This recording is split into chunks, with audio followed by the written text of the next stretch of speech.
and illicit financial flows. And as we look ahead, we need a better system of prevention and preparedness for all major global risks. We must support the recommendations of the Independent Panel for Pandemic Preparedness and Response. I have put forward a number of other proposals in our common agenda, including an emergency platform and a futures lab. Mesdames et Messieurs les représentants, quatrièmement, nous devons combler le fossé entre les genres. Le Covid-19 a mis à nu et exacerbé la plus vieille injustice du monde, le déséquilibre de pouvoir entre les hommes et les femmes. Lorsque la pandémie a frappé, les femmes représentaient la majorité des travailleurs de première ligne. Elles ont été les premières à perdre leur emploi et les premières à mettre leur carrière en suspens pour s'occuper de leurs proches. Les fermetures d'écoles ont touché des filles de manière disproportionnée, freinant leur parcours et augmentant les risques d'abus, de violence et de mariage d'enfants. Combler le fossé entre les femmes et les hommes n'est pas seulement une question de justice pour les femmes et les filles. Cela change la donne pour l'humanité tout entière. Les sociétés plus égalitaires sont aussi plus stables et plus pacifiques. Elles ont de meilleurs systèmes de santé et des économies plus dynamiques. L'égalité des femmes est essentiellement une question de pouvoir. Si nous voulons résoudre les problèmes les plus difficiles de notre époque, nous devons de toute urgence transformer notre monde dominé par les hommes et changer l'équilibre de pouvoir. Cela requiert plus de femmes dirigeantes dans les parlements, les cabinets ministériels et les conseils d'administration. Cela exige que les femmes soient pleinement représentées et puissent apporter leur pleine contribution partout. J'exhorte les gouvernements, les entreprises et les autres organisations à prendre des mesures audacieuses, y compris des critères de référence et des quotas pour établir la parité homme-femme à tous les niveaux de la hiérarchie. À l'Organisation des Nations Unies, nous avons atteint cela au sein de l'équipe dirigeante et parmi les responsables de bureaux de pays. Nous continuerons jusqu'à ce que nous parvenions à la parité à tous les niveaux. Et dans le même temps, nous devons nous opposer aux lois régressives qui institutionnalisent la discrimination de genre. Les droits des femmes sont des droits humains. Les plans de relance économique devraient accorder une place centrale aux femmes, notamment par des investissements à grande échelle dans l'économie des soins. Et nous devons adopter un plan d'urgence pour lutter contre la violence de genre dans chaque pays. Pour atteindre les objectifs de développement durable et bâtir un monde meilleur, nous pouvons et nous devons combler le fossé entre les femmes et les hommes. Mesdames et Messieurs les représentants, cinquièmement, pour redonner confiance et raviver l'espoir, nous devons réduire la fracture numérique. La moitié de l'humanité n'a pas accès à l'Internet. Nous devons faire en sorte que tout le monde soit connecté d'ici à 2030. Telle est la vision de mon plan d'action de coopération numérique. Saisir les promesses du numérique tout en se prémunissant contre ces dangers. L'un des plus grands périls auxquels nous sommes confrontés, c'est le pouvoir croissant des plateformes numériques et l'utilisation des données à des fins néfastes. Une vaste bibliothèque d'informations est en train d'être constituée sur chacun d'entre nous. Et nous n'y avons même pas accès. Nous ne savons pas comment ces informations ont été recueillies, par qui, ni dans quel but. Mais nous savons que nos données sont utilisées à des fins commerciales pour augmenter encore les profits. Nos comportements et habitudes deviennent des produits qui sont vendus comme des contrats à terme. Nos données sont également utilisées pour influencer nos perceptions et nos opinions. Les gouvernements et d'autres entités peuvent les exploiter pour contrôler et manipuler le comportement des citoyens, bafouant aussi ainsi les droits humains des individus ou groupes et sapant la démocratie. Ce n'est pas la science-fiction, c'est notre réalité d'aujourd'hui et cela exige un débat sérieux. Il en va de même pour d'autres dangers de l'ère numérique. Je suis par exemple certain que toute future confrontation majeure, et j'espère évidemment qu'une telle confrontation n'aura jamais lieu, commencera par une cyberattaque massive. quel cadre juridique nous permettrait de faire face à une telle situation? Aujourd'hui, des armes autonomes peuvent prendre pour cible des personnes et les tuer sans intervention humaine. De telles armes devraient être interdites. Mais il n'y a pas de consensus sur la manière de réglementer ces technologies. Afin de rétablir la confiance et raviver l'espoir, nous devons placer les droits humains au cœur de nos efforts pour que l'avenir numérique de tous soit sûr, équitable e ouvert. Excelências, en sexto lugar y por último, tenemos que salvar la brecha entre generaciones. Los jóvenes heredarán las consecuencias de nuestras decisiones buenas y malas. Al mismo tiempo, se espera que nazcan 10.900 millones de personas antes de que termine el siglo. Necesitamos sus talentos, ideas y energías. Nuestra agenda común propone la celebración el año que viene de una cumbre para la transformación de la educación con el fin de abordar la crisis del aprendizaje y ampliar las oportunidades al alcance de los 1.800 millones de jóvenes de hoy. Los jóvenes necesitan algo más que apoyo. Necesitan tener un asiento en la mesa. Por ello nombraré un enviado especial para las generaciones futuras y crearé la Oficina de la Juventud de las Naciones Unidas. Y las contribuciones de los jóvenes serán fundamentales en la cumbre del futuro, tal y como queda recogido en nuestra agenda común. La juventud necesita una visión de esperanza para el futuro. Una investigación realizada recientemente en 10 países ha demostrado que la mayoría de los jóvenes sufre altos niveles de ansiedad y angustia por el estado de nuestro planeta. Un 60% de sus futuros votantes se sienten traicionados por sus gobiernos. Debemos demostrar a los niños y niñas y a los y a las jóvenes que a pesar de la gravedad de la situación, el mundo tiene un plan y que los gobiernos están comprometidos con su aplicación. Tenemos que actuar ahora para superar las grandes divisiones y salvar a la humanidad y al planeta. Excellencies, with real engagement, we can live up to the promise of a better, more peaceful world. That is the driving force of our common agenda.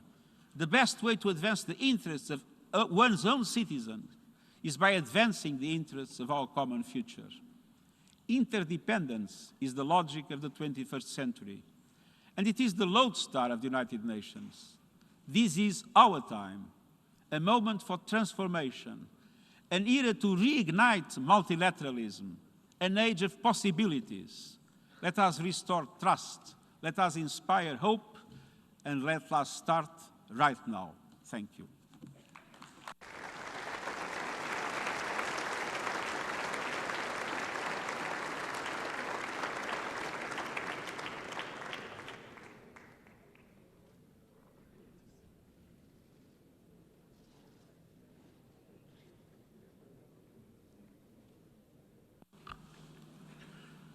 I thank the Secretary General for his presentation. The General Assembly will now turn to Agenda Item 8, General Debate.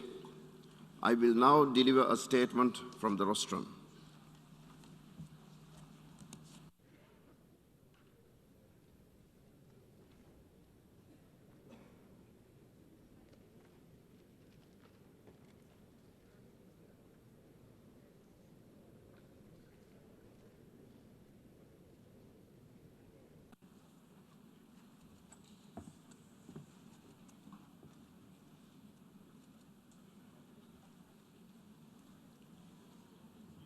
Bismillahir Rahmanir Rahim.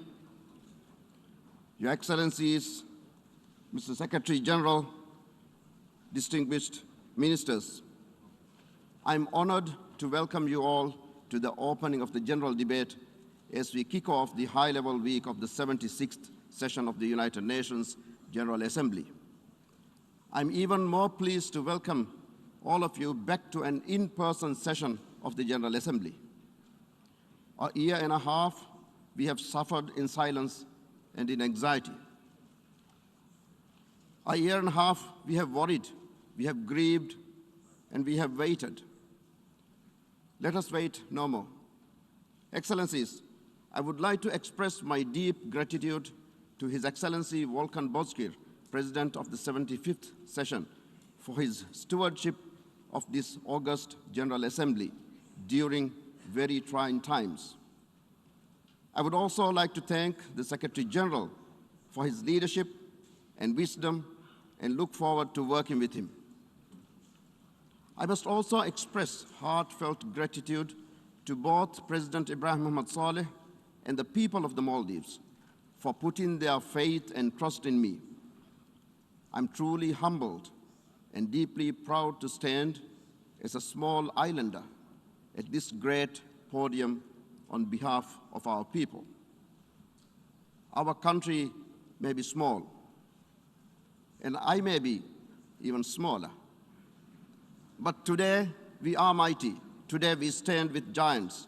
My standing here today in the General Assembly is a reflection of the success of President Saleh's foreign policy. Excellencies, ladies and gentlemen, we have plenty of challenges, but for just a moment, let us celebrate all that we have achieved in the past 2 years.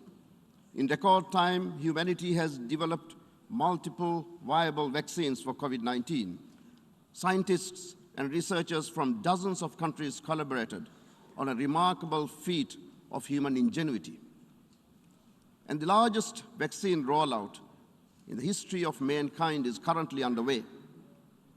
While certainly not without flaws, it is monumental in its undertaking. For these accomplishments alone, we should be proud. Excellencies, before I outline the 76th session and the hopeful theme I've chosen to pursue, allow me to ask you this. Where do we want to be at this time next year? What is it that we, as a people, intend to achieve over the next 12 months? From my discussions with many in this room, from social media, from the UN 75 survey, and from the Secretary General's Common Agenda report, the answer is clear. The world wants peace of mind. The people want solutions to the challenges we collectively face, and challenges are not in short supply. Fragility, conflict, COVID-19, climate change, the list goes on. These issues and more keep our citizens awake at night. They fuel a collective anxiety and a worry that things are progressively getting worse. They worry that we are not doing enough to solve the problems facing our world. And my friends, they are not wrong. We can do more. We know this in our hearts. On COVID-19, we have the vaccine, the know-how, the capacity for distribution. We lack only the political support. On climate change, we have incredible innovations in renewable energy, in adaptive technologies, and in transitioning away from fossil fuels. We lack, again, only the political support and the related financing. On conflict and instability, we have near universal desire for nuclear disarmament and non-proliferation. Yet, we falter at the finish line, leaving treaties unratified. On humanitarian concerns, we have enough food and water to provide for the planet many, many times over. Yet, there's genuine fear that we will see the return of famine and the impacts of drought. Hundreds of millions will require humanitarian assistance by year's end. My friends, there are moments in time that are turning points, and this is one such moment. We can choose a path of isolationism, of mutual destruction, of a slow retreat of human experiment, or we can forge together a new path, a sustainable and resilient path that changes the future of our planet. COVID-19 may have been a tragedy of the grandest scale, but it may also have been a canary in the coal mine, warning us of the perils we face if we continue to drag our feet, to avoid making the hard but necessary choices. Excellencies, I wholeheartedly believe in the power of humanity to overcome these challenges. You cannot live in the Maldives and face the existential threat of sea level rise without having hope on humanity. Well, that hope extends far. I'm hopeful that we too can overcome differences, that we can bypass protocols and obstacles to transform our societies. With this hopeful vision for a better tomorrow, I intend to pursue 5 rays of hope that will direct the efforts of the General Assembly this year. First, I will stand firmly behind the need to ensure vaccine equity, to vaccinate the world. As President of the General Assembly, I intend to host a high-level meeting on just this issue and to address the practical obstacles that have emerged around supply, storage, and distribution. Second, on the longer-term recovery from COVID-19, I will push for a recovery that builds back better, stronger, greener, and bluer. By following the paths laid out by Agenda 2030, we can pivot away from destructive practices and embrace a better future. Third, we must return our attention to the climate crisis, which has taken a backseat to COVID-19. The IPCC report and others speak for themselves. We are no longer on the wrong path. Excellencies, we are on the edge of the cliff. I'm pleased to note that I will host a series of events on climate action. The first in the lead up to COP26 will help to build ambition and ensure that action is very much on the agenda. We must bridge the capacities needed to actually deliver on climate promises. It is one of the things to have innovative renewable technologies. It is an entirely different thing if a country or a community cannot absorb that technology. I believe we can close the gap. Another event later in the session will acknowledge the other major environmental efforts underway on the ocean, on desertification, on biodiversity, and will aim to address these interlocking issues during this super session on the environment. My fourth ray of hope focuses on human rights, one of the fundamental pillars of our organization. We must uphold the principles of the Universal Declaration of Human Rights above all else, particularly during moments of conflict or strife, as we have so recently seen. We must also endeavor to always empower and support those most vulnerable and those who have been disadvantaged. As President of the General Assembly, I'm determined to have a cross-cutting gender approach to my presidency, including advocating for a Build Back Better approach to COVID-19 that prioritizes gender-sensitive policies and initiatives. Fifth, and finally, UN reform and revitalization must continue, and it must also continue here in the General Assembly. This is not about balance of power, this is about efficiency. Every organ of the United Nations must be at its peak, must be able to deliver as it was intended to. One of the first things I will do in this regard is to listen to our constituents by engaging better with the civil society organizations and by bringing more youth on board, such as through our Youth Fellowship Program. We will hear about the priorities that matter to people and come to know new ways that the General Assembly can make a difference. Excellencies, ladies and gentlemen, allow me to remind you of what this hall represents. Out of the ashes of the greatest war, of the greatest atrocities of human history, we came together and agreed to collaborate to tackle the challenges we face.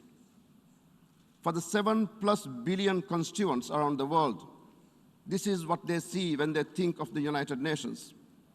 Iconic world leaders standing before a marble green backdrop, debating not whether to help, but how to help. Let us not let them down.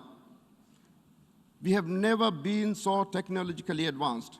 We have never been so connected. We have never had the wealth, the resources, or the know-how that we have now. There's nothing in our path to stop us but ourselves.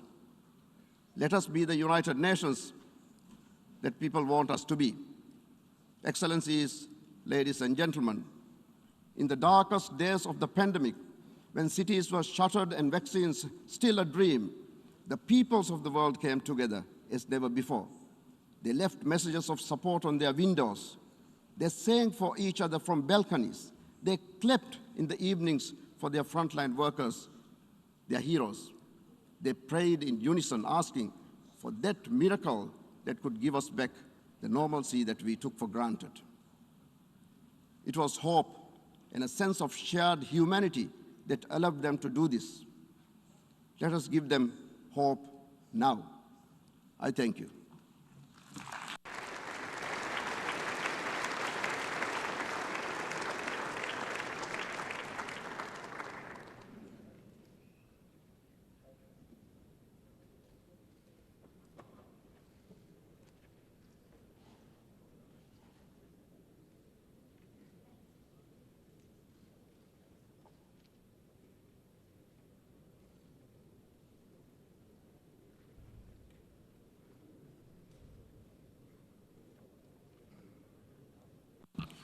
Before giving the floor to the first speaker, I wish to remind members of the following.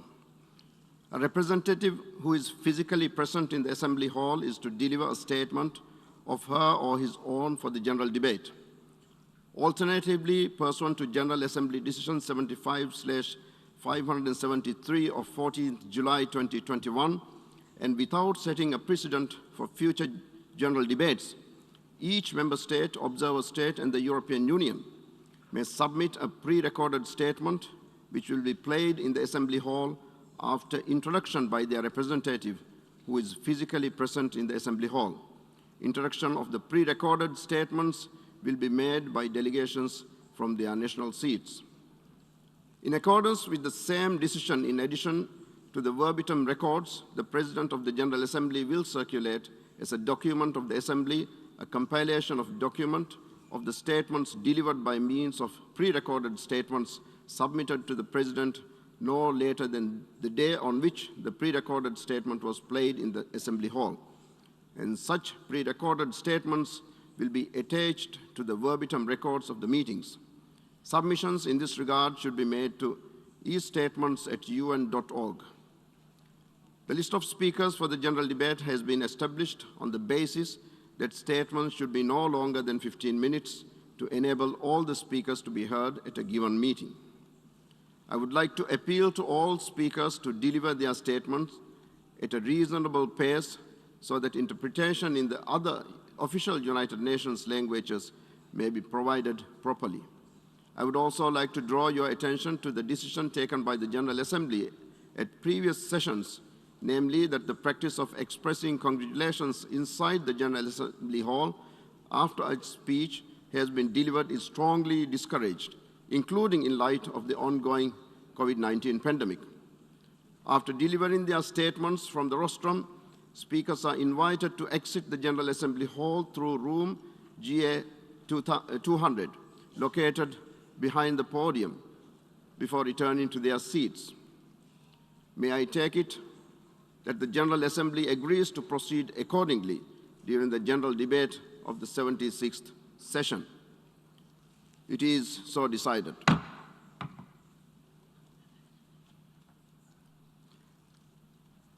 The Assembly will hear an address by His Excellency Jair Messias Bolsonaro, President of the Federative Republic of Brazil.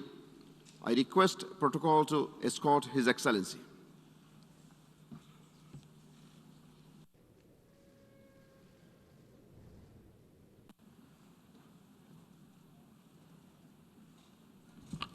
On behalf of the General Assembly, I have the honor to welcome to the United Nations His Excellency Jair Messias Bolsonaro, President of the Federative Republic of Brazil, and to invite him to address the Assembly. Ok. Bom dia a todos. senhor presidente da Assembleia Geral, Abdullah Shahid, senhor secretário-geral das Nações Unidas, Antônio Guterres, senhores chefes de Estado e de Governo e demais chefes de delegação, senhoras e senhores, é uma honra abrir novamente a Assembleia Geral das Nações Unidas. Venho aqui mostrar o Brasil diferente daquilo publicado em jornais ou visto em televisões. O Brasil mudou e muito depois que assumimos o governo em janeiro de 2019. Estamos há 2 anos e 8 meses sem qualquer caso concreto de corrupção. O Brasil tem um presidente que acredita em Deus, respeita a Constituição, valoriza a família e deve lealdade ao seu povo. Isso é muito. É uma sólida base se levarmos em conta que estávamos à beira do socialismo. Nossas estatais davam prejuízos de bilhões de dólares no passado. Hoje são lucrativas. Nosso Banco de Desenvolvimento era usado para financiar obras em países comunistas, sem garantias. Quem honrava esses compromissos era o próprio povo brasileiro. Tudo isso mudou. Apresento agora um novo Brasil, com sua credibilidade já recuperada diante do mundo. O Brasil possui o maior programa de parceria de investimentos com a iniciativa privada de sua história. Programa que já é uma realidade e está em franca execução. Até aqui foram contratados 100 bilhões de dólares de novos investimentos e arrecadados 23 bilhões de dólares em outorgas. Na área de infraestrutura, leiloamos para a iniciativa privada 34 aeroportos e 29 terminais portuários. Já são mais de 6 bilhões de dólares em contratos privados para novas ferrovias. Introduzimos o sistema de autorizações ferroviárias, o que aproxima nosso modelo ao americano. Em poucos dias recebemos 14 requerimentos de autorizações para novas ferrovias, com quase 15 bilhões de dólares em investimentos privados. Em nosso governo, promovemos o ressurgimento do modal ferroviário. Como reflexo, menor consumo de combustíveis fósseis e redução do custo do Brasil, em especial no barateamento de produção de alimentos. Grande avanço vem acontecendo na área do saneamento básico. O maior leilão da história do setor foi realizado em abril, com concessão ao setor privado dos serviços de distribuição de água e esgoto no estado do Rio de Janeiro. Temos tudo o que o investidor procura: um grande mercado consumidor, excelentes serviços, tradição de respeito a contratos e confiança no nosso governo.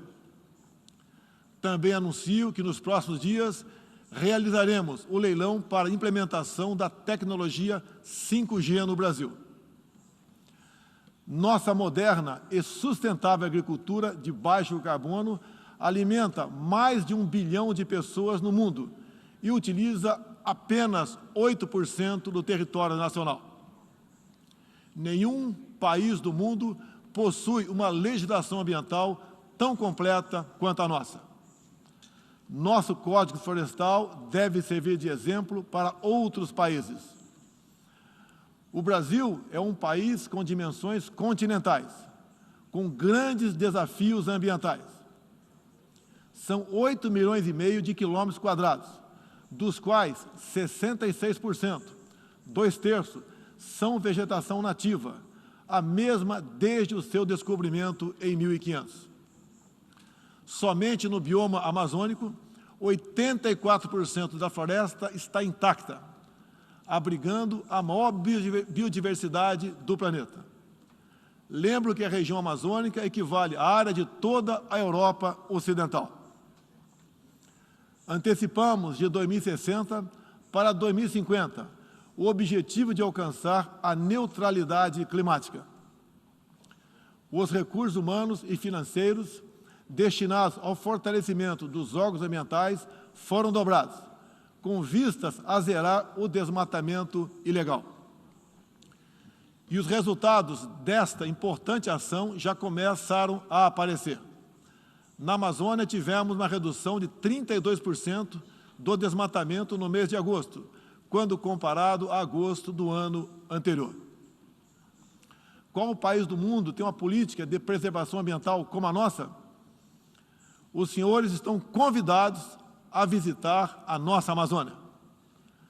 O Brasil já é um exemplo na geração de energia, com 83% advinda de fontes renováveis.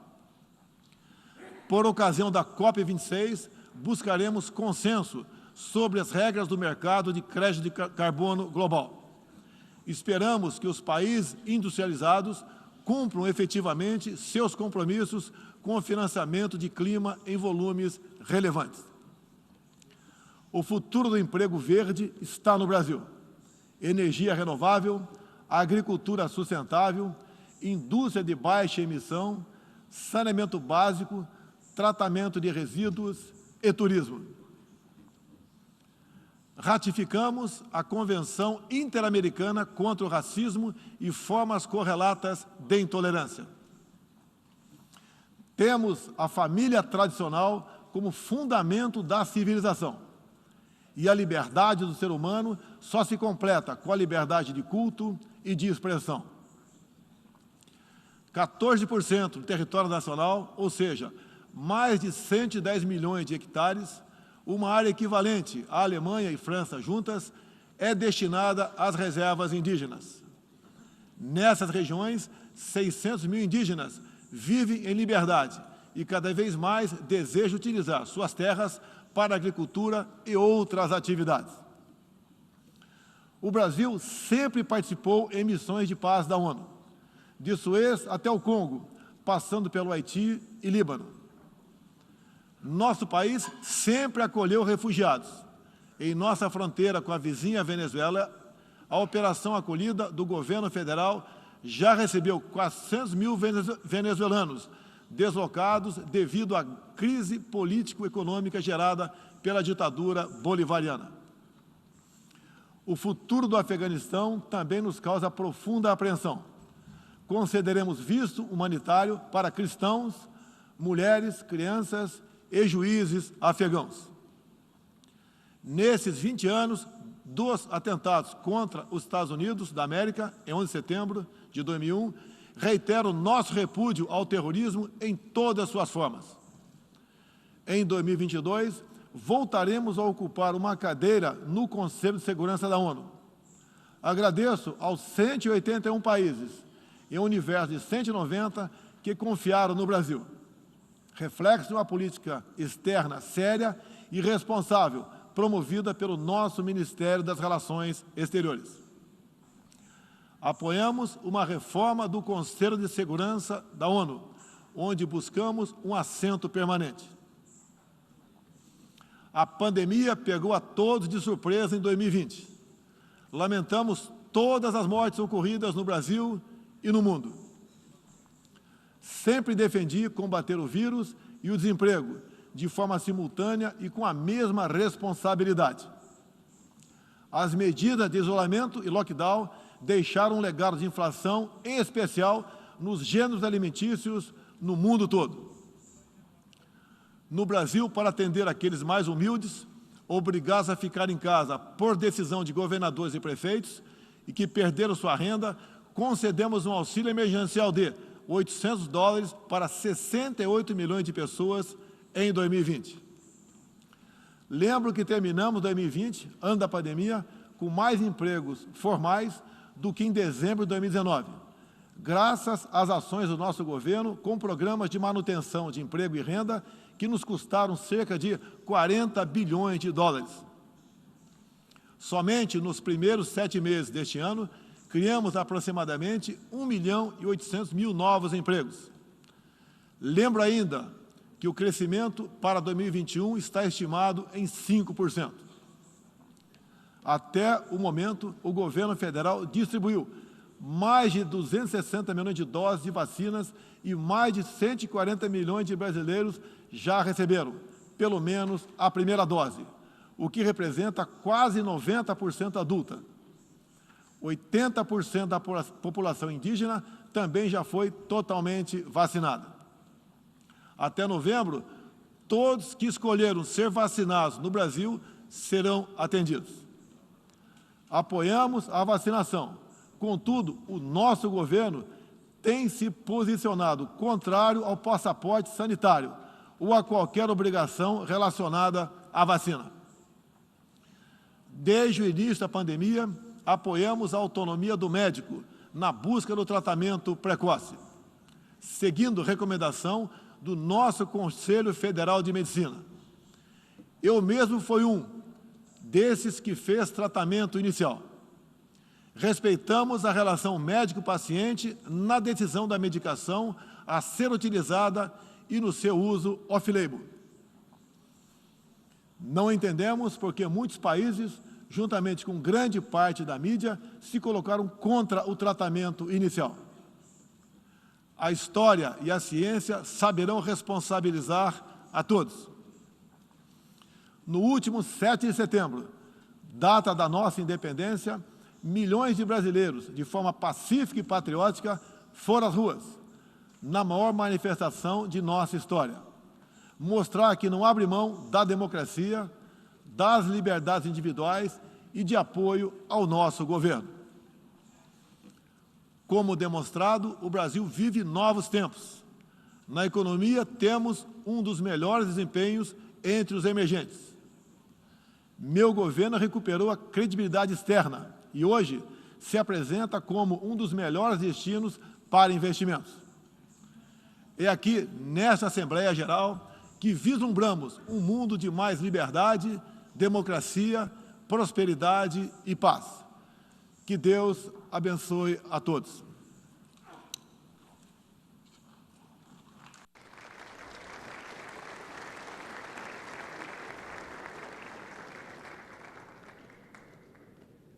On behalf of the General Assembly, I wish to thank the President of the Federative Republic of Brazil for the statement just made, and I request the protocol to escort His Excellency.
The Assembly will hear an address by His Excellency Joseph R. Biden, Jr., President of the United States of America.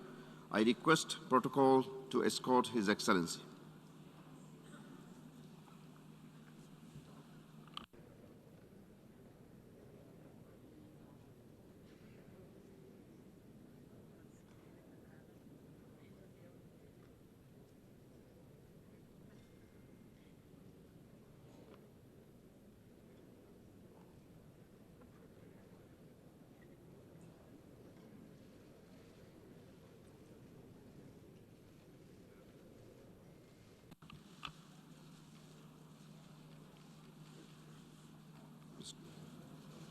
On behalf of the General Assembly, I have the honor to welcome to the United Nations His Excellency Joseph R. Biden, Jr., President of the United States of America, and to invite him to address the Assembly.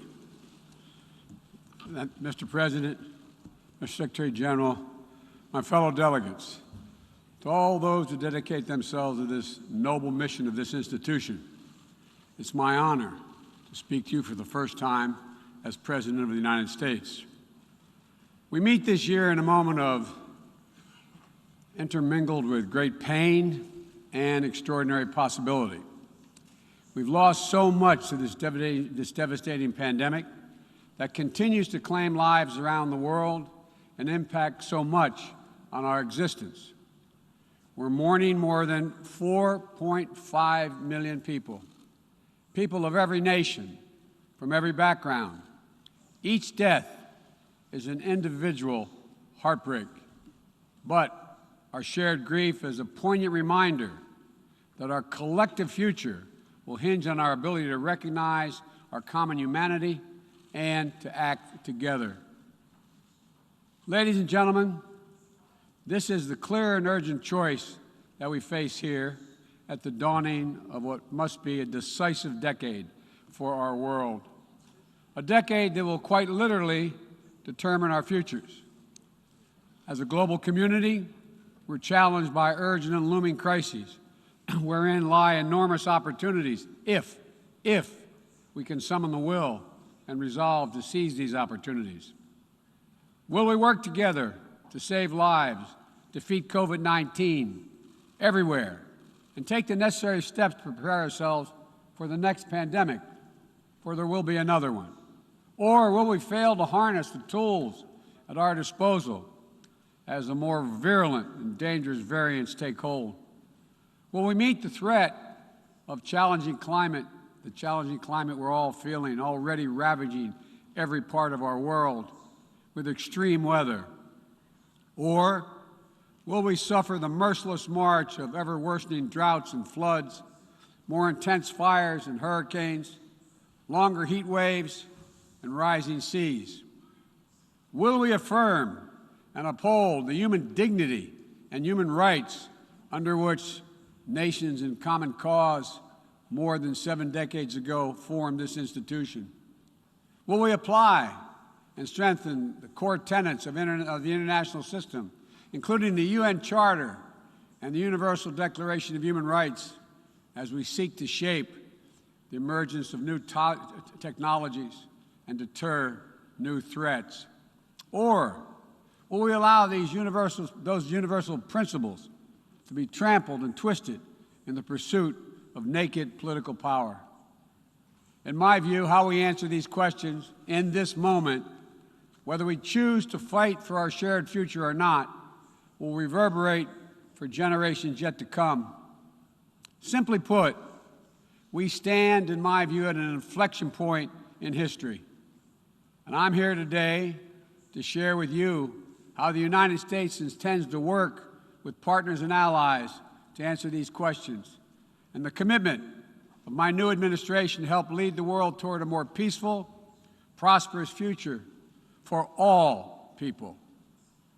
Instead of continuing to fight the wars of the past, we are fixing our eyes on devoting our resources to the challenges that hold the keys to our collective future. Ending this pandemic, addressing the climate crisis, managing the shifts in global power dynamics, shaping the rules of the world on vital issues like trade, cyber, and emerging technologies, and facing the threat of terrorism as it stands today. We've ended 20 years of conflict in Afghanistan, and as we close this period of relentless war, we're opening a new era of relentless diplomacy, of using the power of our development aid to invest in new ways of lifting people up around the world, of renewing and defending democracy, of proving that no matter how challenging or how complex the problems we're going to face, government by and for the people is still the best way to deliver for all of our people.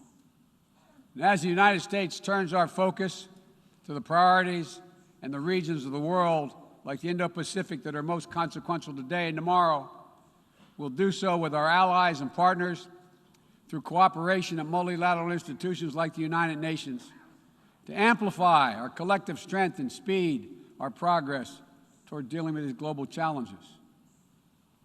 It is a fundamental truth of the 21st century within each of our countries and as a global community that our own success is bound up in others succeeding as well. To deliver for our own people, we must also engage deeply with the rest of the world. To ensure that our own future, we must work together with other partners, our partners, toward a shared future. Our security, our prosperity, and our very freedoms are interconnected, in my view, as never before. And so, I believe we must work together as never before. Over the last 8 months, I prioritized rebuilding our alliances, revitalizing our partnerships, and recognizing they are essential and central to America's enduring security and prosperity. We have reaffirmed our sacred NATO alliance to Article 5 commitment. We're working with our allies toward a new strategic concept that will help our alliance better take on evolving threats of today and tomorrow. We renewed our engagement with the European Union, a fundamental partner in tackling a full range of significant issues facing our world today. We elevated the Quad partnership among Australia, India, Japan, and the United States to take on challenges ranging from health security to climate to emerging technologies. We're engaging with regional institutions from ASEAN to the African Union to the Organization of American States to focus on people's urgent needs for better health and better economic outcomes. We're back at the table in international forums, especially the United Nations, to focus attention and to spur global action on shared challenges. We are re-engaged at the World Health Organization and working in close partnership with COVAX to deliver life-saving vaccines around the world. We rejoined the Paris Climate Agreement, and we're running to retake a seat in the Human Rights Council next year at the UN. And as the United States seeks to rally the world to action, we will lead not just with the example of our power, but, God willing, with the power of our example. Make no mistake, the United States will continue to defend ourselves, our allies, and our interests against attack, including terrorist threats, as we prepare to use force, if any is necessary. But to defend our vital U.S. national interest, including against ongoing and imminent threats. But the mission must be clear and achievable, undertaken with informed consent of the American people, and whenever possible, in partnership with our allies. U.S. military power must be our tool of last resort, not our first. And it should not be used as an answer to every problem we see around the world. Indeed, today, many of our greatest concerns cannot be solved or even addressed through the force of arms. Bombs and bullets cannot defend against COVID-19 or its future variants. To fight this pandemic, we need a collective act of science and political will. We need to act now to get shots in arms as fast as possible and expand access to oxygen, tests, treatments to save lives around the world. And for the future, we need to create a new mechanism to finance global health security that builds on our existing development assistance and global health and a global health threat council that is armed with the tools we need to monitor and identify emerging pandemics so that we can take immediate action. Already, the United States has put more than $15 billion toward the global COVID response. We've shipped more than 160 million doses of COVID-19 vaccine to other countries.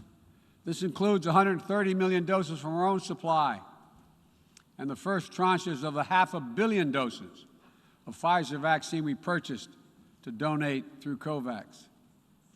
Planes carrying vaccines from the United States have already landed in 100 countries, bringing people all over the world a little dose of hope, as one American nurse termed it to me, a dose of hope direct from the American people, and importantly, no strings attached.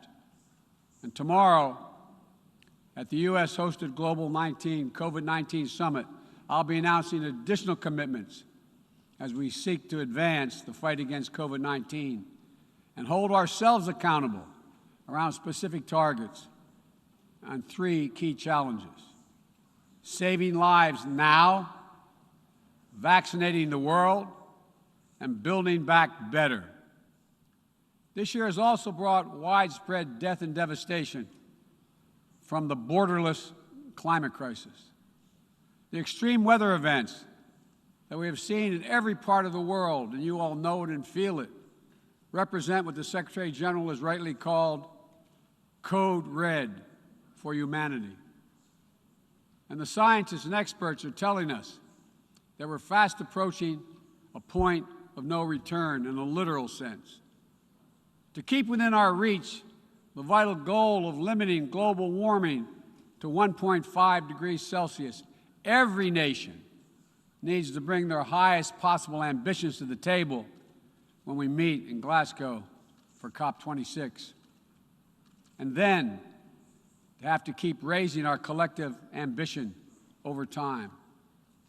In April, I announced the United States' ambitious new goal under the Paris Agreement to reduce greenhouse gas emissions from the United States by 50 to 52% below 2005 levels by 2030, as we work toward achieving a clean energy economy with net zero emissions by 2050. And my administration is working closely with our Congress to make critical investments in green infrastructure and electric vehicles that will help us lock in progress at home toward our climate goals. And the best part is, making these ambitious investments isn't just good climate policy, it's a chance for each of our countries to invest in ourselves and our own future. It's an enormous opportunity to create good-paying jobs for workers in each of our countries and to spur long-term economic growth that will improve the quality of life for all of our people. We also have to support the countries and people that will be hit the hardest and that have the fewest resources to help them adapt. In April, I announced the United States will double our public international financing to help developing nations tackle the climate crisis. And today, I'm proud to announce that we'll work with the Congress to double that number again, including for adaptation efforts.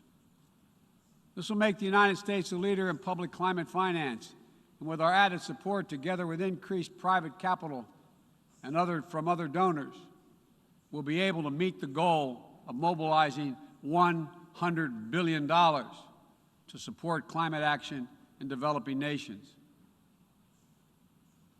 As we deal with these crises, we're also encountering a new era, an era of new technologies and possibilities that have potential to release and reshape every aspect of human existence.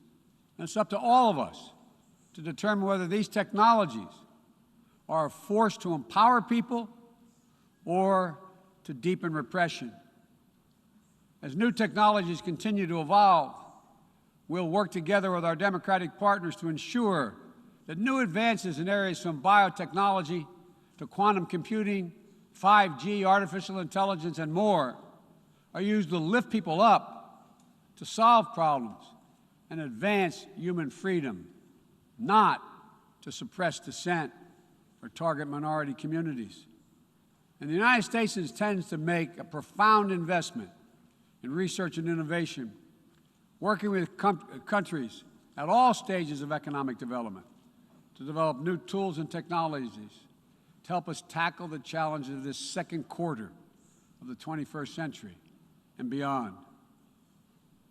We're hardening our critical infrastructure against cyber attacks, disrupting ransomware networks, and working to establish clear rules of the road for all nations as it relates to cyberspace. We'll reserve the right to respond decisively to cyber attacks that threaten our people, our allies, or our interests.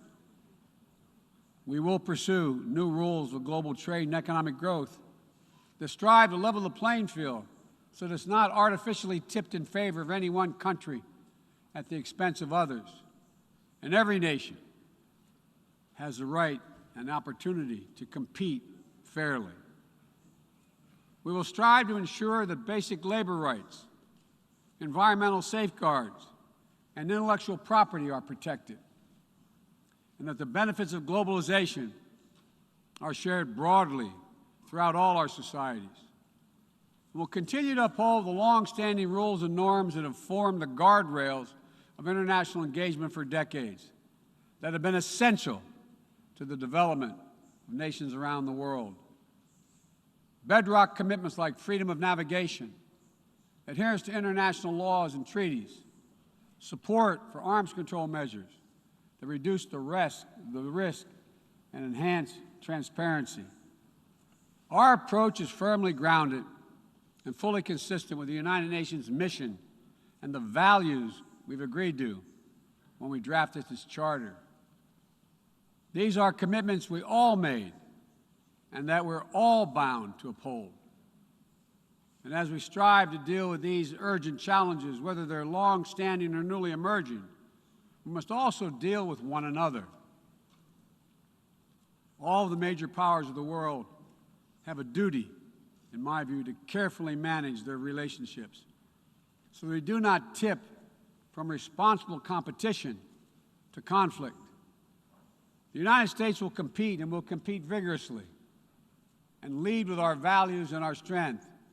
We'll stand up for our allies and our friends and oppose attempts by stronger countries to dominate weaker ones, whether through changes to territory by force, economic coercion, technical exploitation, or disinformation. But we're not seeking, say it again, we are not seeking a new Cold War or a world divided into rigid blocs.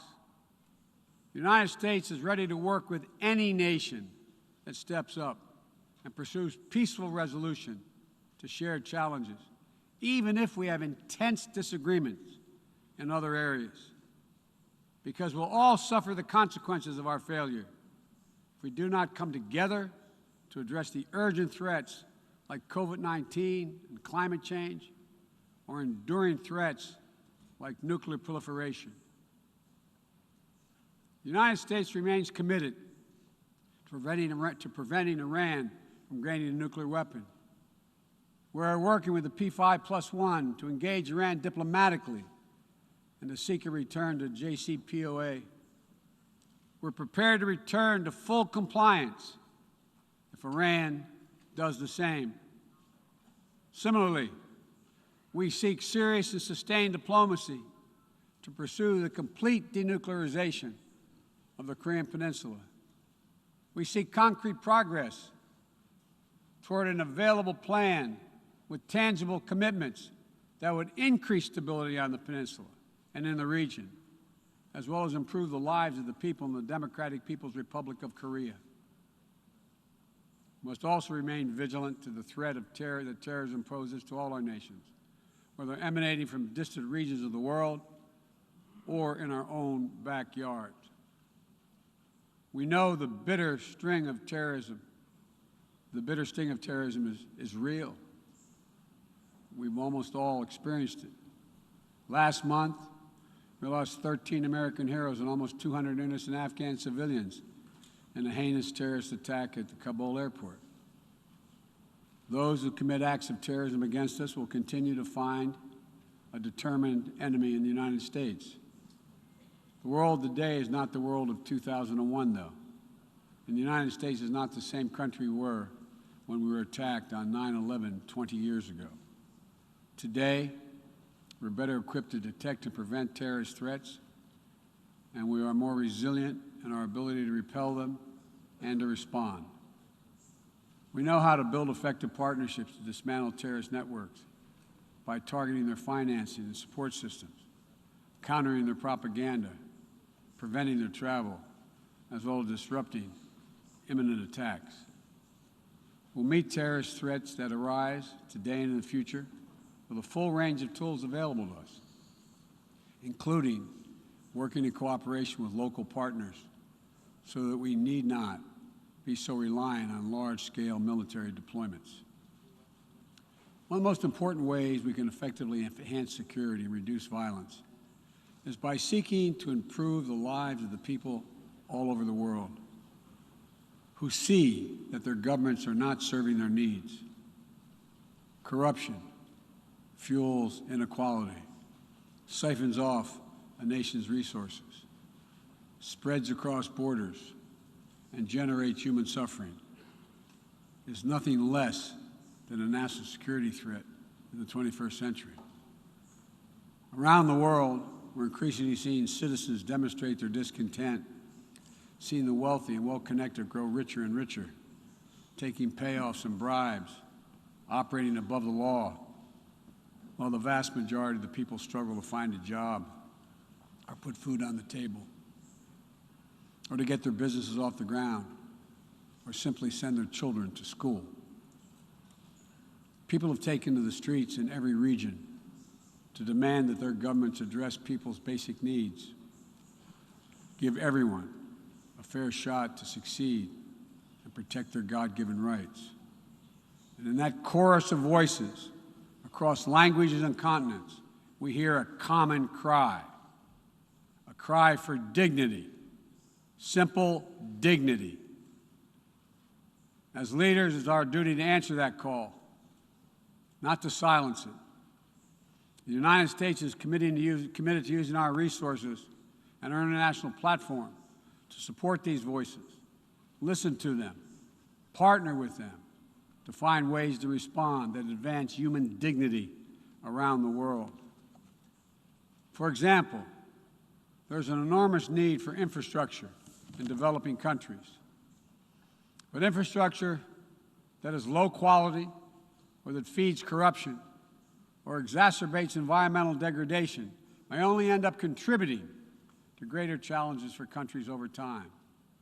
Done the right way, however, with transparent, sustainable investment in projects that respond to the country's needs and engage their local workers to maintain high labor and environmental standards, infrastructure can be a strong foundation that allows societies in low and middle-income countries to grow and to prosper. That's the idea behind the Build Back Better world. And together with the private sector and our G7 partners, we aim to mobilize hundreds of billions of dollars in infrastructure investment. We will also continue to be the world's largest contributor to humanitarian assistance, bringing food, water, shelter, emergency health care, and other vital life-saving aid to millions of people in need.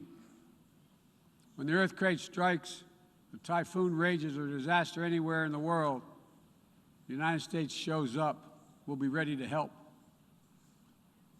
And at a time when nearly 1 in 3 people globally do not have access to adequate food just last year, the United States is committing to rallying our partners to address immediate malnutrition and to ensure that we can sustainably feed the world for the decades to come. To that end, the United States is making a $10 billion commitment to end hunger and invest in food systems at home and abroad. Since 2000, the United States government has provided more than $140 billion to advance health and strengthen health systems, and we will continue our leadership to drive these vital investments to make people's lives better every single day. Just give them a little breathing room. And as we strive to make lives better, we must work with renewed purpose to end the conflicts that are driving so much pain and hurt around the world. We must redouble our diplomacy and commit to political negotiations, not violence, as a tool of first resort. To manage tensions around the world, we must seek a future of greater peace and security for all people of the Middle East. The commitment of the United States to Israel's security is without question, and our support for an independent Jewish state is unequivocal. But I continue to believe that a two-state solution is the best way to ensure Israel's future as a Jewish democratic state, living in peace alongside a viable, sovereign, and democratic Palestinian state. We're a long way from that goal at this moment, but we must never allow ourselves to give up on the possibility of progress. We cannot give up on solving raging civil conflicts, including in Ethiopia and Yemen, where fighting between warring parties is driving famine, horrific violence, human rights violations against civilians, including the unconscionable use of rape as a weapon of war. We'll continue to work with the international community to press for peace and bring an end to this suffering. As we pursue diplomacy across the board, the United States will champion the democratic values that go to the very heart of who we are as a nation and a people: freedom, equality, opportunity, and a belief in the universal rights of all people. It's stamped into our DNA as a nation, and critically, it's stamped into the DNA of this institution, the United States. We sometimes forget, I quote the opening words of the Universal Declaration of Human Rights, quote, "The equal and inalienable rights of all members of the human family is the foundation of freedom, justice, and peace in the world." The founding ethos of the United Nations places the rights of individuals at the center of our system. And that clarity and vision must not be ignored or misinterpreted. The United States will do our part, but will be more successful and more impactful if all of our nations are working toward the full mission to which we are called. That's why more than 100 nations united again around a shared statement, and the Security Council adopted a resolution outlining how we'll support the people of Afghanistan moving forward, laying out the expectations to which we'll hold the Taliban when it comes to respecting universal human rights.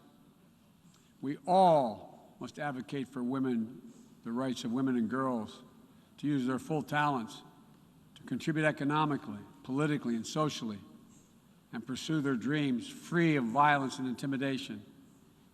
From Central America to the Middle East to Africa to Afghanistan, wherever it appears in the world.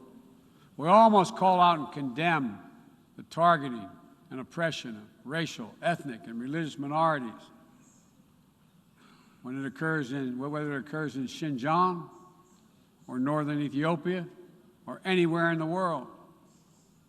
We all must defend the rights of LGBTQI individuals so they can live and love openly without fear, whether it's Chechnya or Cameroon or anywhere. As we steer our nations toward this inflection point and work to meet today's fast-moving, cross-cutting challenges, let me be clear. I am not agnostic about the future we want for the world. The future will belong to those who embrace human dignity, not trample it. The future will belong to those who unleash the potential of their people, not those who stifle it. The future will belong to those who give their people the ability to breathe free, not those who seek to suffocate their people with an iron hand. Authoritarianism, the authoritarianism of the world, may seek to proclaim the end of the age of democracy, but they're wrong. The truth is, the democratic world is everywhere. It lives in the anti-corruption activists, the human rights defenders, the journalists, the peace protesters. On the front lines of this struggle in Belarus, Burma, Syria, Cuba, Venezuela, and everywhere in between. It lives in the brave women of Sudan who withstood violence and oppression to push a genocidal dictator from power and who keep working every day to defend their democratic progress. It lives in the proud Moldovans who helped deliver a landslide victory for the forces of democracy with a mandate to fight graft, to build a more inclusive economy. It lives in the young people of Zambia who harnessed the power of their vote for the first time, turning out in record numbers to denounce corruption and chart a new path for their country. And while no democracy is perfect, including the United States, we'll continue to struggle to live up to the highest ideals to heal our divisions. And we face down violence and insurrection. Democracy remains the best tool we have to unleash our full human potential.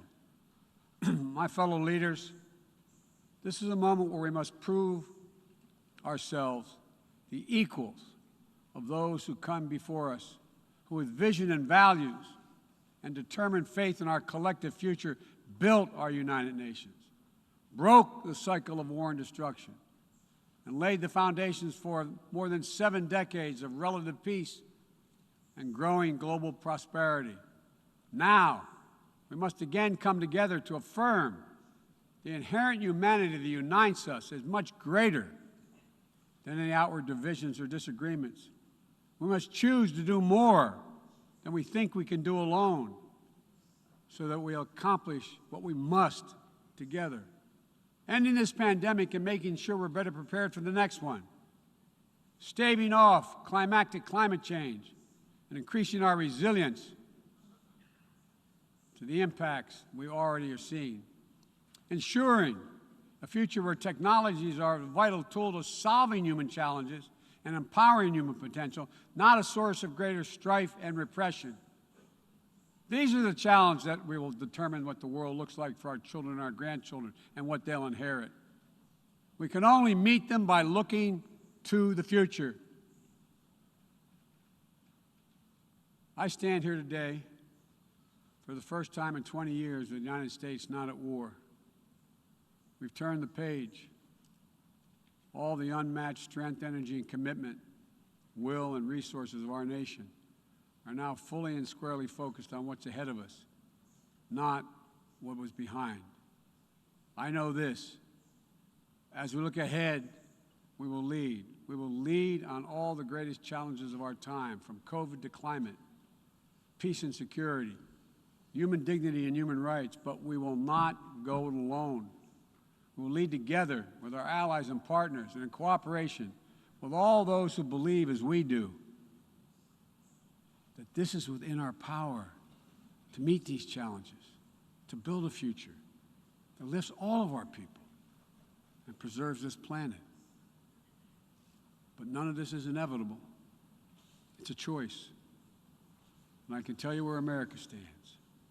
We will choose to build a better future. We, you and I, we have the will and capacity to make it better. Ladies and gentlemen, we cannot afford to waste any more time. Let's get to work. Let's make our better future now. We can do this. It's within our power and capacity. Thank you. God bless you all.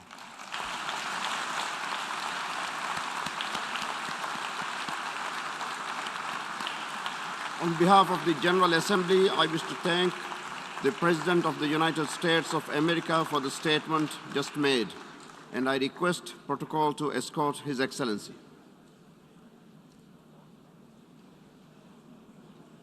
May I request representatives to remain seated while we suspend the meeting for 5 minutes before resuming to hear the next speaker.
Distinguished representatives, please take your seat.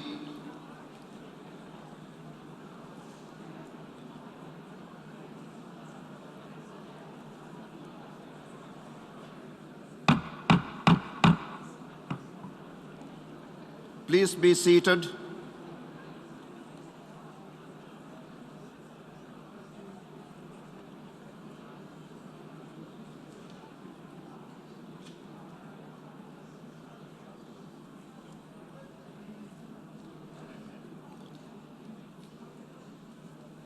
The meeting is resumed.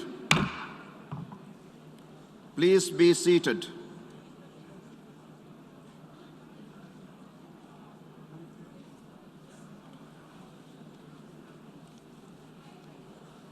The Assembly will hear an address by His Excellency Ibrahim Muhammad Salih, President of the Republic of Maldives. Dem Mijalsaga Wahak Dakwani, Divirajega Izzati Raisul Jamhuriya Ibrahim Muhammad Salih. I request protocol to escort His Excellency.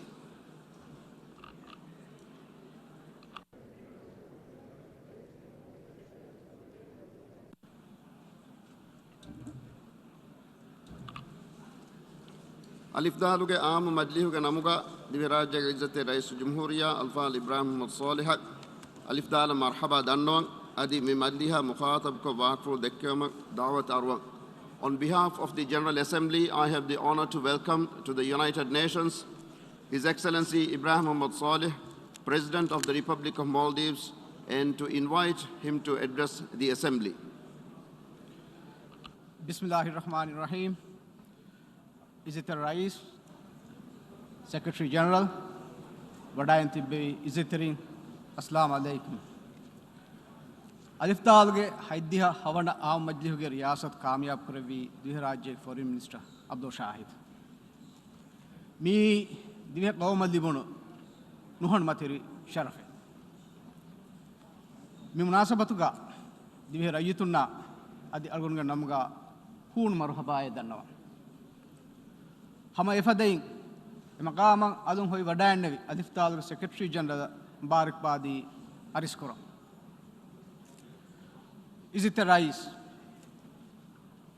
Minimum Dawlatake Magam, Jazira Raja Dibuni, Mige, Fansas, Ahar Kuring. Ea Diving Osegati, Alif Dal member Ka Diharaja, Eduma. You can hasil Vadane Kamge, Yagin Kame, Eduhaku, Nay. A Istiumari, Barta, Ludemo, dear Dandival. Gaumuta Villi, minimum dia. Fahuge tarikh deki a zama. Ei amilla hivvara minnatum barrutan hindemila etake gaum alang ufan kurui ranzama. Ei tahziba tamaddunuge edumga insaniyat hashifalali zama. Eruge hassas husasaki kudi gaumtakum alif talge safan eruma bodet gaumtake ruhun libuma Nulibunga Machangoi, Ehsas. Raja Alif Talga member can Dinumamed, Barugada, Bodeti, Gaumatoge, Rauyaki, Edwahu, Divihina Kudimati, Emme Bodu, Swal.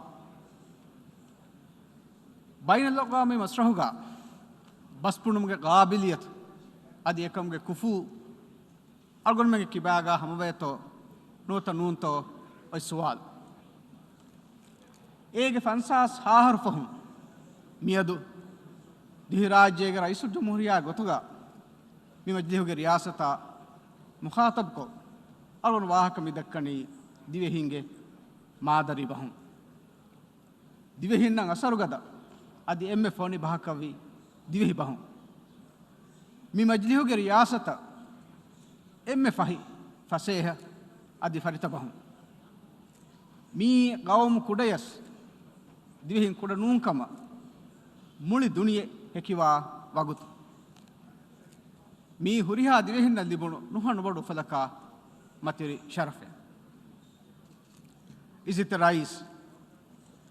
Manifanu riyasata Presidency of Hope nota ummidi riyasat ke namu nandaviti ufakura insanun tahammal kuramunda taklifa Kuriut efawa gonjehuntakum minju mangoi furtan farwaiki ekamakura ummid. Alif dal ufedumga eswani ummid. Hangramaya hahunkan nei duniyaka erkuri ummid. Hamahamakan duniya fatradmakuri ummid. Insafa insani gadara karamata demokrasiya kuri ummid. Istimari Arutkamu Vili, Ebege Goi, Ebayaku Nimma, Minimum Kamak Ikhtiar Kurumge Haguli Bigatumge Ummid. Diriule Mahala Gudriti Vetta, Jil Takum Varta Vefain, Amilavant Tariha, Sagafata, Adakadaya, Asarta, Mustakbala Radkudinumge Ummid. Is it the rise? Faitu Haidiha Haharuge Terega. Komme harak mi zitter majlis etambi. Bainal aqwami mujtama kurimati etake masal takamai bahusko goitta nimun. Hal hodumge etake marhala kadat kurayje. Ehnames COVID nawarag alami balimatka miwani muli insaniyat fahajasa. Musumang anna badal takun kurimatwa maslata dani ginawe boduwam. ದುನಿಯೆಗೆ ಆಬಾದಿ ಇತರುವೆ ಮೀಸ್ ಗಿನವಮುನ್ ದಾಯಿರು ಬಲಿಮಡುಕಮ ಹ್ಯಾಹೋಣುಕಮ ಉಫದ್ದ ಬಣ ವಿದಾತ ಕೆಹಿಗೆನೆ ನುದೆ ಅದಿ ಎಮ್ಮೆ ಬೊಡು ಬಿರುಗೊತ್ಗಾಯಿ ಬಿರುವೆರಿಕಂ ಇತುರದ್ದನಿ ಬೊಡುವಮ ಟೆರರಿಸಮಕಿ ಎಮ್ಮೆ ಬೊಡು ಎಗ್ಗೊಂಜ ಮಿದೆನ್ನೆವಿ ಇನ್ಸಾನಿ ಹಯಾತುಗೆ ರೀತಿ ತಸ್ವೀರುಗೆ ನುಫುಶುಂ ಫೆಣ್ಣ ಮಿಯದುಗೆ ಮಂಜರ್ ಮಿನಿವಂಕಮು ಅರಾಗತುಮ ದುನಿಯೆ ಎತ್ತಂಬೆ ಎಬ್ಬಸ್ಕೇಂಜೆ ಇತುರು ಹಿವ್ವರ ಅಜ್ಮುಂ ಅಮಾಜೆ ಹೋದೆಂಜೆ ಮುಳಿ ಬೈನ ಲೋಕಾಮಿ ಮುತ್ತಮೋಗೆ ಇಬ್ಬಾರ್ದು ಮಂ ಅಲ್ಗೊಂಡು ಗೋವಾದ ಅದುಗೆ ರಿಯಾಸತ್ಗೆ ದುಸ್ತೂರುಗಾವ 5 rays of hope ki ummidu is it a rise algon men fada kudi jazira gawmutakum feshigen barjutaka feturi eturi fawa bodeti gawmutakam ves covid nawarage natija ki hama ekacche dakka dini kurim ves algon men qabul ko gen tibi hagigetake ei ಎವ್ವೆಸ್ ಗೌಮಕ ಬಕಿವೆ ಎಕಹೆರುವೆಗೆನ್ ಹೋದೆ ಮೊಳು ನತೀಜಾಯೆ neck Aman ರಕ್ಕಾತರಿ ದಿರುಮ ಕಟ್ಟಕ ಎಮ್ಮೆನ್ ಎಬ್ಬಾವಂತವೆ ಎಕ್ಕುರು ವಾಂಜಿಹೆ is it rice ಮುಳಿ ದುನಿಯ ತಹಮ್ಮಲ್ ಕುರನ್ ಜಹುನ್ Covid ನವಾರಾಗೆ ಬದಿಮಡ್ಕೊಮಕಿ ದಿಹಿ ರಾಜ್ಯದು ಎಮ್ಮೆ ಬೊಡುಗೊಜ್ಜ ಅಲ್ಗೊಂಡು ಮೆಗೆ ಇಕ್ಸೋದುಗೆ ನಾರೆಸ್ ಭರೋಸಾವಣಿ ಫತುರುವೆರಿಕಮ ಹಾಬೋತಕಿಚ್ಚ ಬೇಹ ಅದಿ ಬೋಹ್ಯಾವೆಕ್ಕಮ ಬೇನುಂಬಾತಕೆತಿ ಜೆಹನಿ ಬೇರುಂಗೆನ್ನ ರಾಜ್ಯಗೆ ಬೋರ್ಡರ್ತ ಬಂದು ಕುರುಮಾಯಕ್ ಫೂನು ಬೆದ್ದೇವರು ಗೆಲ್ಲುಂತಕ್ಕೆ ತಹಮಲ್ ಕುರನ್ ಜೆಹುನ್ ಫತುರಿಕ ಮುಳಿಂಗ್ ಹುಟ್ಟು ಬೇರ್ ಫ್ಯಾಸಾ ದಿಬುನ್ ದತಿವಿ ವಿಫಾರಿತಂ ಹುಟ್ಟುಮಕಂಗ ಫುರಬಂದುಗೆ ಸವಬು ರೈತುಗೆ ಇಜ್ತಿಮಾಯಿ ದುಳಹೆವಕಂ ಎಂದು ಮತಿವಿ ದಿಲೋ ನೇದಿಯದೆ ಅಲ್ಗೊಳ್ಮೆಂಗೆ ದರಿಂಗೆ ತೌಲೀಮ್ ಅಹರ್ತಕ್ಕ ಫಹತ್ ಜಹುಣ ಮಿಕಂಕಮ ಕುರಿಮತ್ಲುಮ್ಗ ಇಹ ವಿಸ್ನಂ ಜಹುಣಿ ಮಿಕಮ ವಿಸ್ನಂ V ಗೊತಕಿ ಕೊಬಾತು ಬೋರ್ಡರ್ತ ಬಂದು ಕುರುಮಕಿ ಹಿತಾ ಜಮೀರ್ ರುಹಿಗೆ ಕುರಿಕಮೆನ್ನು ಬಯ එකමක් එදේති එවස්නු එකමක් ඒ උඳගු නිම්මුන් නිම්මන් එවගුතු ජහුණු මි බලිමඩුකම කුරිමත්ලුම අල්ගොන් මෙ ෆෂන් ජහුණි සුමකු ඒ රොදි වැක්සින් නොති හැම එකනි දෙකේ හුවෆෙනගේ ගොතු මි බලිමඩුකම්ගේ තෙරේ මිසාබන් ආදවෙන්දේ අල්ගොන් මෙ කෂෝර් කුරි වකි කන්තත්තකෙන් හුරි ei kama behe sihi mahirunge lafaya ishaatge matiga demitibu mozafunna mosasataka volunteerunge safta rukurwadu kaada beha tela enum bes zaruri taketiga stock gudankuru natijage gotu edo gawmu li funnewaya miwagutwani hamajuhum libifa alugandu miedu mitahur miwahaka dakkayaro vaccine ಜಿಹೆ ಉಮರ್ಫುರಾಗೆ ನುವದಿಹ ಫಹಿನ್ಸತ್ತ ಅವರಗಿನ ಕಿಯವಾಕುದಿಂಗೆ vaccine ಫುರಿಯಮವಿಚ ಅದು ರಾಜ್ಯಾಗ ದಿರುಳೆ ಆಬಾದಿ ಅಡ್ಡಿಹ ಫಹಿನ್ಸತ್ತ ಅವರಗಿನ ಸ್ಮೀಹು vaccine ಫುರಿಯಮ ಕೊಫಿ school ತ ಫೆಶಿಜೆ ದಿಫಾರಿತ ಹಿಂಗಾಗಂ ಬೋರ್ಡರ್ ತಕು ಬೋರ್ಡರ್ ಆಯ್ ರಿಸೋರ್ಟ್ ತಕ್ ಹುಳುವಿಚೆ ರಾಜ್ಯೋತಿ दुनिया मरहबा कीमा जीनवे तैयार वडायन इस तरह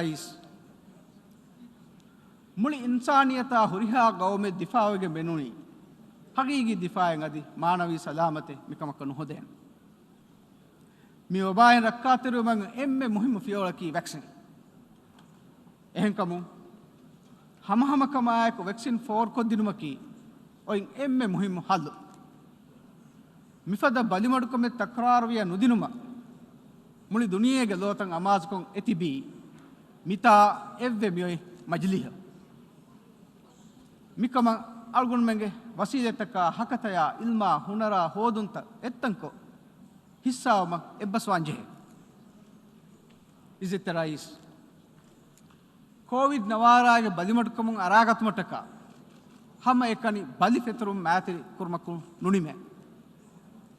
Ikso da Faradungi Dirulung Alum Aras Kurana Magin Hodum Muhim.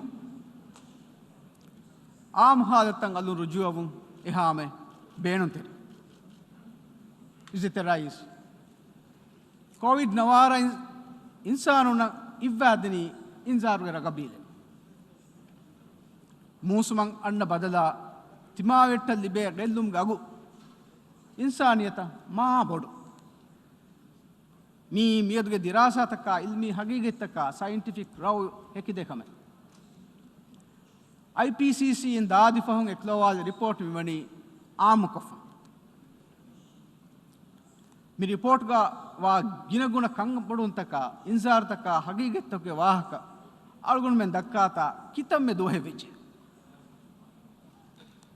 Evves level lega DMB ahamiyata Samal Khan Nudevi ei ive hus adutake gotuga dukolevun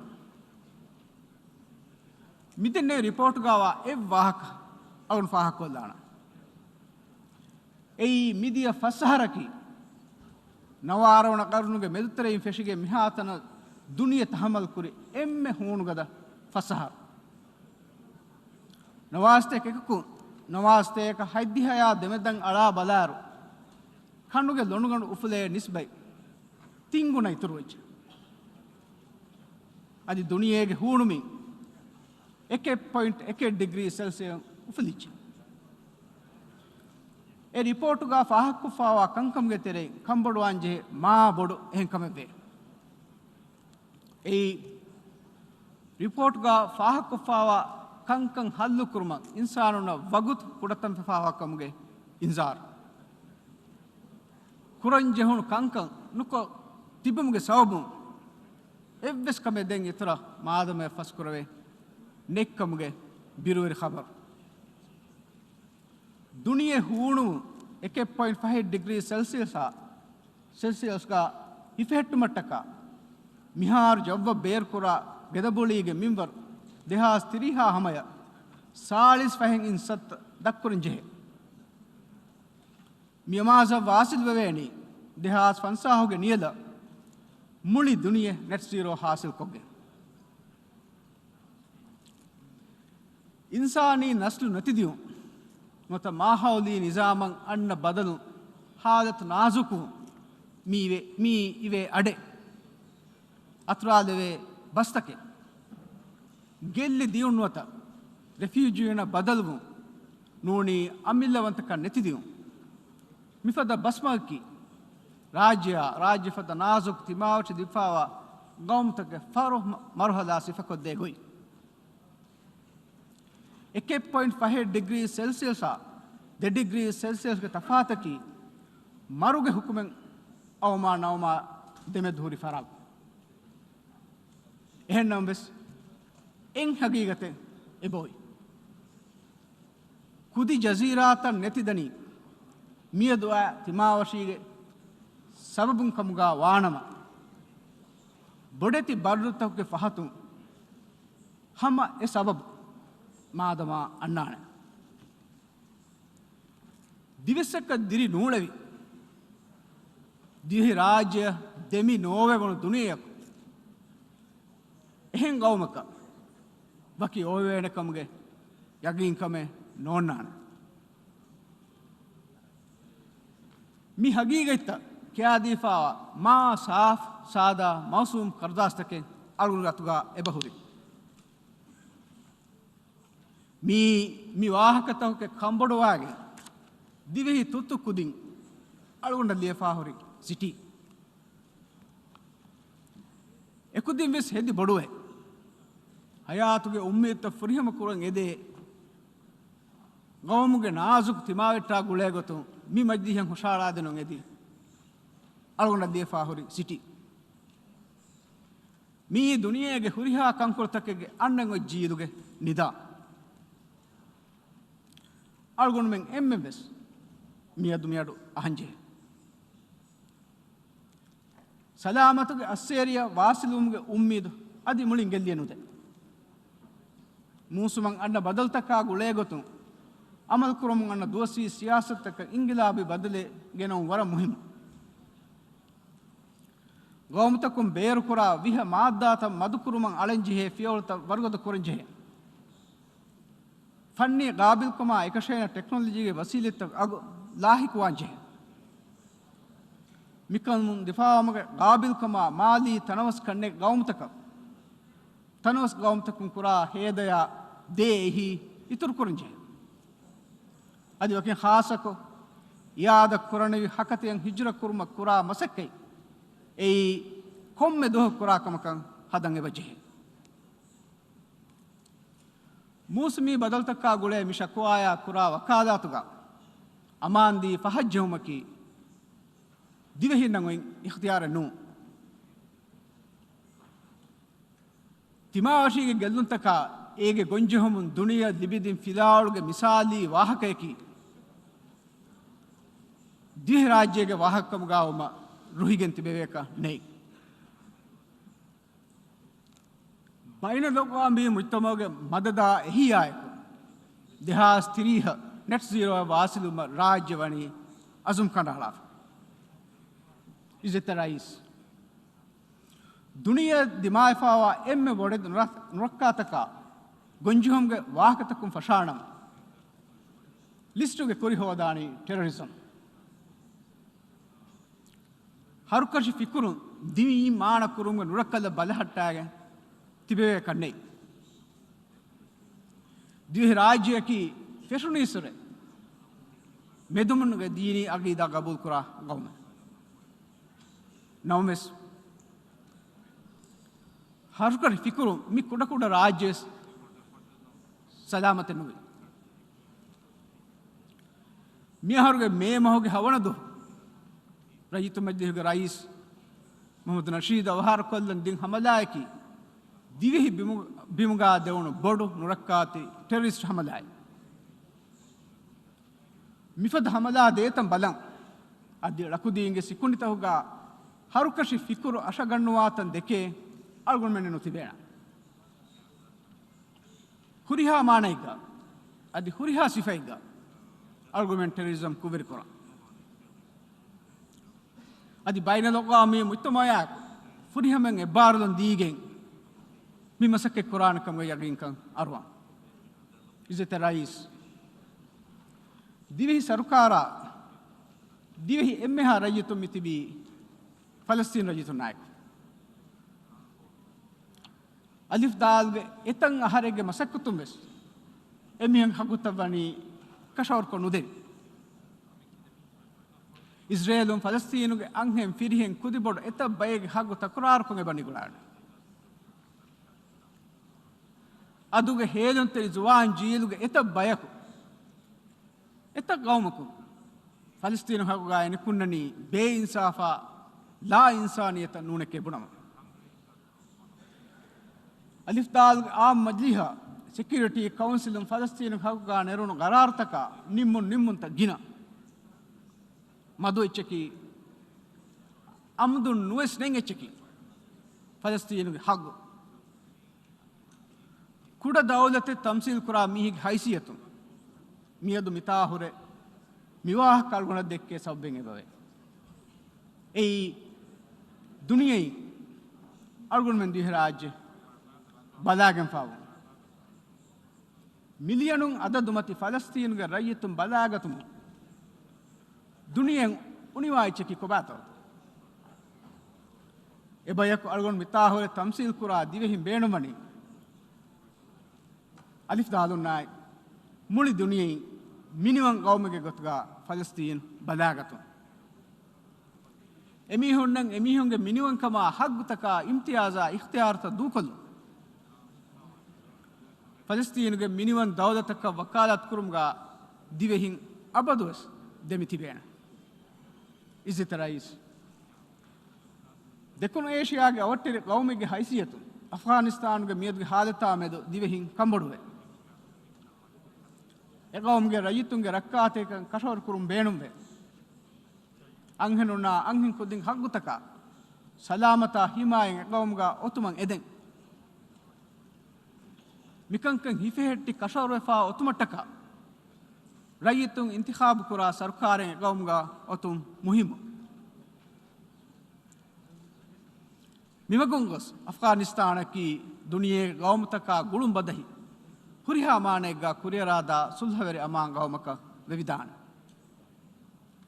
is it the rais इंसानियतंग अधिवेशन M में बड़ उम्मीद की अड़ुंग नजरुगा अलिफ्ताल बैन लोगामी गुलुन तकुं हासिल वा कोम में कामयाबी रम्स को देनी अलिफ्ताल सुलहवेर हल्ला मसलस कम के सल्ला उफेदेनी मिमर कसु हुरिहा इंसान के हुरिहा फंतिया गिनतिया मिंती के मुगु हिफाटनी मिमर कसु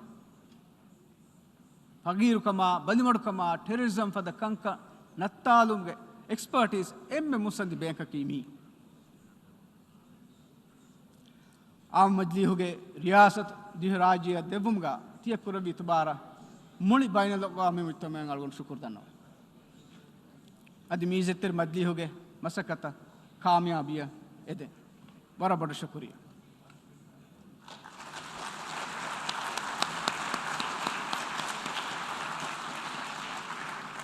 अलिफ्दाल मजली हो गए आम मजली हो गए नामुगा दिहराज्य के राइस जमहूरिया या शुक्र दानों देवी तकरीर On behalf of the General Assembly, I wish to thank the President of the Republic of Maldives for the statement just made, and I request protocol to escort His Excellency.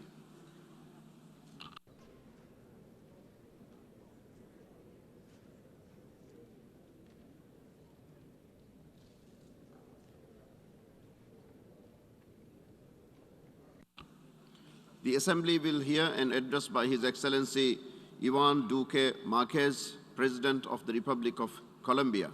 I request protocol to escort His Excellency.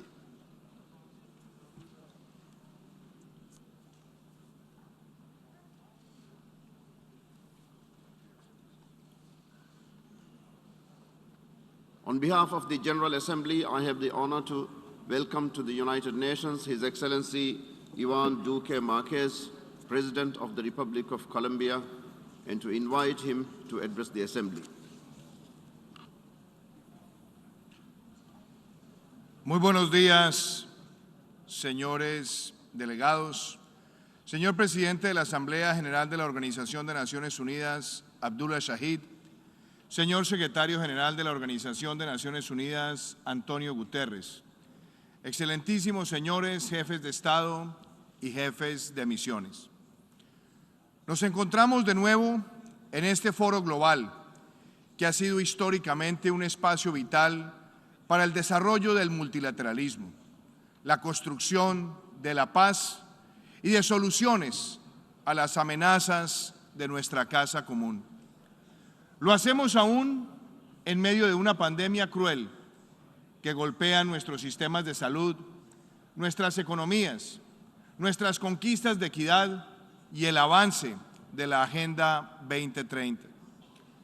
Por encima de cualquier consideración, nos encontramos una vez más en este histórico hemiciclo recordando la fragilidad del ser humano y al mismo tiempo reconociendo la grandeza y la condición de una raza humana que sabe sobreponerse a cualquier desafío. El COVID-19 irrumpió de manera abrupta en nuestras vidas, cambió nuestra cotidianidad, nuestra interacción y nos arrebató seres queridos. Este virus letal ha puesto a prueba nuestras emociones para entender hoy más que nunca cuánto vale el abrazo de un padre y el de una madre, cuánto significa compartir en familia, cuánto nos llena un encuentro amigable, inesperado. Este destino ha amenazado nuestra educación, la salud, la economía, la tecnología, con el Internet de las cosas, la inteligencia artificial, la ciberseguridad, la computación en la nube y las aplicaciones nos revelan que los avances de la virtualidad son oportunidades para el desarrollo humano. La pandemia ha mostrado nuestras fortalezas y ha marcado también nuestras debilidades. Hemos observado fallas del multilateralismo para responder de manera equitativa y articulada a los momentos más agudos. Las brechas existentes entre las naciones respecto del proceso de vacunación son inauditas. Mientras que algunas naciones adquieren un número de dosis adicionales para 6 o 7 veces su población y anuncian también terceras dosis de refuerzo, otras no han podido aplicar ni una sola dosis que les inyecte esperanza. La pandemia ha agravado otras crisis cuyos efectos son igualmente amenazadores. Somos testigos de los mayores efectos del cambio climático y de las mayores desigualdades ocasionadas por las recesiones económicas y por las crisis migratorias de quienes están dispuestos a arriesgar sus vidas por un empleo digno o un plato de comida y que al mismo tiempo huyen de dictaduras y regímenes oprobiosos. También la pandemia ha puesto en evidencia las afectaciones a la construcción de la paz y el cumplimiento de los objetivos de desarrollo sostenible. Esta realidad me permite compartirles la respuesta de Colombia a estos desafíos globales y plantear acciones que debemos asumir juntos, sin divisiones, con equidad y pensando de manera irrestricta en el porvenir de la humanidad. En nuestro país hemos afrontado la pandemia con 3 enfoques: el de salud, la atención a los más vulnerables y la reactivación económica. Avanzamos en el Plan Nacional de Vacunación para cubrir como mínimo al 70% de los ciudadanos. Nos unimos al mecanismo COVAX, asumiendo un liderazgo regional en coordinación con la Organización Mundial de la Salud y la Organización Panamericana de la Salud. Hoy convoco a la comunidad internacional a fortalecer el multilateralismo en materia de salud y avanzar en la equidad para la distribución de las vacunas. Señores delegados, este es nuestro deber moral. Si se mantienen atrasos en la distribución equitativa de vacunas para todas las naciones, nos exponemos como humanidad a que nuevas variantes puedan atacarnos con mayor ferocidad.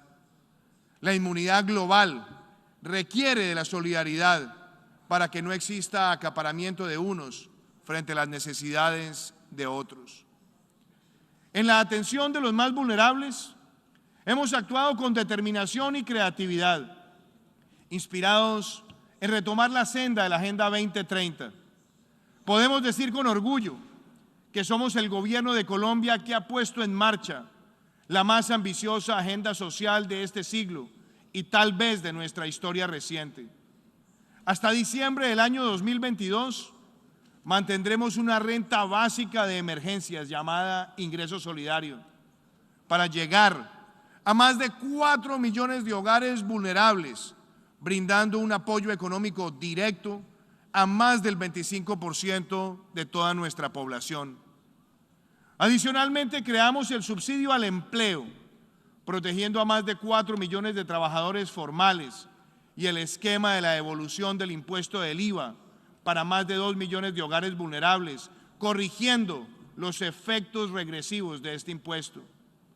A esta agenda social sin precedentes la acompaña el pago del 25% a la contratación de jóvenes, equivalente a la seguridad social, y que hoy se convierte en una política de Estado reafirmada en la puesta en marcha de una verdadera transformación social para siempre. Brindarle una matrícula universitaria pública gratuita y permanente a los más necesitados y a la clase media emergente de nuestro país. Estos adelantos que surgen del esfuerzo y de la responsabilidad fiscal nos permiten defender los logros sociales. Logramos la más importante reforma social de este siglo en Colombia y también la aprobación de la más importante reforma fiscal que en materia de recaudo llegará al 1.8% del Producto Interno Bruto, fortaleciendo con ello la regla fiscal de endeudamiento y la reducción del déficit y estableciendo una senda clara para estabilizar las finanzas públicas y asegurar una amplia red de protección social. Este ha sido un esfuerzo colectivo, alcanzado sin populismo, sin demagogia y garantizando la competitividad de las empresas. Estos logros en materia de salud, atención social y estabilidad fiscal se integran al compromiso por Colombia, nuestra agenda de reactivación, con inversiones privadas, públicas y público-privadas, ya muestra resultados económicos que alcanzan los mejores índices de crecimiento trimestral, como lo vimos en el segundo trimestre de este año, sin lugar a dudas, el mejor trimestre en materia de crecimiento en este siglo. Y también nos marca la ruta hacia un crecimiento superior al 7% en el presente año 2021, que nos permitirá tener el mayor crecimiento de este siglo. Este New Deal colombiano es la mejor forma de recuperar el rumbo que la pandemia trajo a la Agenda 2030 y además nos acerca y nos orienta al cumplimiento de los objetivos de desarrollo sostenible. Señores delegados, señores jefes de Estado, hoy hago un llamado global. Son muchos los países emergentes que frente a la amenaza del COVID han aumentado su endeudamiento y su déficit fiscal. Muchos no han empezado a tramitar las reformas fiscales necesarias para pagar los gastos de emergencia y hoy son evaluados por calificadoras de riesgo con ojos y criterio prepandémicos. Frente a los altos niveles de endeudamiento y frente a las necesidades existentes, se requiere un consenso mundial liderado por el Fondo Monetario Internacional y los bancos multilaterales de desarrollo, que establezca nuevos criterios de riesgo mínimo fiscal durante la etapa de reactivación post-COVID. De lo contrario, en el corto plazo, ante la demanda por endeudamiento y un aumento generalizado de costos de capital, podría precipitarse una crisis de la deuda que traería mayores retrocesos y efectos recesivos globales. Todos los retos y las acciones que hoy abordamos ocurren también en medio del mayor desafío para la humanidad, la crisis climática. Frente a este reto, Colombia actúa con determinación y con compromiso moral. Somos un país que tan solo representa el 0.6% de las emisiones globales de CO2, pero que se encuentra entre los más amenazados por los efectos del cambio climático. Nuestra acción requiere compromiso, audacia y ejercer un liderazgo con el ejemplo. Por eso, llegaremos a Glasgow, a la COP26, con el compromiso de reducir nuestras emisiones de gases de efecto invernadero en un 51% para el año 2030. Y también estamos marchando rumbo a alcanzar la carbono neutralidad en el año 2050. El recorrido de este camino ya empezó y lo reafirma nuestra rápida transición energética, que ya cuenta con una legislación propia con la que estamos expandiendo exponencialmente las energías renovables no convencionales para multiplicar por 20 veces la capacidad instalada que encontramos cuando empezó nuestro gobierno y lograr también la cero deforestación para el año 2030. De la mano con el desarrollo de la economía circular, la articulación de una ruta eficaz del hidrógeno verde y sobre todo la defensa irrestricta del Amazonas. El limitado espacio fiscal, resultado del impacto de la pandemia, se convertirá para muchos en un obstáculo para cumplir muchas metas si no desarrollamos herramientas globales. Por ello, le propongo a la comunidad mundial que por un periodo de tiempo y con el apoyo del Fondo Monetario Internacional se establezca una regla a partir de la cual todos los gastos e inversiones de acción climática estructural puedan situarse por fuera de la línea tradicional de medición del déficit fiscal. Estas herramientas, al igual que los alivios y las condonaciones de deuda multilateral frente a logros concretos en materia de acción climática, deben aplicarse cuanto antes y, señores delegados, sin condiciones. El atender las inversiones urgentes no puede quedar atrapado en debates políticos internos derivados de conflictos sobre la asignación de recursos. La acción es ya, inmediata, y no la podemos aplazar. Nuestra región latinoamericana y caribeña precisa un fortalecimiento del financiamiento verde, lo que urge la capitalización del Banco Interamericano de Desarrollo y también del Banco de Desarrollo de América Latina, CAF. Esto debe ocurrir con otras herramientas. Colombia enfrenta la pandemia, actúa frente a la acción climática y a su vez atiende la peor crisis migratoria que golpea al planeta, la crisis de millones de venezolanos que huyen de la narcodictadura y de la infamia. El trabajo con la Organización de las Naciones Unidas y la oficina del doctor Filippo Grandi, alto comisionado para los refugiados, nos muestra grandes avances, como ha sido brindar estatus de protección temporal a cerca de 1.800.000 migrantes venezolanos que viven en nuestro país.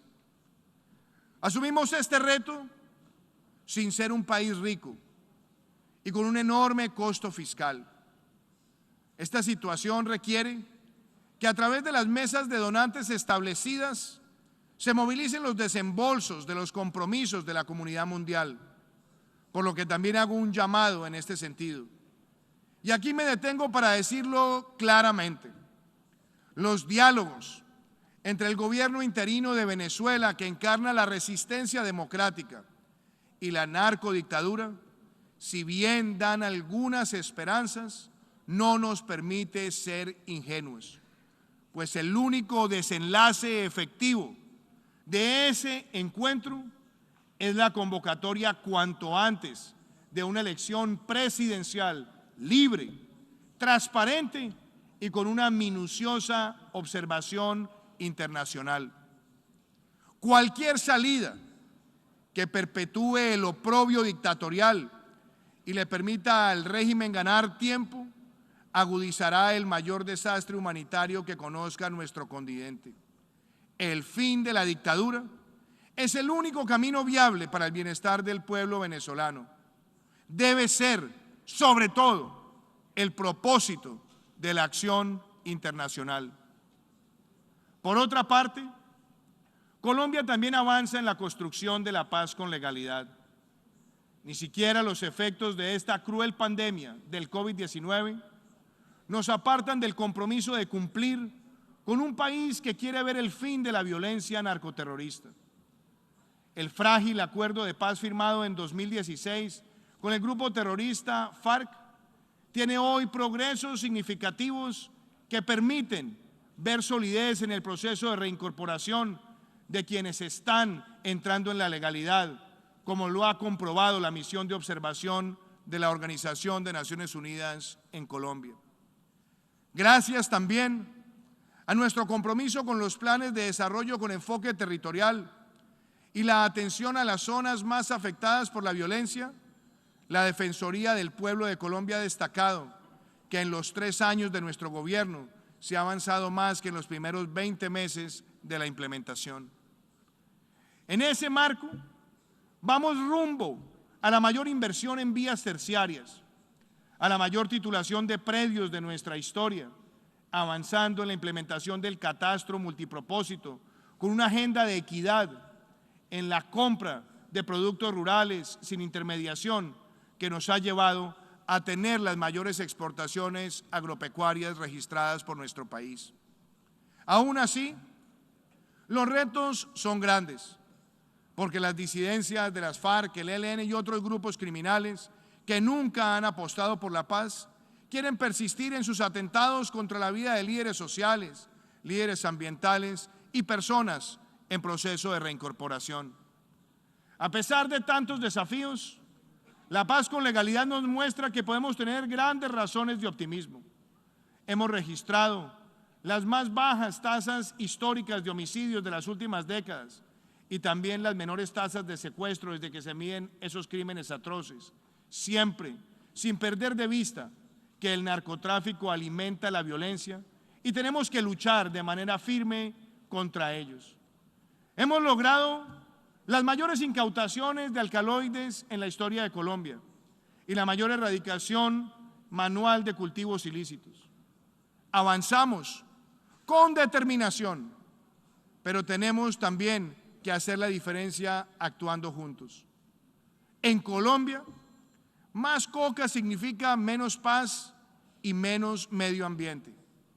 Cada gramo de cocaína consumido en las naciones que activan la demanda significa un homicidio y un ecocidio en Colombia, porque por cada hectárea de coca que se siembra, se están destruyendo 2 hectáreas de selva tropical húmeda.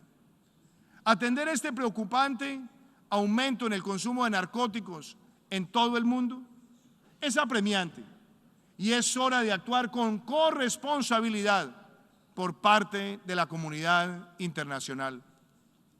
La lucha contra el crimen y también la consolidación de la paz con legalidad demanda que sigamos avanzando en la nula tolerancia frente a cualquier conducta de miembros de la fuerza pública contrario a la Constitución y la ley, y que sigamos dando pasos sólidos para las reformas estructurales en esa fuerza pública y de la mano de ellos defender de manera irrestricta los derechos humanos de manera permanente. Tenemos una fuerza pública patriota y comprometida, y su mandato siempre es obrar con la Constitución, la ley y los derechos humanos en la mano. La realidad es que enfrentamos requiere también de un fortalecimiento constante de la democracia para que sea el antídoto que pueda atender cualquier amenaza proveniente del odio y que busque las fracturas sociales. Todo lo que podamos hacer por una democracia segura es garantía de un mejor futuro. En Colombia, los jóvenes han sido altamente golpeados por la pandemia y hoy son los que lideran grandes debates sobre la acción climática, proponiendo políticas y acciones colectivas. Con ellos hemos firmado un pacto por un verdadero cambio en las políticas que los beneficien. En diciembre de este año habrá la primera elección abierta y popular para conformar los consejos municipales de juventud. Un ejercicio sin antecedentes en la región, en esta región latinoamericana, que validará una ciudadanía juvenil como el camino efectivo para que prevalezcan las propuestas sobre las protestas. Esta es, señores delegados, una gran determinación de Colombia y no vamos a desfallecer porque queremos que esa ciudadanía juvenil empoderada muestre nuestra propia capacidad de transformación democrática. Señores delegados, esta es la última ocasión en la que me dirijo a ustedes en condición de presidente de Colombia. En el año 2018 les expuse nuestra agenda de legalidad, emprendimiento y equidad. Y en este 2021 hemos mostrado que a pesar de la coyuntura que nos impuso la pandemia, nuestra agenda sigue en marcha, se convierte en política de Estado y está afincada en hechos. Avanza así la Colombia de la vacunación masiva, avanza la Colombia de la reactivación segura, avanza la Colombia del mayor presupuesto social de nuestra historia, avanza la Colombia de la transición energética y de la acción climática, avanza la Colombia de la fraternidad migratoria. La Colombia de la paz con verdad, justicia, reparación y no repetición también está en una ruta clara. Señores delegados, esta es la Colombia que apuesta por la paridad de género en el gabinete. Esta es la Colombia que también quiere contribuir a la modernización y a la reforma de este gran organismo multilateral para hacerlo más cercano, más presente y más permanente a las necesidades de los ciudadanos. Sabemos que son muchos los retos por sortear, muchos los obstáculos por superar, pero existe esta gran nación que reflexiona y piensa globalmente para ser ejemplo y generar progreso. La Colombia que cree en el multilateralismo, la Colombia que invita a la acción común. Esa es la Colombia que soluciona los problemas de la democracia en democracia, la que mira a la adversidad con la certeza de hacerla una oportunidad y la que nunca se amaina ni se amainará ante ninguna tormenta. La Colombia de gente buena, honorable y trabajadora que hoy hace presencia en este encuentro global donde queremos decir que la acción frente al cambio climático es ya, que la acción por la fraternidad migratoria es ya y que esto demanda que todos unidos no demos más espera. Muchísimas gracias.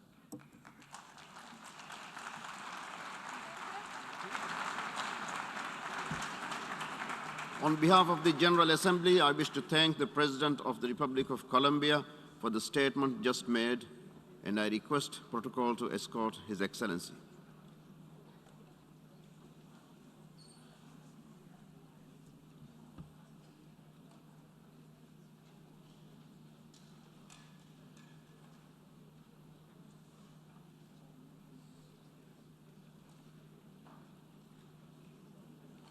The Assembly will hear an address by His Highness Sheikh Tamim bin Hamad Al Thani, Amir of the State of Qatar.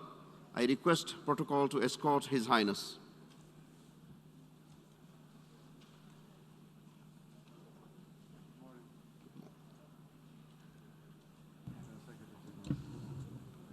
On behalf of the General Assembly, I have the honor to welcome to the United Nations His Highness Sheikh Tamim bin Hamad Al Thani, Amir of the State of Qatar, and to invite him to address the Assembly. بسم الله الرحمن الرحيم. سعادة رئيس الجمعية العامة، سعادة الأمين العام للأمم المتحدة، الحضور الكرام، يطيب لي أن أتوجه بالتهنئة لسعادة السيد عبد الله شهيد لتوليه رئاسة الدورة 76 للجمعية العامة، متمنيا له التوفيق والنجاح في مهمته. كما أعرب عن تقديرنا لسعادة السيد فولكان بوسكير على جهوده في إدارة أعمال الدورة 75 للجمعية العامة. وأتقدم بالتهنئة لسعادة السيد أنطونيو غوتيريش على تجديد انتخابه أميناً عاماً للأمم المتحدة، ونؤكد دعمنا له في مهمته. الحضور الكرام، يرسل اجتماعنا اليوم تحت عنوان استعادة الأمل، ولقاءنا حضورياً وليس عن بعد، إشارة مهمة بشأن العودة إلى مسار الحياة العادي، من دون التخلي عن وسائل الحماية والوقاية بالطبع، وذلك بعد فترة عصيبة عاشها العالم ولا يزال جراء جائحة كوفيد-19 التي خلفت ملايين الضحايا وأزمات إنسانية واجتماعية واقتصادية لا حصر لها. لقد أظهر هذا الامتحان الصعب الذي لا تزال الإنسانية تتعرض له ثغرات ونقاط ضعف في نظام أمننا الجماعي، وألهمنا في الوقت نفسه الكثير من الدروس، ومنها أهمية الموازنة بين الحرص على صحة الناس ودوران عجلة الاقتصاد الذي يؤمن مصادر عيشهم في الوقت ذاته، وكذلك أهمية التكامل بين دور الدولة الذي لا غنى عنه داخل حدودها من ناحية، ودورها في مواجهة القضايا العابرة للحدود والالتزامات المشتركة لمواجهة التحديات والأزمات والكوارث من ناحية أخرى. إننا نؤكد دعمنا لتحقيق الأولويات الواردة في الرؤية المطروحة لهذه الدورة، ونشدد على ضرورة التوزيع العادل للقاحات وضمان وصولها إلى بلدان الجنوب وتأمين العلاج للجميع، وكذلك ضرورة تنسيق الجهود في مكافحة وباء آخر هو وباء الأخبار الكاذبة ونظريات المؤامرة، والتشكيك غير المسبوق في جدول اللقاحات الذي اجتاح العالم أيضاً إبان هذه الجائحة، والذي ما زال يعيق الانتشار الضروري للقاحات في ظروف استمرارها. وأشير هنا إلى أن دولة قطر قد اتبعت نهجاً متوازناً وفعالاً في التصدي للجائحة وآثارها الصحية والاقتصادية على المستوى الوطني، وقد بيّنت التجربة أن النجاح في هذه المواجهة مرهون بسياسات الدولة ومقدراتها، ولا سيما في مجال الصحة العامة، وأيضاً بدرجة المسؤولية التي يتحلى بها المواطنون ومستوى وعيهم.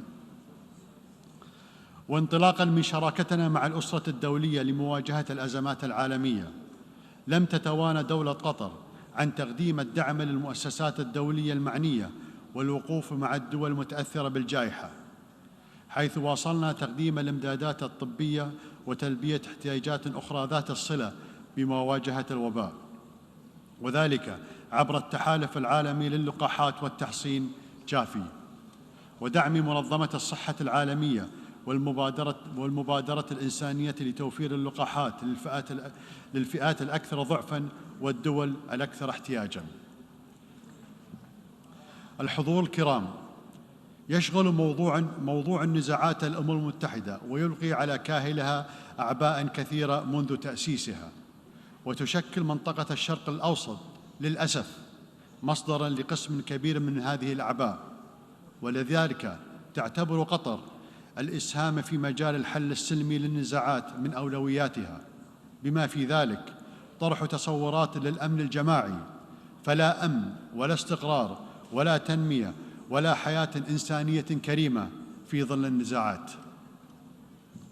لقد حرصنا دائماً على إحلال مناخ السلام والاستقرار والتعاون في المنطقة، فمثلاً على مستوى الخليج بيئتنا المباشرة أكدنا مراراً على أهمية مجلس التعاون لدول الخليج العربية والتزامنا بتسوية أي خلافات عن طريق الحوار البناء. وقد أتى إعلان العلا الذي صدر عن قادة دول مجلس التعاون لدول الخليج العربية في شهر يناير الماضي تجسيداً لمبدأ حل الخلافات بالحوار القائم على المصالح المشتركة والاحترام المتبادل، ونحن واثقون من ترسيخ هذا التوافق الذي حصل بين الأشقاء. ومن ناحية أخرى نرى أنه لا حل للخلافات والاختلافات في وجهات النظر مع إيران إلا بالحوار العقلاني على أساس الاحترام المتبادل، وينطبق ذلك على مسألة العودة للاتفاق النووي مع إيران، ولا أعتقد أنه يتوفر لدى أحد بديل لهذه المقاربة، بما في ذلك من يعارضون العودة إلى الاتفاق. الحضور الكرام، شهد هذا العام انتهاكات إسرائيلية عديدة في القدس الشرقية المحتلة وتكرار الاعتداء على المقدسات الإسلامية والمسيحية، وبالأخص الحرم القدسي الشريف خلال شهر رمضان المبارك، والاستيلاء على منازل الفلسطينيين في إطار سياسة التهويد والاستيطان، وتبع ذلك تصعيد عسكري خطير في قطاع غزة أوقع المئات من الضحايا من المدنيين العزل، وتسبب في تفاقم الوضع الإنساني المتردي أصلاً في القطاع. يتحمل المجتمع الدولي مسؤولية تحقيق تسوية سلمية شاملة وعادلة للقضية الفلسطينية بإقامة الدولة الفلسطينية على حدود عام 1967 وعاصمتها القدس الشرقية إلى جانب دولة إسرائيل، وإنهاء احتلال الأراضي العربية والحل العادل لمسألة اللاجئين. هذا ما توافق عليه المجتمع الدولي منذ عقود، ولكنه لا يجد طريقه للتطبيق على الرغم من مخاطر بقاء هذه القضية دون حل.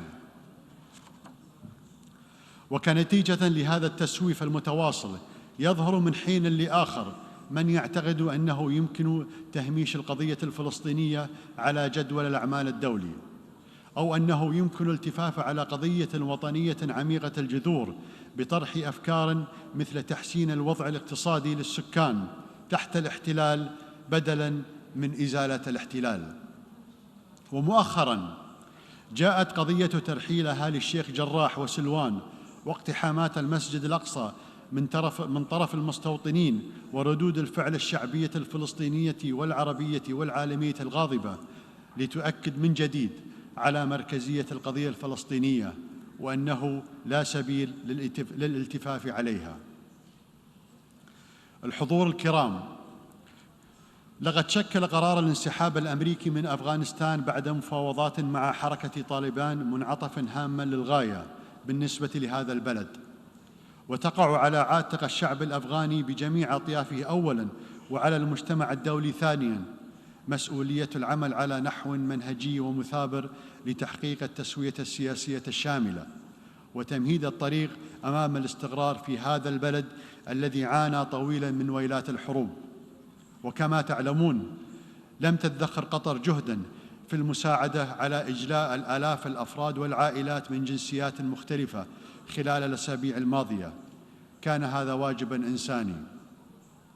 لكن الأمر الأهم الذي أود الإشارة إليه هو أننا كنا واثقين بأن الحرب لا تشكل حلاً، وأنه في النهاية سوف يكون هناك حوار. وتصرفنا على هذا الأساس حين استضفنا مكتب طالبان عندما طلب منا شركاءنا الدوليين فتح ورعاية حوار مباشر بينهم وبين طالبان في الدوحة، وقد ثبت صحة هذا الموقف. وسوف نواصل بالتنسيق مع شركائنا الدوليين تقديم ما في وسعنا لضمان الحفاظ على المكاسب الملموسة التي تحققت ضمن مسار الدوحة، ومن الضروري أن تلتزم الأطراف بتعهداتها خلاله. وتؤكد دولة قطر على موقفها الثابت بشأن ضرورة حماية المدنيين واحترام حقوق الإنسان ومكافحة الإرهاب وتحقيق حل سياسي شامل لضمان الأمن والاستقرار لما فيه مصلحة الشعب الأفغاني الشقيق. ونشدد هنا على أن أهمية استمرار المجتمع الدولي في تقديم الدعم لأفغانستان في هذه المرحلة الحرجة، وفصل مجال المساعدات الإنسانية عن الخلافات السياسية. كما نؤكد على ضرورة استمرار الحوار مع طالبان، لأن المقاطعة تؤدي فقط إلى الاستقطاب وردود الفعل، أما الحوار فيمكن أن يأتي بنتائج إيجابية. ليست المسألة في أفغانستان مسألة انتصار ولا هزيمة، بل مسألة فشل فرض نظام سياسي من الخارج. وبغض النظر عن النوايا والجهود التي بذلت والأموال التي استثمرت، انهارت هذه التجربة في أفغانستان بعد 20 عاماً، وقد توصل العالم إلى استنتاجات صحيحة في هذا الشأن.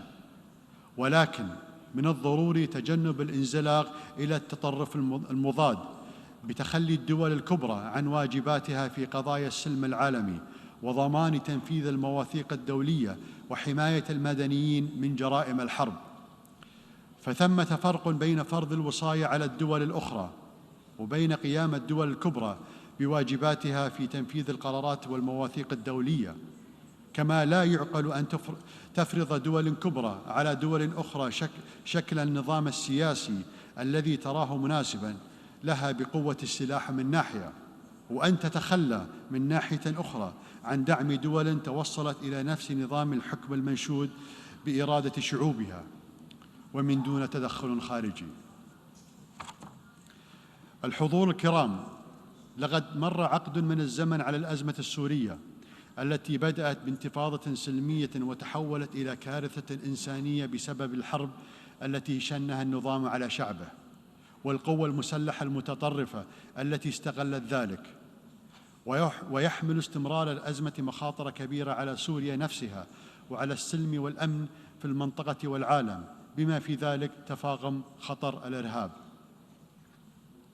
لا يجوز إهمال القضية السورية ولا إدارة المجتمع الدولي ظهره لمعاناة الشعب السوري مثل ما حصل مؤخراً إبان قصف مدينة درعا وغيرها. وقد يأتي يوم نتذكر فيه هذا الإهمال لمعاناة البشر من الظلم بأسف شديد. يتعين على المجتمع الدولي مضاعفة الجهود لإنهاء هذه الأزمة من خلال الحل السلمي وفقاً لإعلان جنيف 1 وتنفيذ قرار مجلس الأمن 2254 بجميع عناصره والمحافظة على وحدة سوريا الإقليمية والوطنية وسيادتها واستقلالها. وفي الشأن الليبي فإن التطورات الإيجابية التي شهدتها ليبيا خلال العام المنصرم تبعث على تفاؤل حذر، فوقف إطلاق النار وانعقاد منتدى الحوار السياسي الليبي وصولاً إلى انتخاب ممثل السلطة التنفيذية المؤقتة ونيل حكومة الوحدة الوطنية المؤقتة ثقة مجلس النواب، كلها تطورات إيجابية. ونحن ندعو الأطراف الليبية كافة للحفاظ على هذه المكاسب وضمان التنفيذ الكامل لما تم الاتفاق عليه على المسارات السياسية والاقتصادية والأمنية، وإنجاح عقد الانتخابات والعمل على تحقيق المصالحة الشاملة.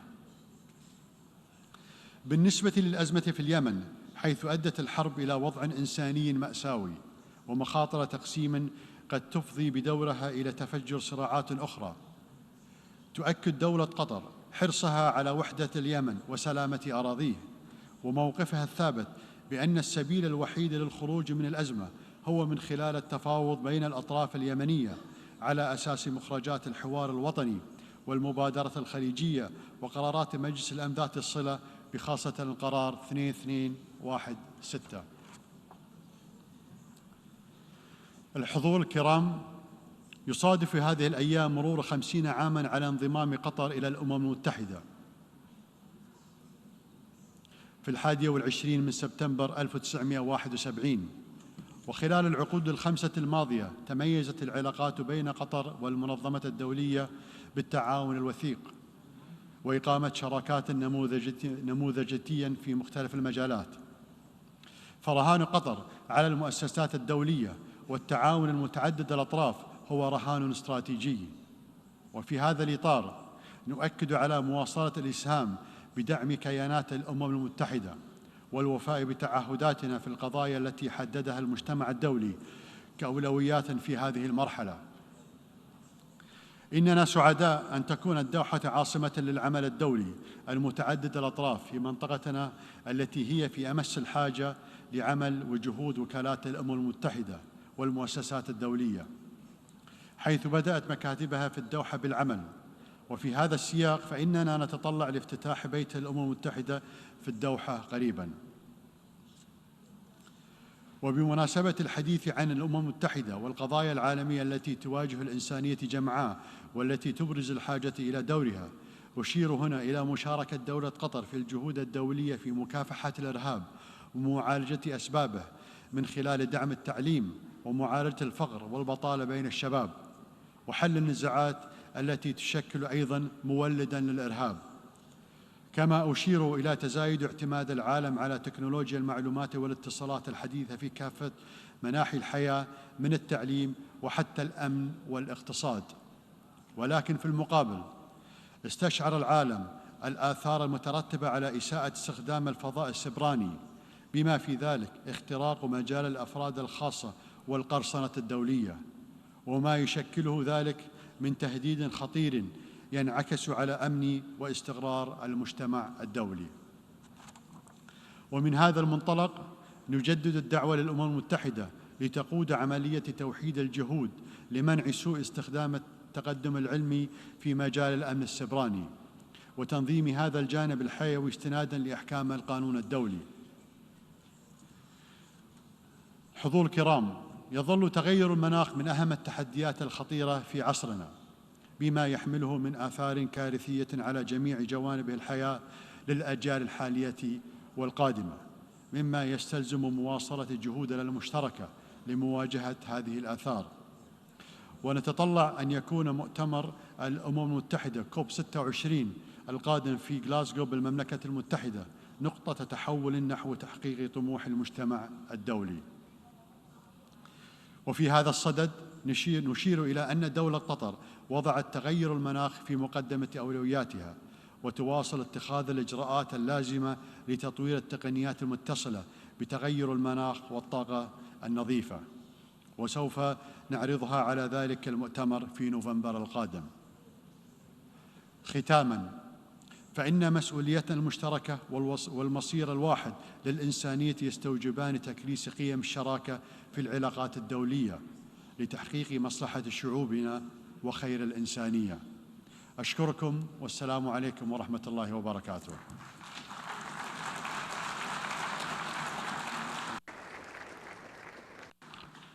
On behalf of the General Assembly, I wish to thank the Amir of the State of Qatar for the statement just made, and I request protocol to escort His Highness.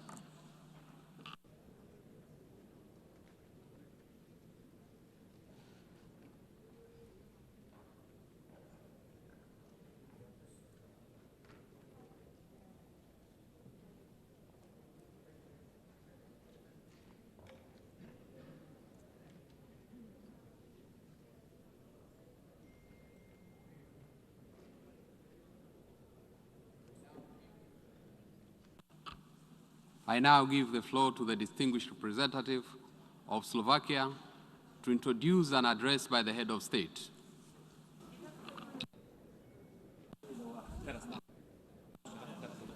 Mr. President, Excellencies, ladies and gentlemen, I have the honor to introduce the pre-recorded statement by the President of the Slovak Republic, Her Excellency Zuzana Čaputová, for the general debate of the 76th session of the United Nations General Assembly. Thank you.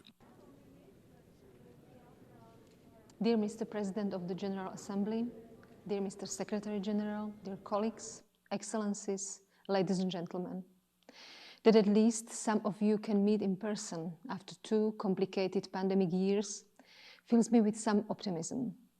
Optimism that science can and does offer solutions, and that if we respect scientific recommendations, we will overcome the challenges ahead. Indeed, we are in a much better place than a year ago. Vaccines offer a clear path out of the pandemic. But where the scientists have succeeded in sequencing the virus or producing safe vaccines, the politics are still failing. A year ago, we made promises and pooled resources. More than 5 billion vaccine doses have been administered across the world, but nearly 75% of them in just 10 countries. 50 countries have less than a 5% vaccination rate, with half of them just 1% rate. This is a failure of politics projected onto the world stage in real time. Vaccine egoism will only delay the pandemic's end and lend time to new, more lethal mutations. Solidarity should be our binding principle, not an option. Vaccine must be accessible to all, and Slovakia will continue supporting the COVAX effort. Even as we get close to defending COVID-19, let us not rush into business as usual, just because we can. Our memory of how things were must be complemented by our reflection on whether they were right. Secretary General Guterres rightly said that we have our common agenda. Slovakia fully subscribes to the priorities laid out in this report. Simply put, our common task is saving our planet. Previously, the earth was whispering, but now she is screaming that she cannot hold us any longer, that the humankind is too heavy a burden to carry. Saving the planet is not a promise we make today for our successors to implement it later.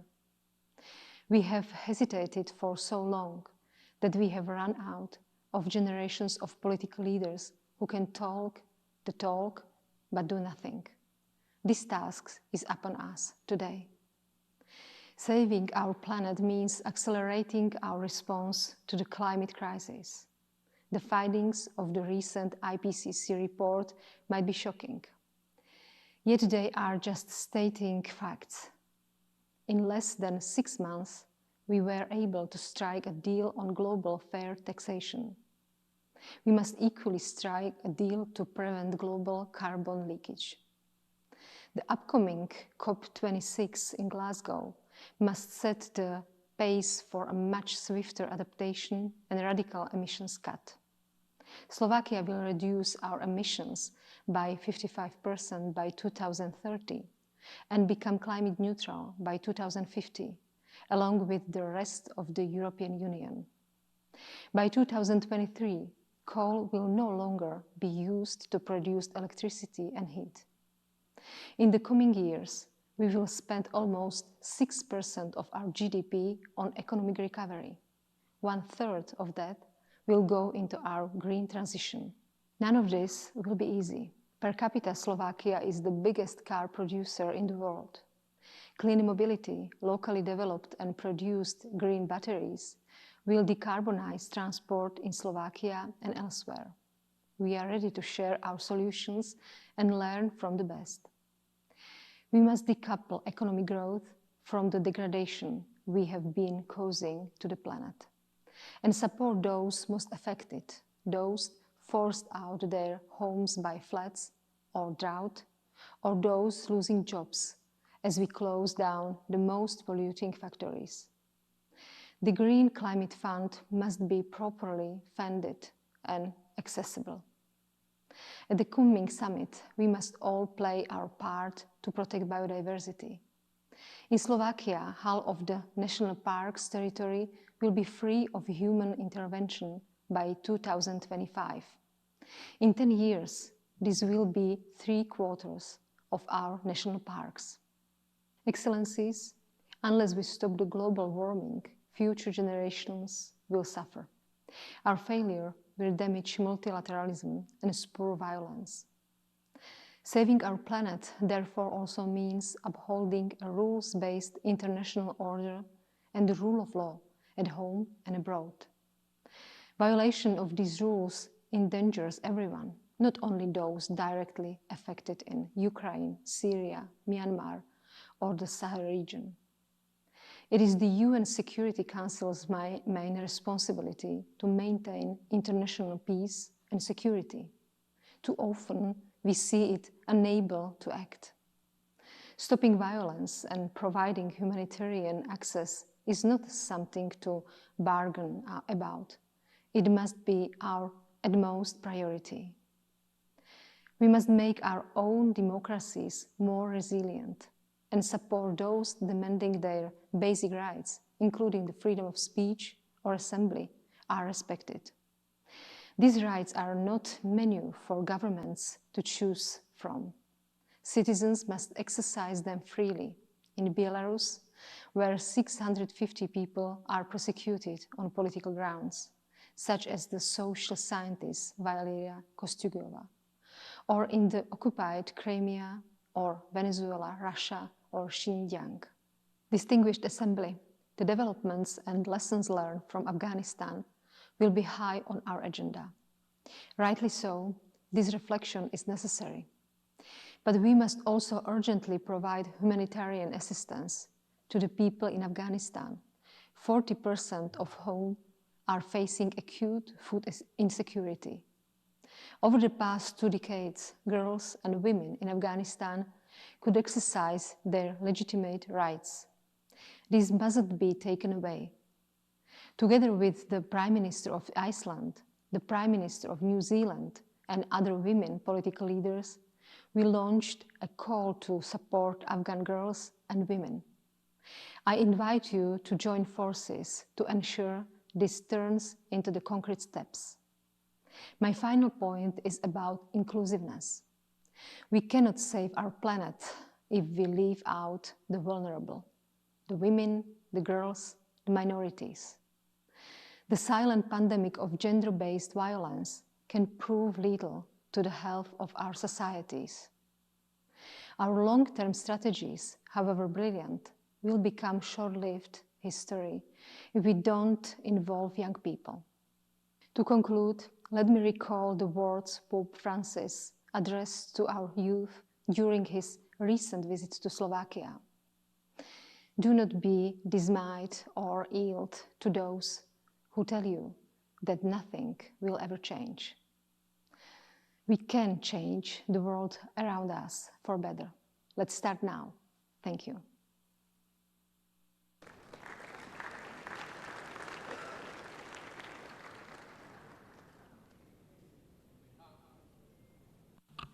On behalf of the General Assembly, I wish to thank the President of the Slovak Republic for the statement just made. The Assembly will hear an address by His Excellency Marcelo Rebelo de Sousa, President of the Portuguese Republic. I request protocol to escort His Excellency.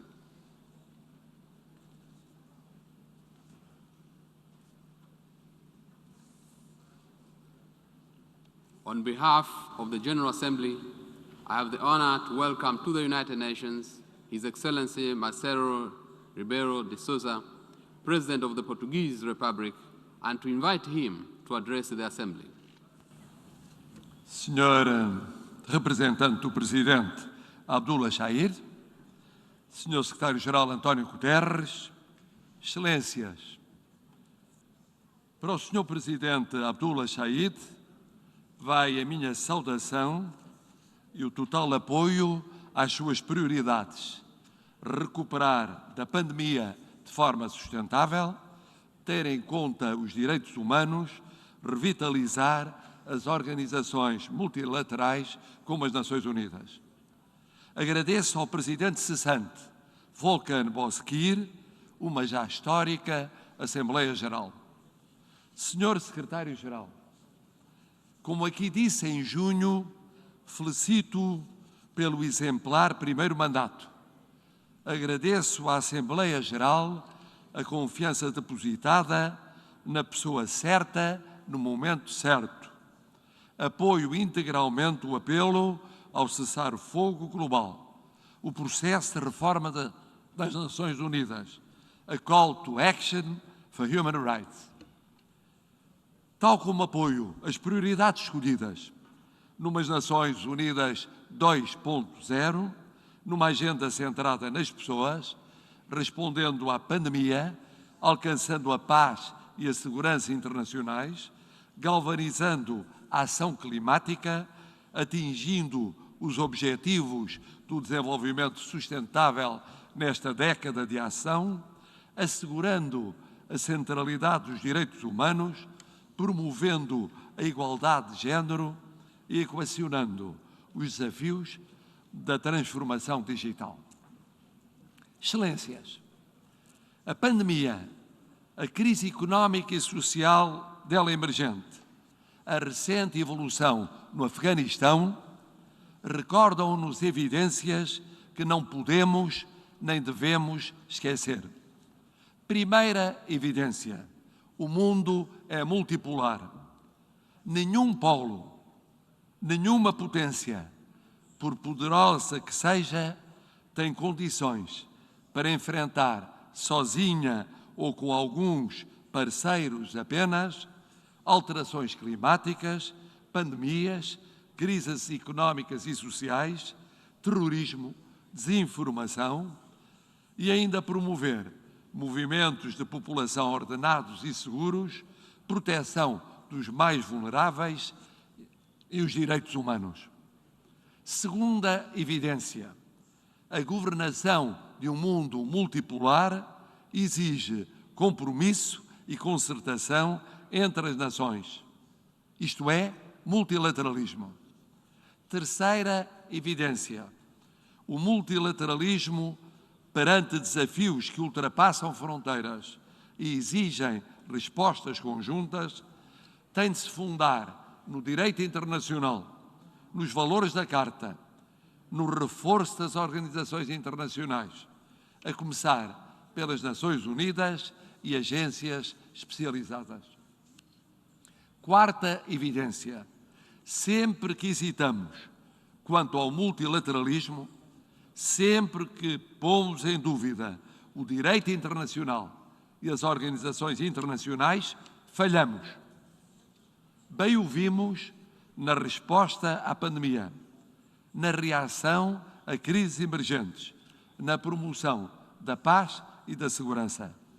A nossa agenda comum e o recente relatório do Secretário-Geral, com ideias inovadoras, são o nosso melhor roteiro.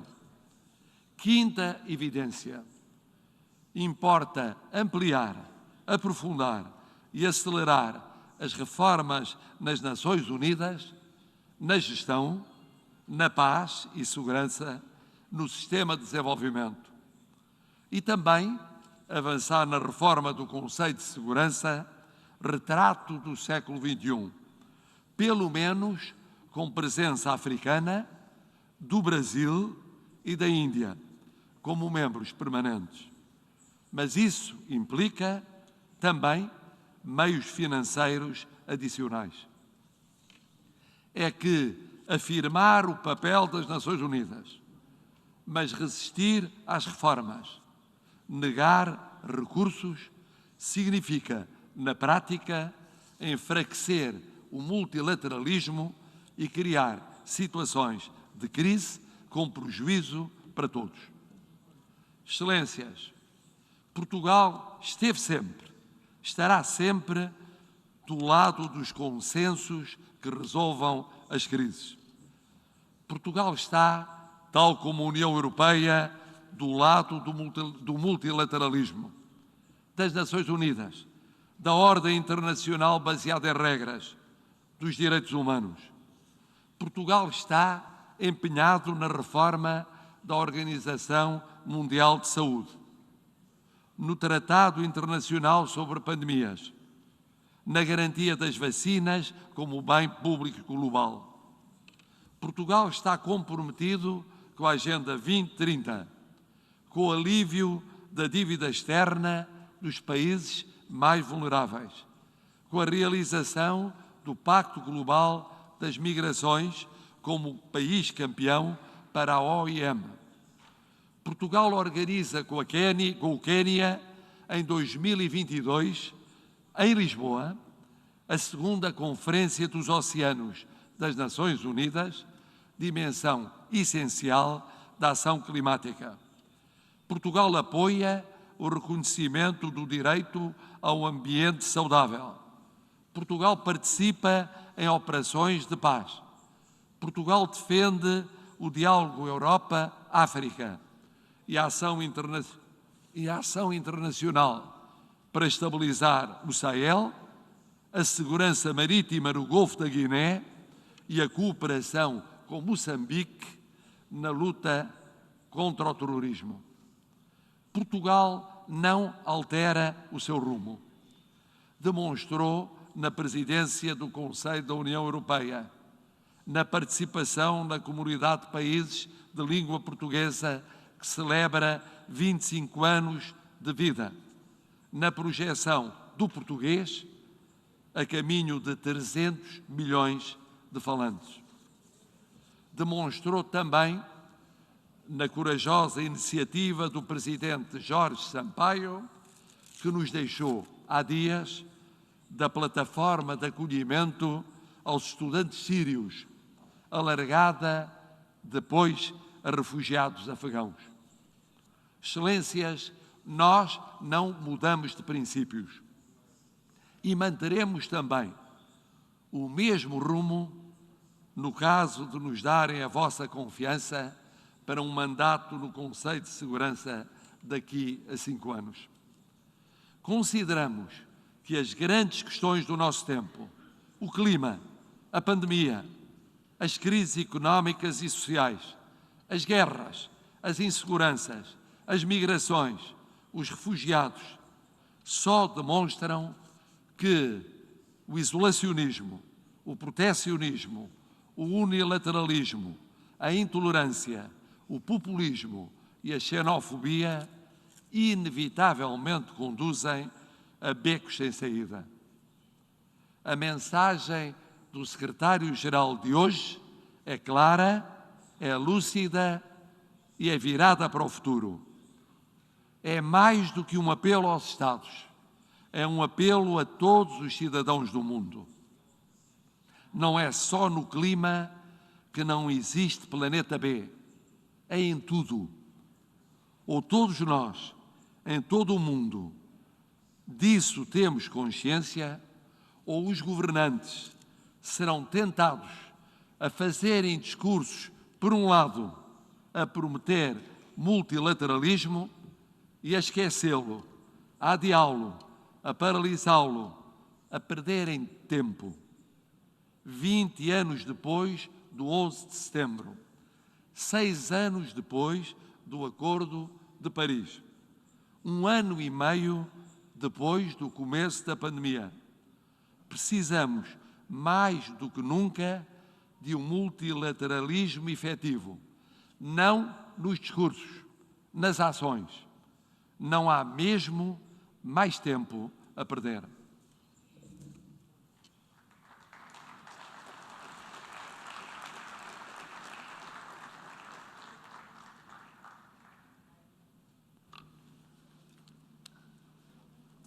On behalf of the General Assembly, I wish to thank the President of the Portuguese Republic for the statement just made, and I request the protocol to escort His Excellency.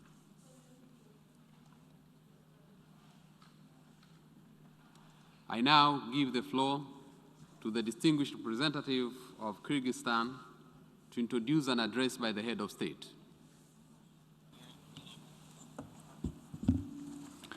Уважаемый генеральный секретарь, господин Антонио Гутерриш, уважаемый господин председатель, дамы и господа, я имею честь представить видеообращение его превосходительства господина Садыра Джапарова, президента Кыргызской Республики, на 76-й сессии Генеральной Ассамблеи Организации Объединенных Наций. Благодарю за внимание.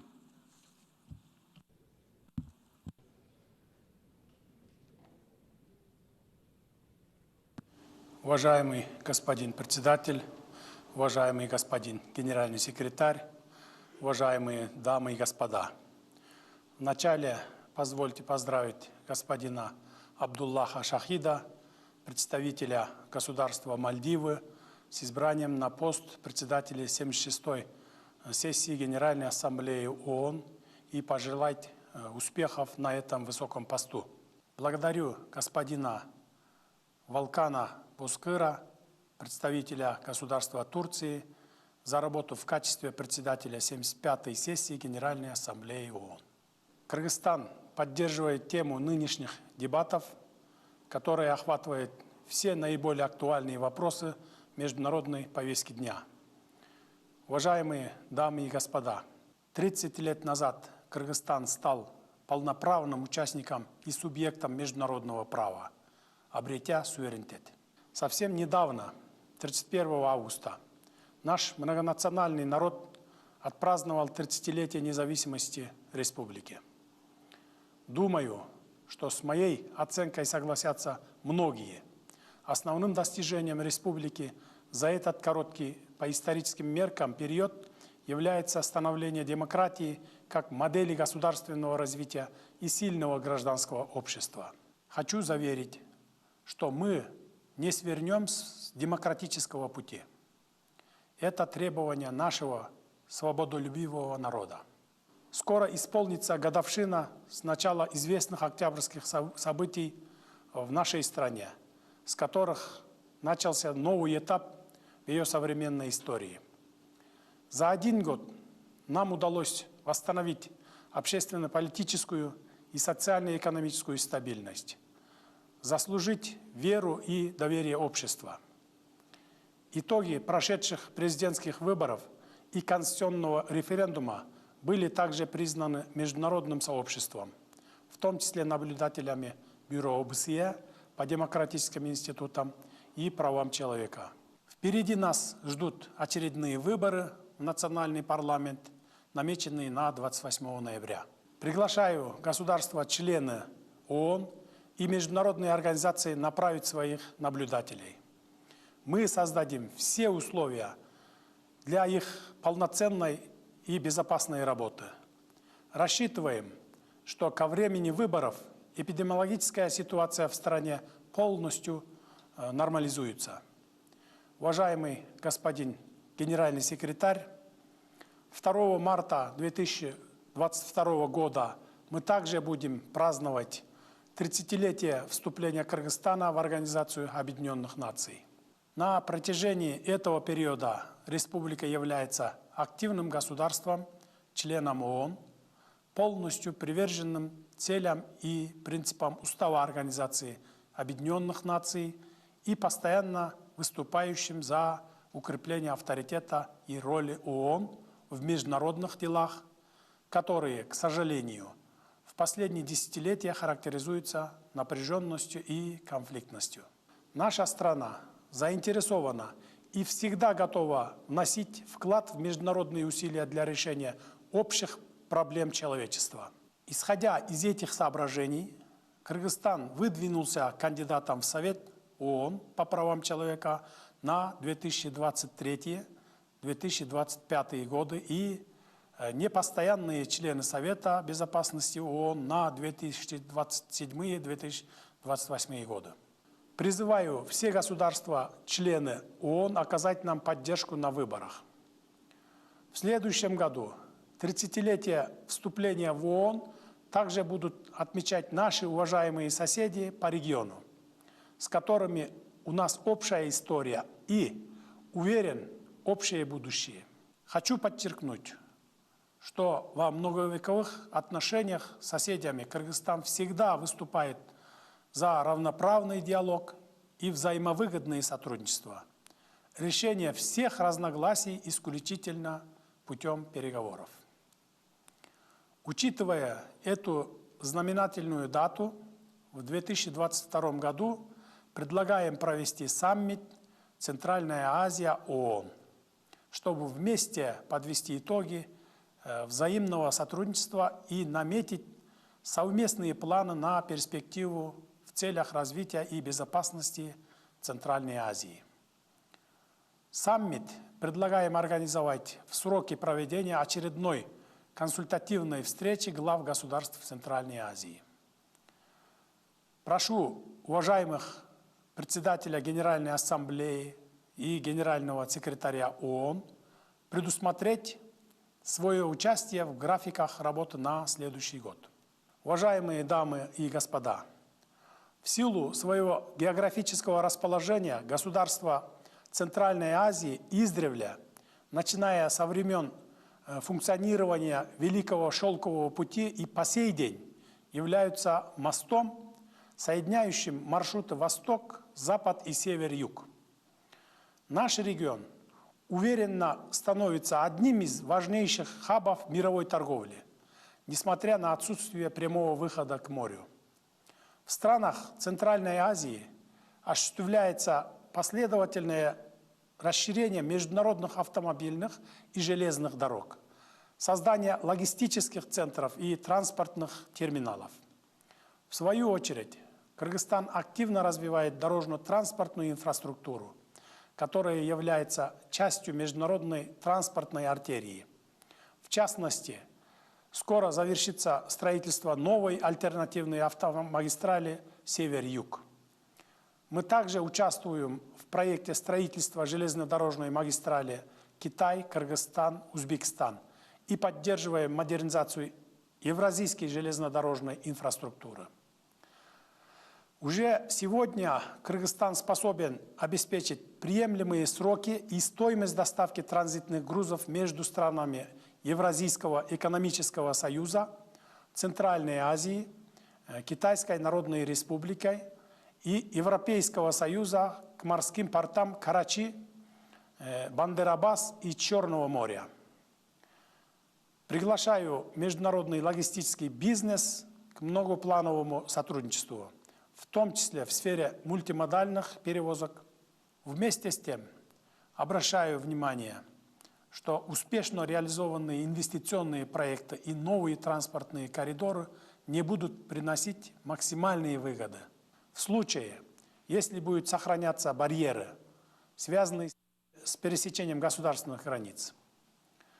В этой связи выступаем за создание благоприятных условий для международных перевозок и недопущение задержки грузопотока между странами, а также за снятие барьеров на пути к экономической кооперации, упрощение процедур прохождения границ и транзита между странами и регионами. Уважаемые коллеги, нельзя не отметить нашу озабоченность в связи с последними событиями в Афганистане.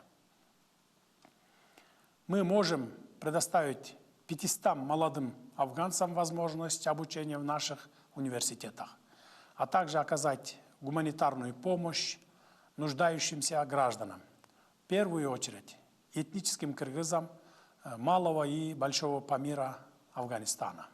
С учетом проходящей эвакуации учреждений ООН из Афганистана, Кыргызстан предлагает временно разместить их в Бишкеке.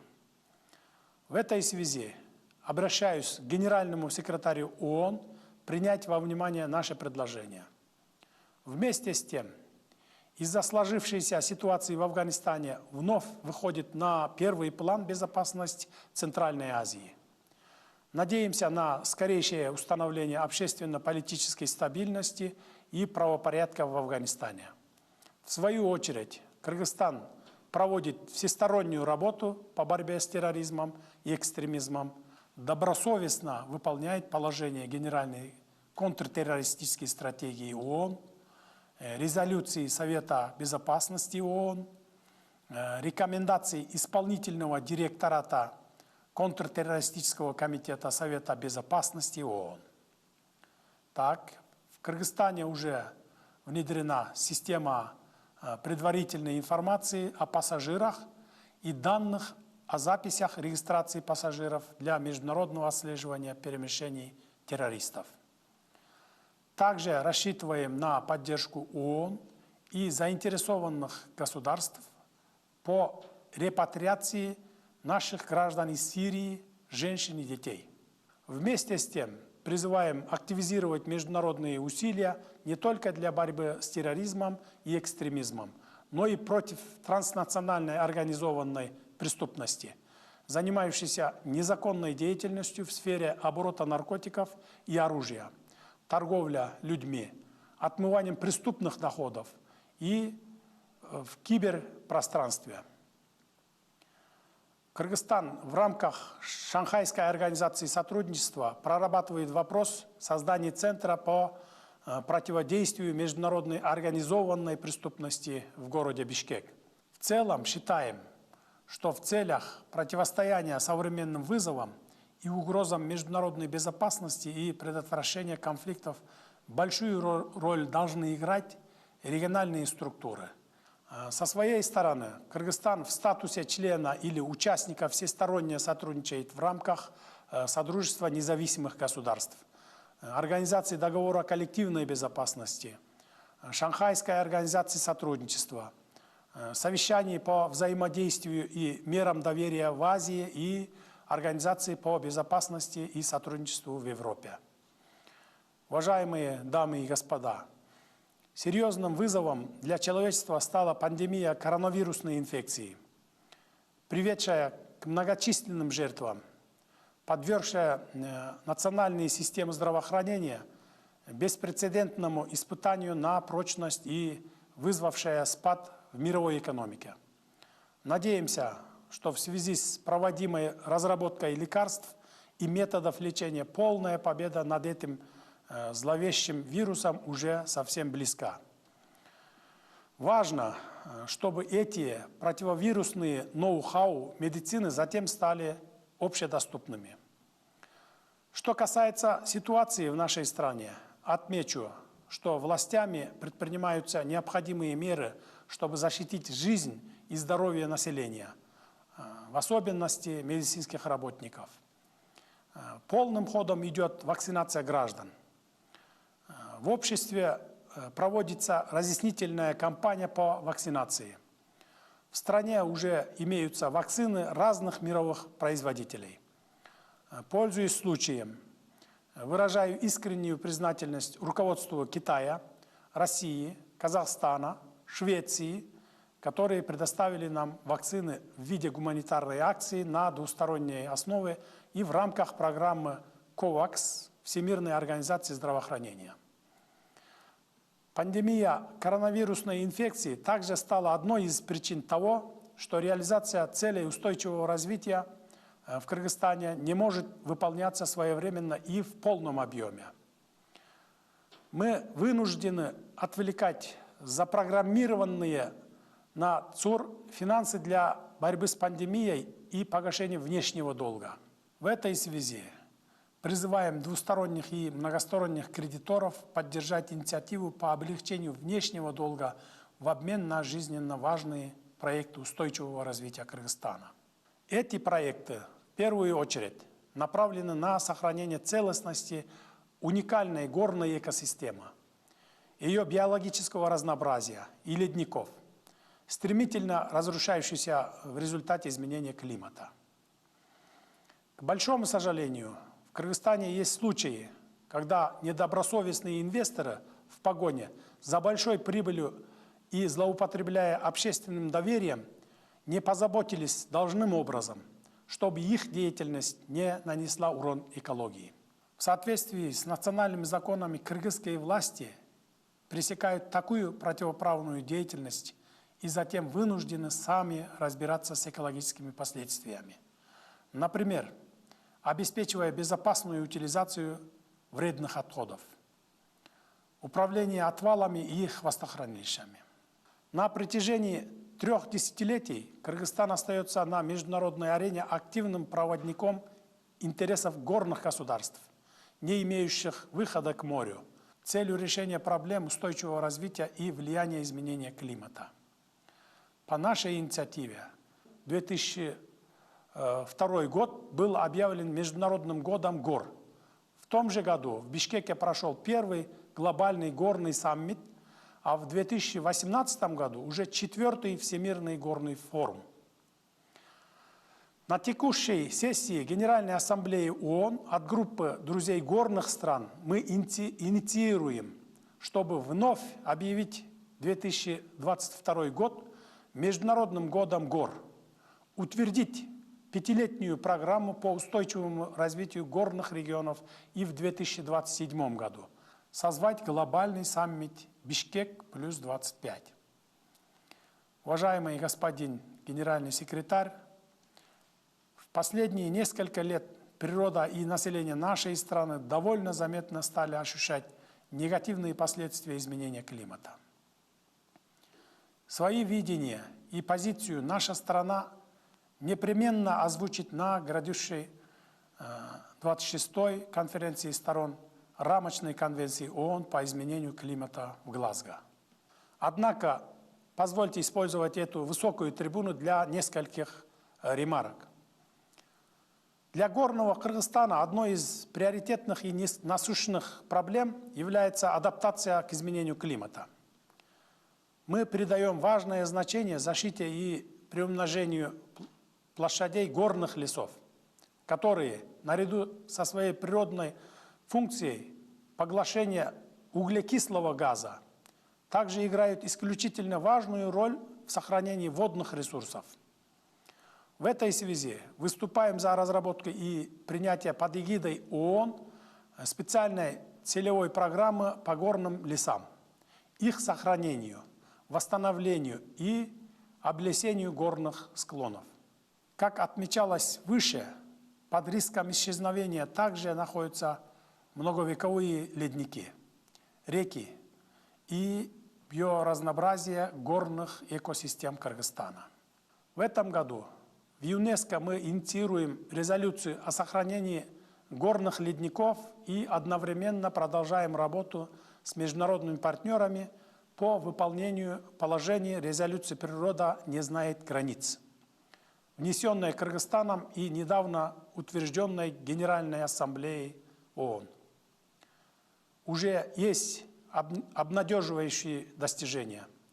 Например, благодаря общей работе со странами, ареалами, обитания и международными организациями удалось не допустить исчезновения такого благородного животного, как снежный барс.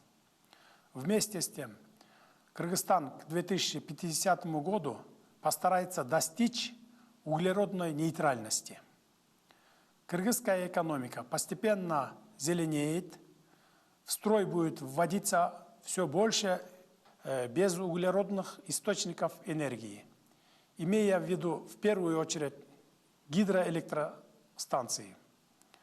В целях обеспечения энергетической безопасности Кыргызстан намерен поэтапно реализовать на своей территории ряд проектов по строительству ГЭС являющихся экологически чистыми источниками энергии.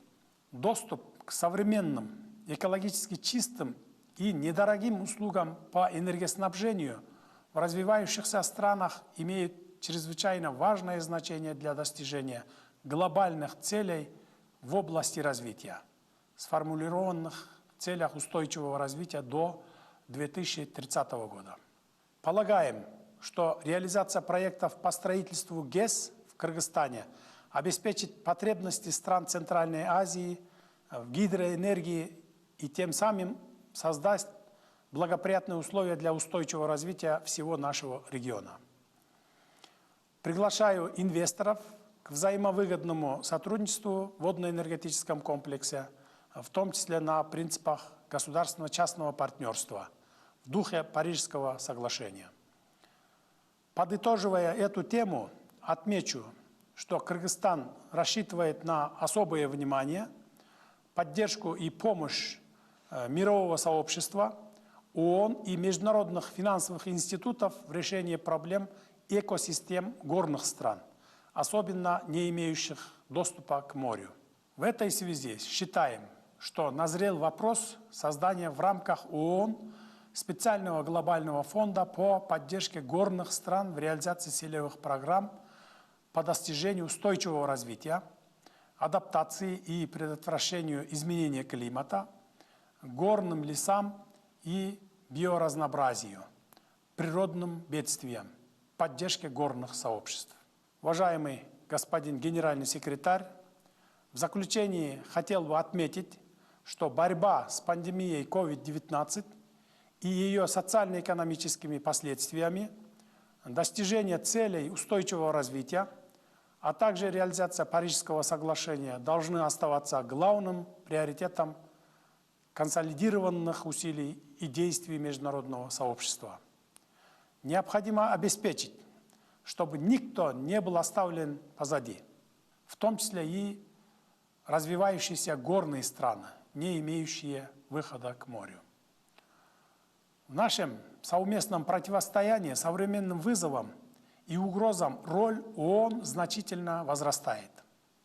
В этой связи призываю всесторонне поддерживать и укреплять нашу организацию целью коллективного решения глобальных проблем во благо устойчивого развития. Благодарю за внимание.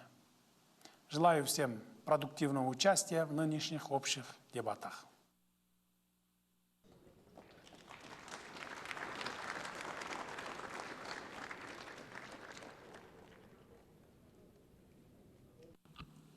On behalf of the General Assembly, I wish to thank the President of Kyrgyz Republic for the statement just made.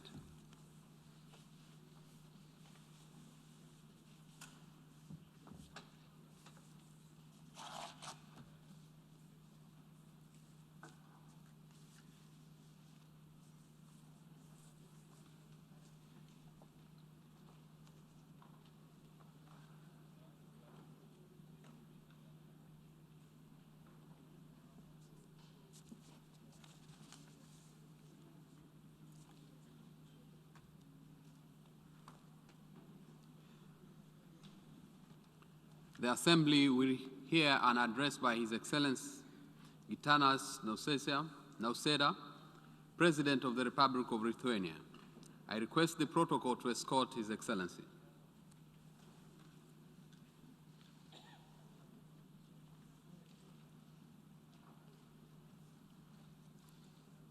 On behalf of the General Assembly, I have the honor to welcome to the United Nations His Excellency Gitanas Nauseda, President of the Republic of Lithuania, and to invite him to address the Assembly.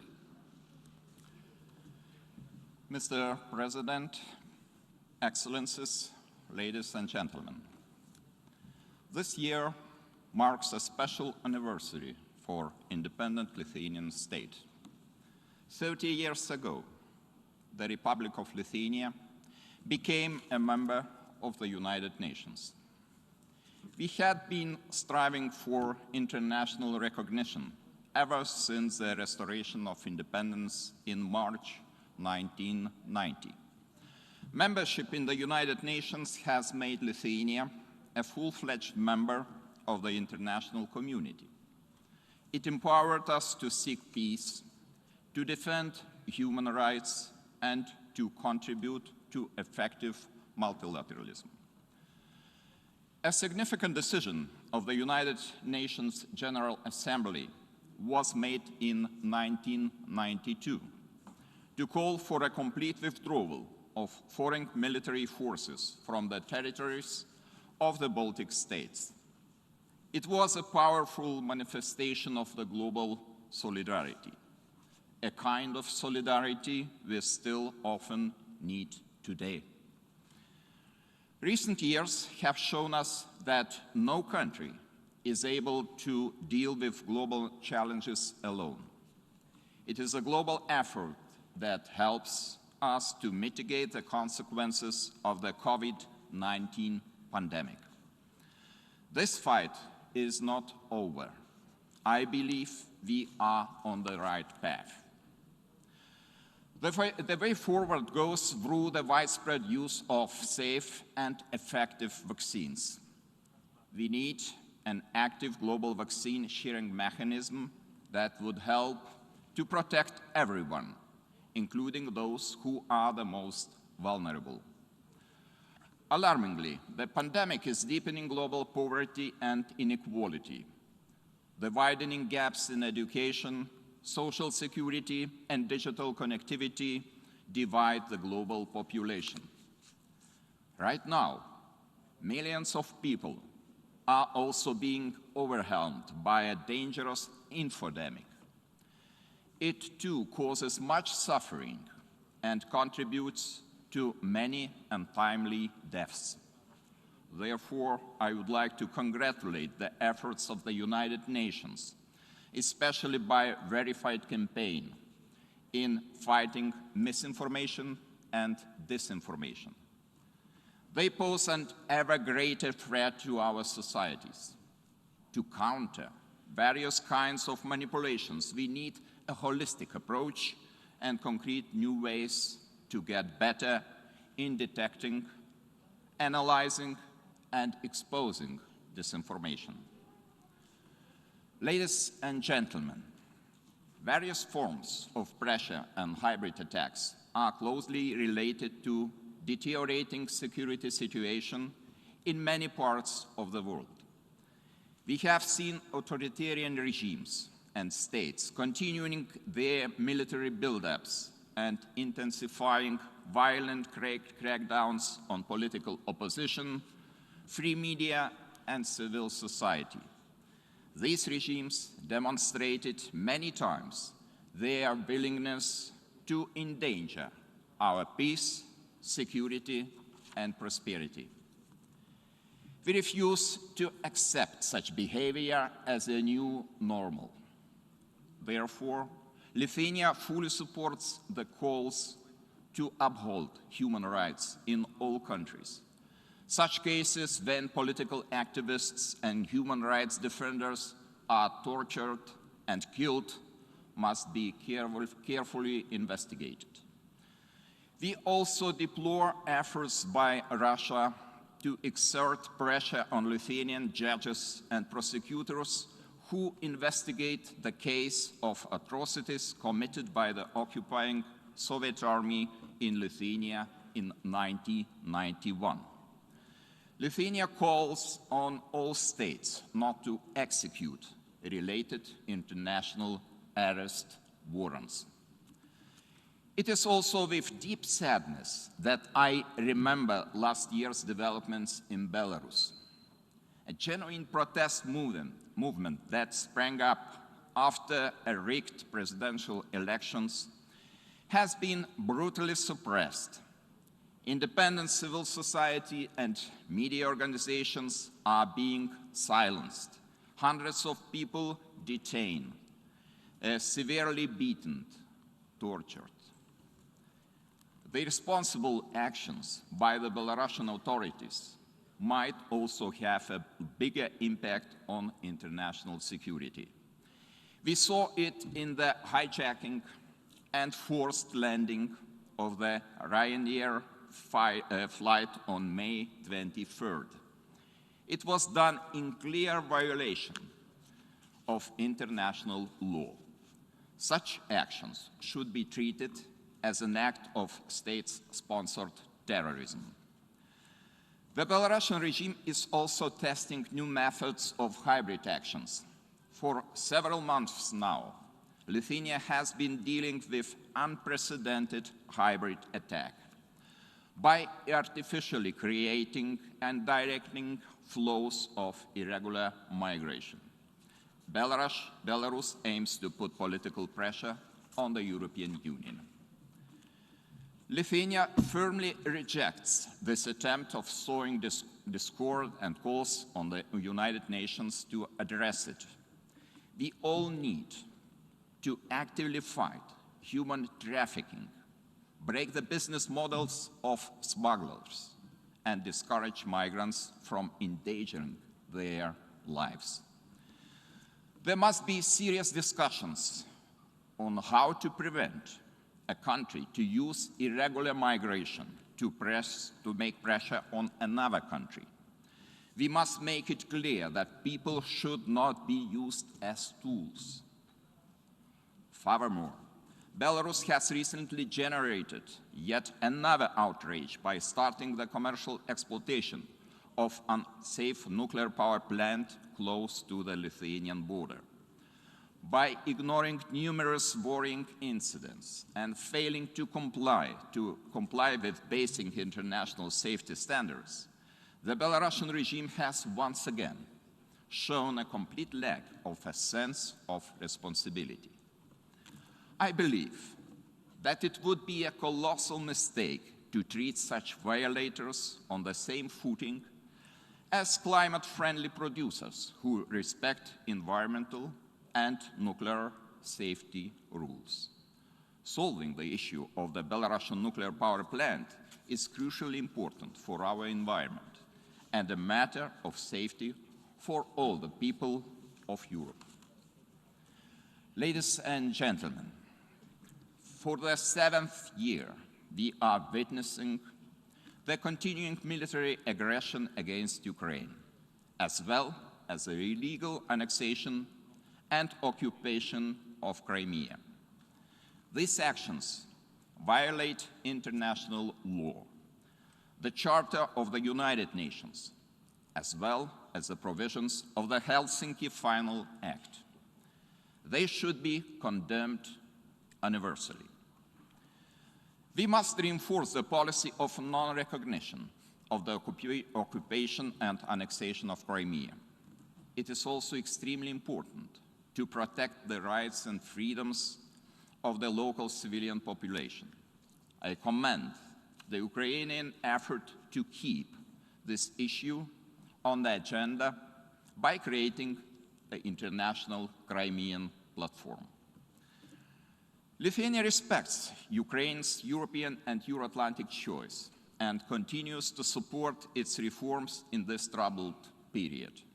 Seeking to consolidate international efforts, we have co-hosted the Ukraine Reform Conference in Vilnius this past July. Currently, we are also witnessing a worsening human rights and security situation in the Abkhazia and Skhin regions of Georgia. Aggressive actions of the occupying forces, such as borderization, movement restrictions, and illegal detentions, are hindering the lives of the local people. Our duty is to make the aggressor accountable. The international community may also give special attention to comprehensive settlement of Transnistrian conflict based on sovereignty and territorial integrity of Moldova within its internationally recognized borders. Ladies and gentlemen, we are being constantly reminded about the need to preserve the international rules-based order. As we have inherited it, our duty is to pass it to the next generations. We must show restraint on international matters and implement our commitments and obligations. the Open Skies Treaty, the Vienna Document, the Conventional Armed Forces in Europe Treaty, and many other agreements are crucial for building confidence in international security. The principles of sovereignty, independence, and territorial integrity should prevail in the face of the new challenges. For the United Nations to remain relevant and strong, an efficient Security Council is required. Every instance of inaction by Security Council encourages aggression and threatens the multilateralism system. Lithuania, therefore, strongly supports the initiative of limiting the use of veto in Security Council in cases of mass atrocities, genocide, war crimes, and crimes against humanity.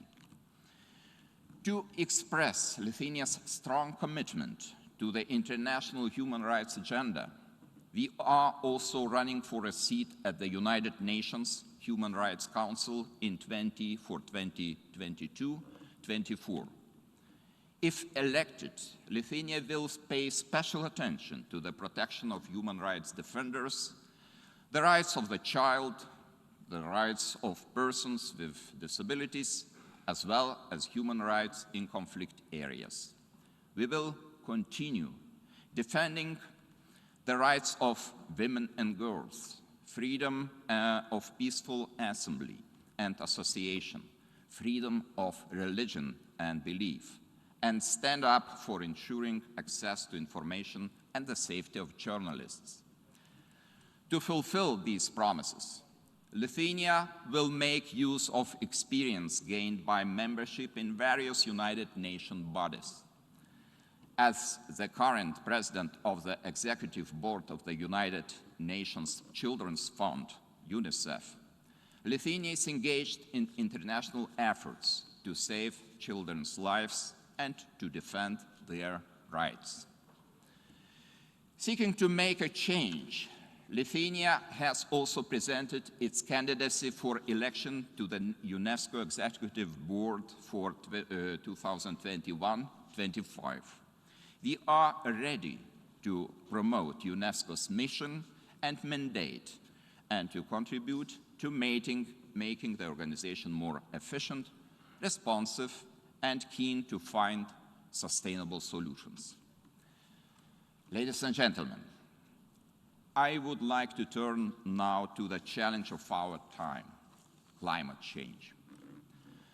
The recent report of the Intergovernmental Panel of Climate Change has clearly stated that we have little time left for necessary decisions and real actions.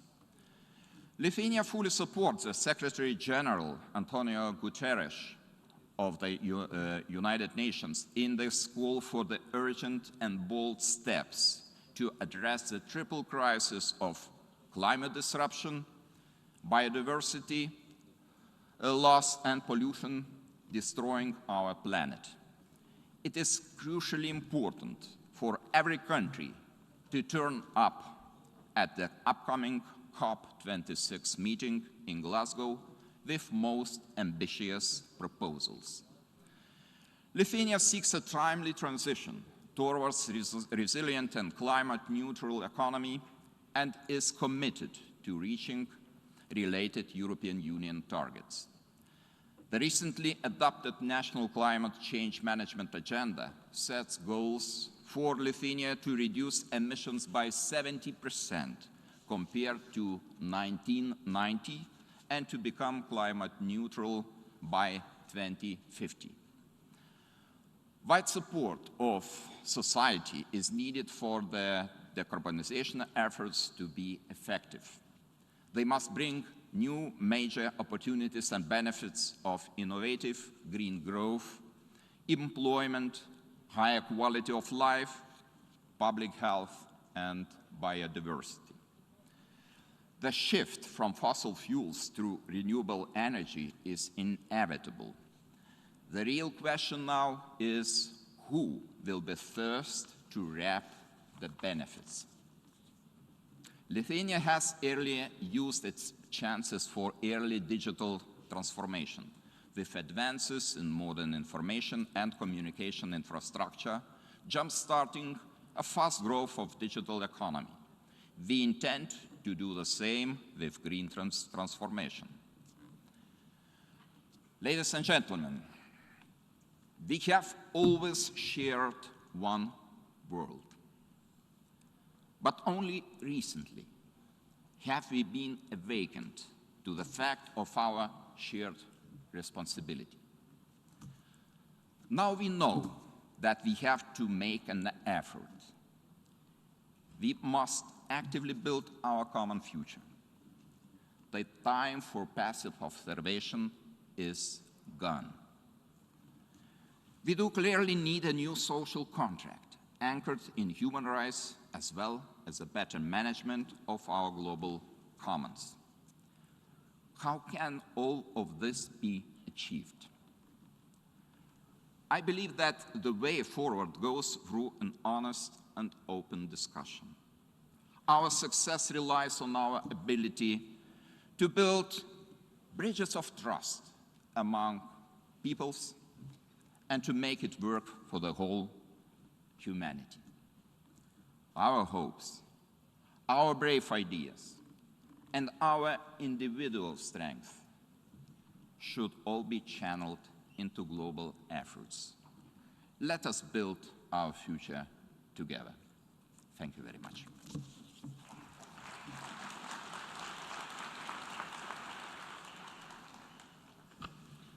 On behalf of General Assembly, I wish to thank the President of the Republic of Lithuania for the statement just made, and I request the protocol to escort His Excellency.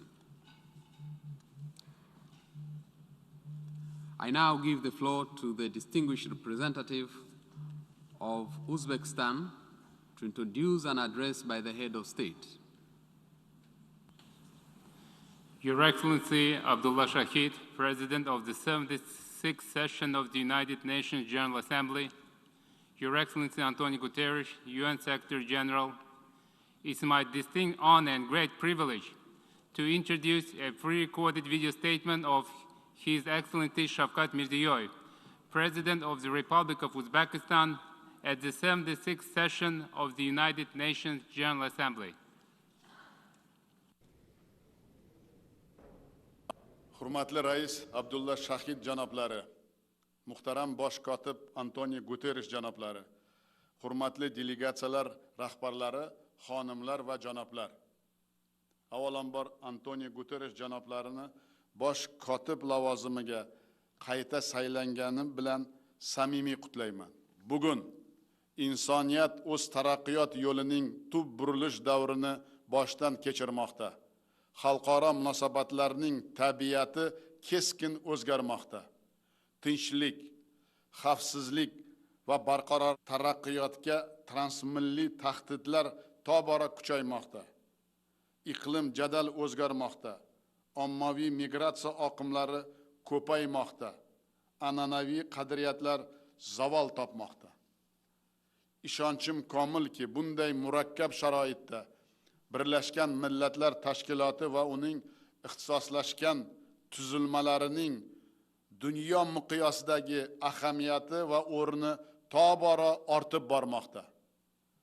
Jahon taqdiri bilan bog'liq ushbu muhim jarayonlarda aynan Birlashgan Millatlar Tashkiloti o'zining yetakchilik rolini yangi mazmun va sifat bilan davom ettirishi zarur.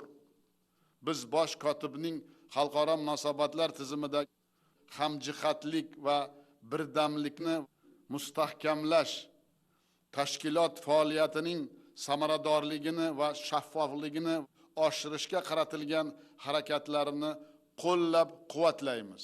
Hurmatli sessiya ishtirokchilari, bugun global ofatga aylangan COVID-19 pandemiyasi va uning nafaqat ijtimoiy iqtisodiy, balki ma'naviy siyosiy oqibatlari diqqat markazimizda turibdi.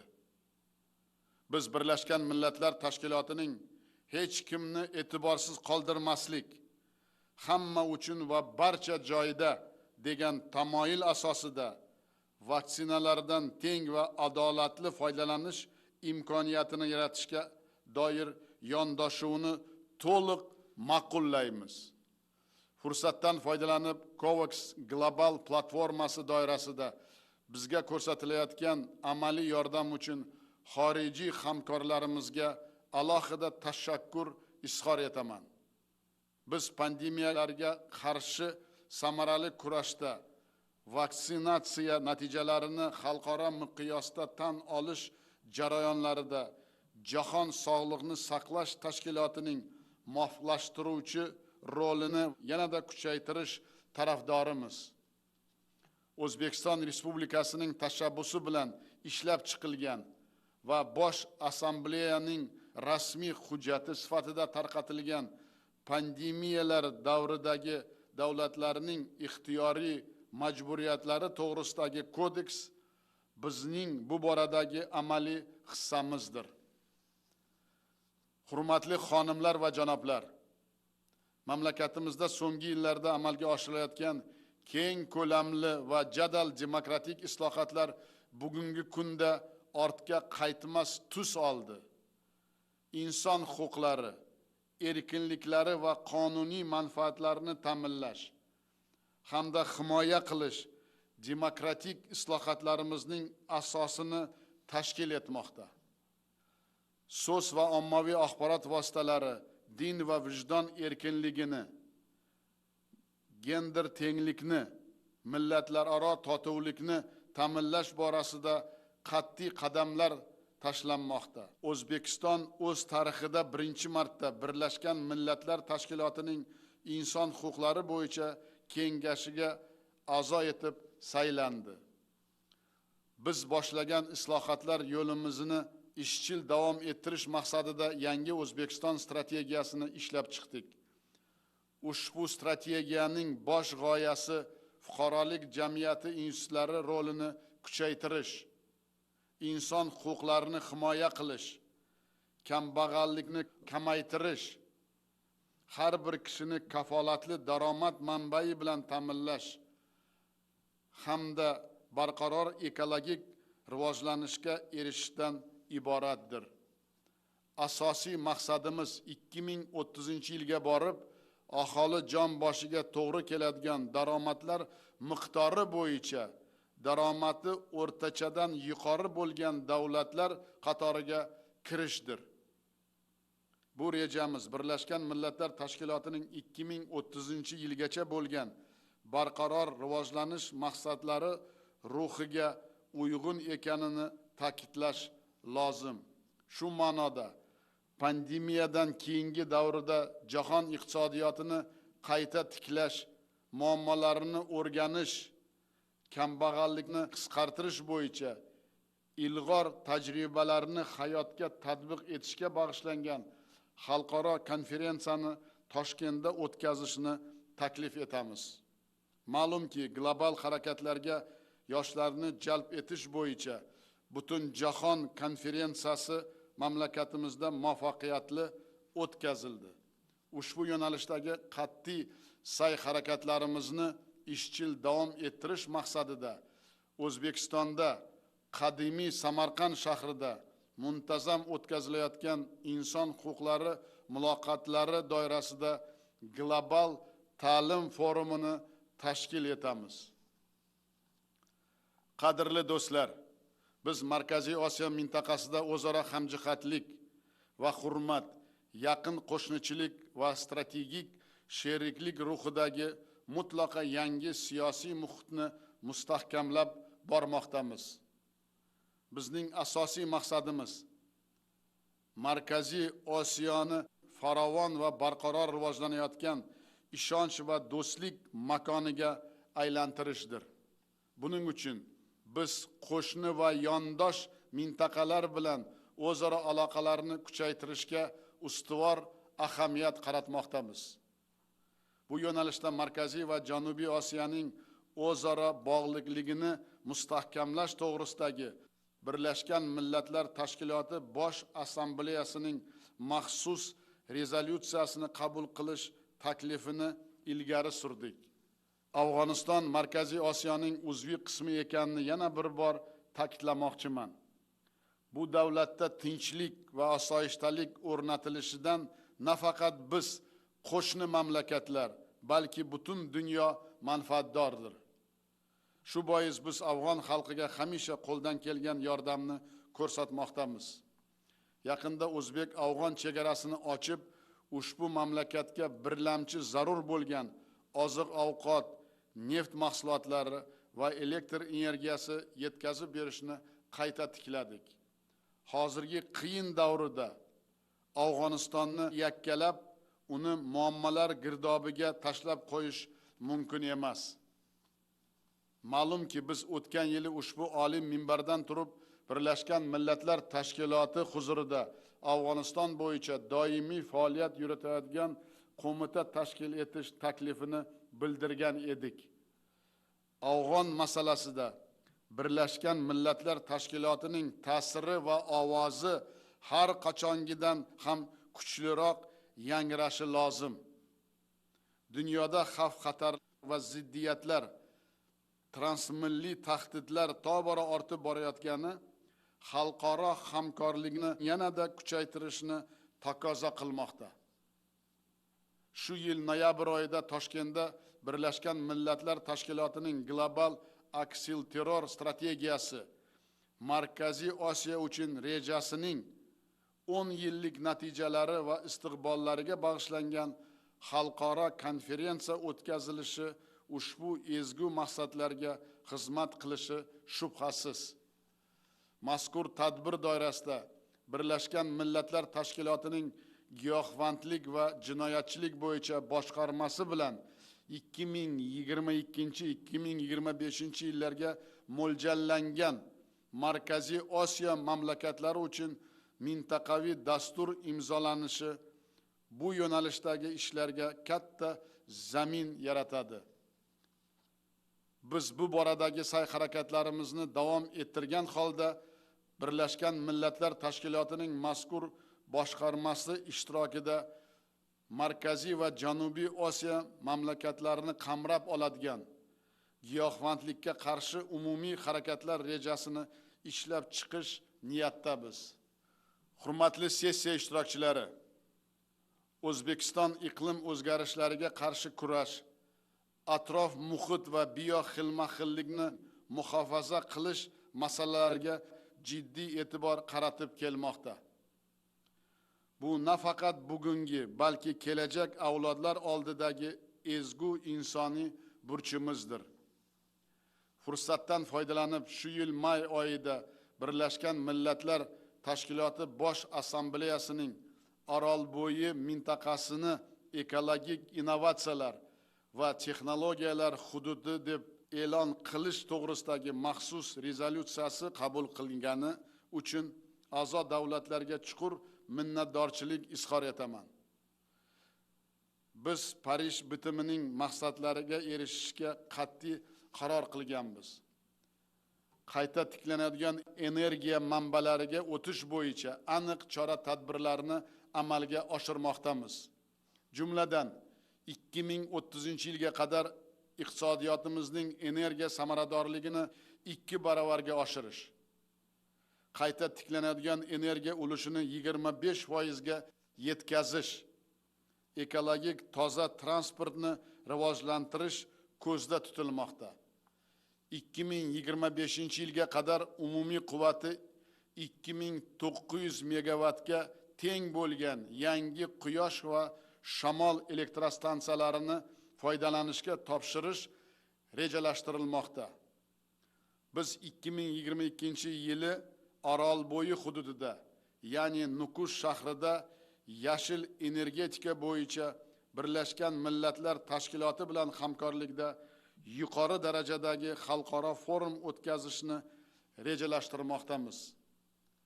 Bioxilma-xillik bo'yicha global xatli dasturning yaqin istiqbolda qabul qilinishini qo'llab-quvvatlaymiz. Bundan tashqari, kelgusida bioxilma-xillik konvensiyasi ishtirokchilarining yig'ilishlaridan birini mamlakatimizda qabul qilishga tayyormiz. Shu bilan birga Birleşken Milletler Tashkiloti shafeligida global ekologik siyosatning ustuvor yo'nalishlarini batafsil muhokama qilish maqsadida 2023-yili O'zbekistonda atrof muhit bo'yicha Birleşken Milletler Tashkilotining yuqori darajadagi 6-chi assambleyasini o'tkazishni taklif qilamiz. Assambleya ishtirokchilari Orol dengizining qurishi natijasida yuzaga kelgan ekologik ofat markazi bo'lgan Orolbo'yi mintaqasidagi og'ir vaziyat bilan bevosita tanishish va zarur xulosalar chiqarish imkoniyatiga ega bo'ladilar. Bundan tashqari, assambleyada Birleşken Milletler Tashkilotining yangi ekologik siyosati asoslarini tashkil etishga qaratilgan butun jahon ekologiya xartiyasini ishlab chiqish tashabbusini ilgari surmoqchimiz. Hurmatli xonimlar va janoblar, O'zbekiston dunyoning barcha davlatlari va global tashkilotlar bilan o'zaro manfaatli, uzoq muddatli va ko'p qirrali sheriklikni rivojlantirishga doimo tayyor. Ishonamanki, xavfsiz hamda barqaror o'sish, farovon kelajakni barpo etishga qaratilgan yaqin hamkorlikni bundan keyin ham kuchaytirib boraveramiz. E'tiboringiz uchun tashakkur.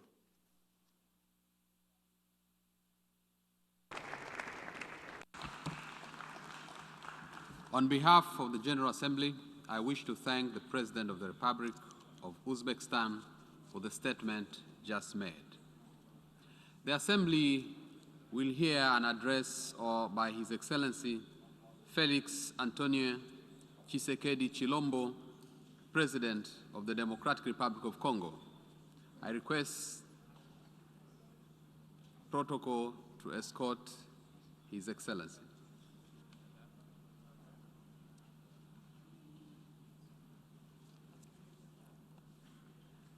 On behalf of the General Assembly, I have the honor to welcome to the United Nations His Excellency Felix Antonio Tshisekedi Chilombo, President of the Democratic Republic of Congo, and to invite him to address the Assembly.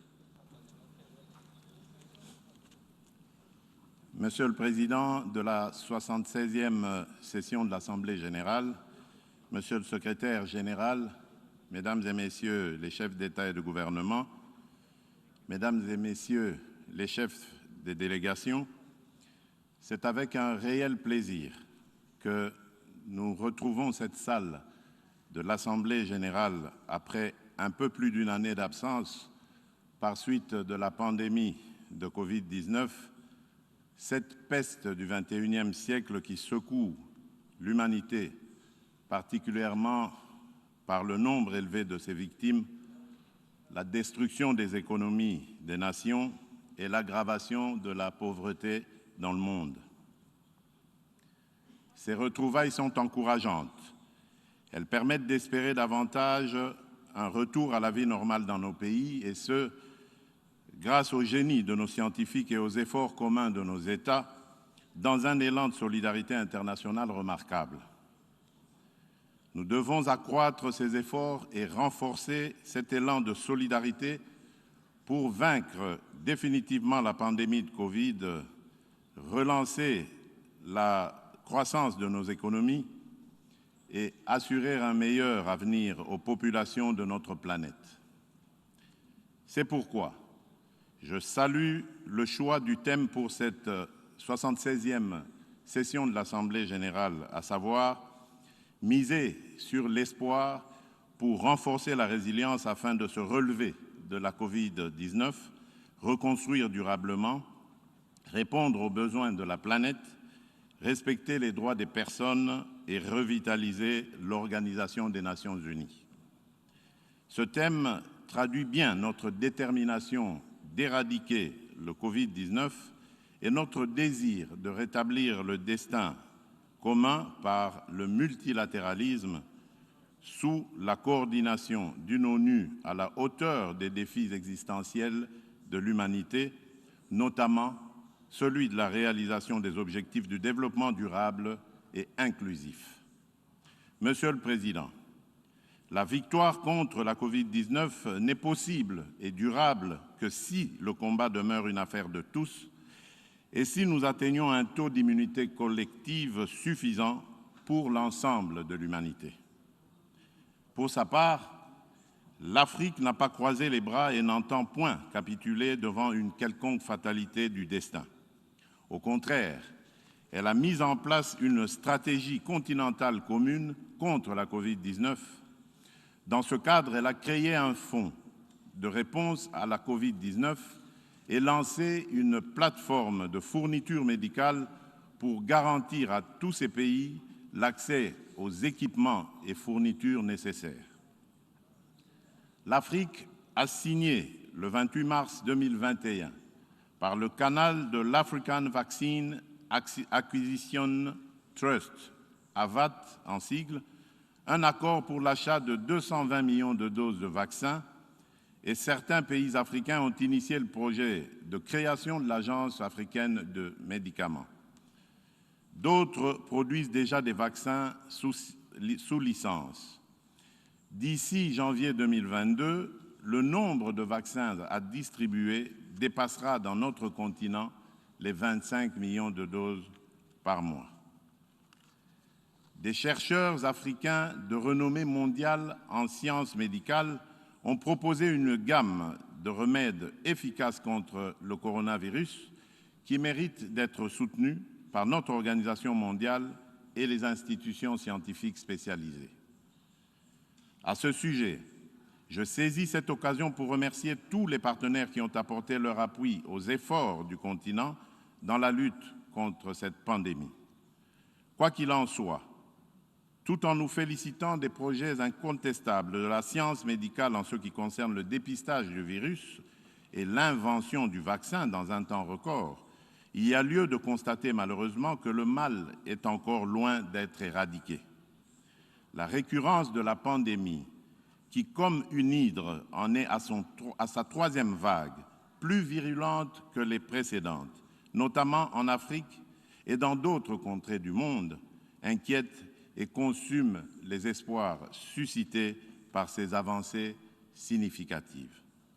C'est pourquoi, pour renverser définitivement la tendance actuelle, les actions ci-après me paraissent urgentes. Premièrement, augmenter la capacité des tests dans les pays qui ne disposent pas de produits de laboratoire requis. Deuxièmement, assurer un approvisionnement suffisant et rapide en médicaments et équipements nécessaires à la prise en charge des malades. Troisièmement, généraliser la vaccination en approvisionnant en vaccins ceux qui ne les produisent pas et en les dotant de capacités de production locales. C'est ici le lieu de lancer un appel à la communauté internationale pour soutenir le projet de création de l'Agence africaine des médicaments. Quatrièmement, encourager la recherche médicale et accroître la coopération scientifique entre les institutions universitaires. Et enfin, cinquièmement, soutenir les politiques de réforme de structures sanitaires et élargir la couverture des soins de santé au plus grand nombre dans les pays en développement. Monsieur le Président, la Covid-19 n'est pas seulement destructrice de vies humaines, elle est aussi un virus de l'économie mondiale qu'elle a plongé dans la récession, aggravant ainsi notamment la vulnérabilité et la dépendance des économies des pays pauvres, dont beaucoup sont africains. De plus, l'impact de la baisse généralisée des activités économiques a été particulièrement ressenti en Afrique par les populations les plus vulnérables, dont les femmes et les enfants, notamment par la perte d'emploi, la chute des revenus et les déperditions scolaires. Aussi, en même temps que nous nous employons à extirper le coronavirus de la vie de nos populations, devons-nous nous atteler à relancer l'économie mondiale au risque de fragiliser davantage ces populations, de briser leur résilience et de compromettre pour longtemps le retour à la prospérité ainsi qu'à la normalité sociale. Nous ne pouvons gagner cette bataille que dans le cadre d'un effort commun et sur base d'une feuille de route définie ensemble. Ceci exige un partage des responsabilités et plus d'équité dans la complémentarité que commandent la mondialisation de nos économies et la globalisation des enjeux internationaux. Dans le contexte actuel de la crise sanitaire due à la pandémie de Covid-19, les économies africaines ont grandement besoin de financement pour se redresser, cela d'autant plus que les efforts pour amortir le choc de la pandémie et limiter ses dégâts collatéraux se sont avérés nettement insuffisants comparativement aux pays nantis. Dès lors, la reprise qui s'amorce risque d'être inégale, creusant ainsi davantage les écarts entre l'Afrique et le reste du monde. C'est pourquoi l'Union africaine salue toutes initiatives portant sur le financement des économies africaines affectées par la Covid-19, notamment celle du G20 sur la suspension du service de la dette et du cadre commun pour la restructuration de la dette, celle du sommet de Paris du 18 mai 2021 qui a lancé l'idée d'un New Deal, celle du 4e sommet du pacte G20 pour l'Afrique, aussi appelé Compact with Africa, de la reconstitution ambitieuse des ressources de l'IDA 20 et surtout de la nouvelle allocation de 650 milliards de dollars américains de droits de tirage spéciaux du Fonds monétaire international pour répondre aux besoins de financement des économies des pays en difficulté par suite de la pandémie. Toutefois, les 33 milliards de DTS alloués à l'Afrique dans ce cadre sont totalement insuffisants au regard de l'immensité de ses besoins de relance économique. C'est pourquoi il est nécessaire que les Nations unies et ses États membres appuient l'objectif du sommet de Paris d'atteindre 100 milliards de DTS pour l'Afrique grâce à la réallocation aux pays pauvres de 25% de DTS alloués aux pays riches. Au demeurant, une partie de cette réallocation pourrait contribuer à l'augmentation du capital de la Banque africaine de développement et de la Banque mondiale. Il est également souhaitable que ces ressources exceptionnelles concourent à promouvoir plus vigoureusement l'entrepreneuriat des jeunes en Afrique, l'accès aux capitaux pour les petites et moyennes entreprises, ainsi que l'économie verte. C'est dans cet état d'esprit que je demande un soutien massif des partenaires techniques et financiers de l'initiative de l'Alliance sur l'entrepreneuriat en Afrique, annoncée lors du sommet de Paris, qui tiendra sa réunion constitutive dans les prochaines semaines. La République démocratique du Congo plaide pour l'accélération de la mise à disposition effective des ressources par le FMI, sans oublier l'impératif d'alléger la dette des pays africains et de matérialiser toutes les promesses faites à l'Afrique en compensation des sacrifices consentis afin de préserver l'humanité contre le réchauffement climatique. S'agissant particulièrement du réchauffement climatique, il convient de rappeler qu'il reste moins de 6 semaines avant la COP26 et 9 années avant 2030. Pour l'Afrique, l'année 2030 sera marquée par une baisse du PIB pouvant atteindre les 15%, une réduction des rendements agricoles et une forte augmentation de risques d'inondation côtière et dans les pays insulaires. Pour faire face à ces impacts négatifs, d'ici à cette échéance fatidique, le continent africain aura besoin de 30 milliards de dollars par an pour s'adapter. Ce montant devrait passer à environ 50 milliards de dollars d'ici 2040. C'est pourquoi je lance un appel à la communauté internationale en général et aux amis de l'Afrique en particulier, de soutenir le programme d'accélération de l'adaptation en Afrique, AAA en sigle, dirigé par le Global Center Adaptation et la Banque africaine de développement, programme qui entend mobiliser 25 milliards de dollars américains en 5 ans pour aider l'Afrique à supporter le choc des changements climatiques. Ainsi, au-delà des proclamations de foi et de bonnes déclarations d'intention, la relance de l'économie mondiale sera une réalité pour tous et la solidarité internationale aura un contenu palpable, notamment pour les peuples africains. Monsieur le Président, Mesdames et Messieurs les chefs de délégation, l'Afrique n'a pas besoin d'aumône. Elle se bat pour conquérir des espaces de liberté et d'action dans un monde toujours en compétition afin de se forger un destin meilleur et d'apporter davantage sa contribution au progrès général de l'humanité. L'Afrique a besoin de partenariats constructifs et gagnant-gagnant pour mettre en valeur ses fabuleuses richesses naturelles, se doter d'infrastructures de développement et améliorer les conditions de vie de ses populations. À l'évidence, l'atteinte de ces objectifs exige des institutions démocratiques fortes et stables, des politiques publiques adéquates, la bonne gouvernance et l'intégration régionale. Ni les capacités, ni le dynamisme des populations, et encore moins les ressources naturelles, ne font défaut à l'Afrique pour ce faire.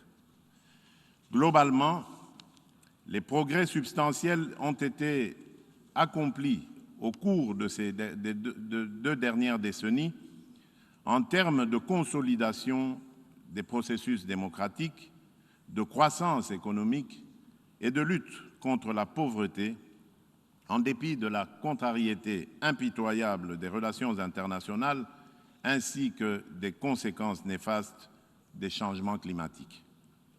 Cependant, le fléau de l'insécurité provoqué par les cohortes de terroristes, de groupes armés, de mercenaires et de criminels de tous bords met à mal la stabilité institutionnelle de nos jeunes démocraties et annihile les efforts de nombreux dirigeants africains pour développer leur pays.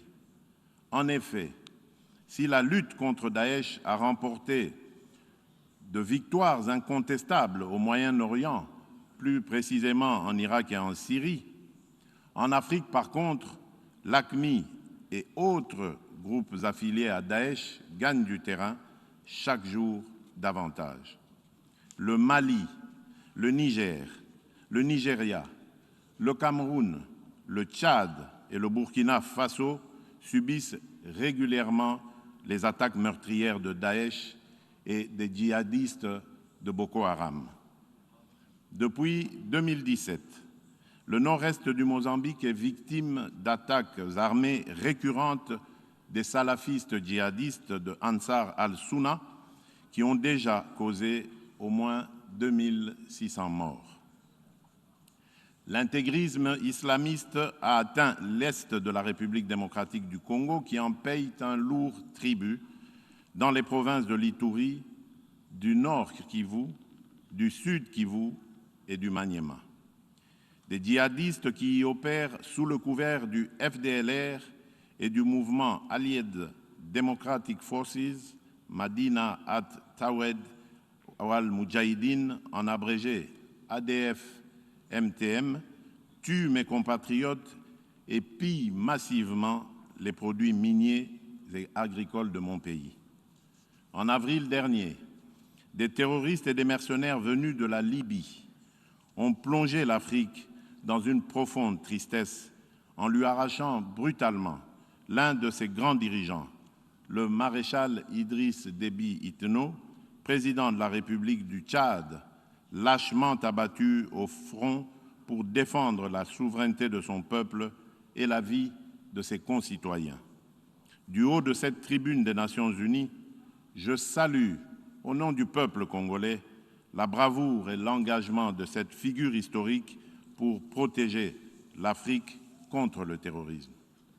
Monsieur le Président, Mesdames et Messieurs les chefs de délégation, l'Afrique refuse de servir de base arrière au terrorisme international, raison pour laquelle certains dirigeants africains, comme ceux du G5 Sahel, se sont organisés pour mutualiser leurs forces contre cet ennemi commun, pour traduire la volonté et la détermination farouche du peuple congolais et de ses dirigeants de participer activement à l'éradication du terrorisme qui non seulement détruit les nations et compromet l'avenir de la démocratie dans le monde, mais aussi étend de plus en plus ses tentacules en Afrique, la République démocratique du Congo a adhéré à la coalition mondiale contre le terrorisme comme 80e membre.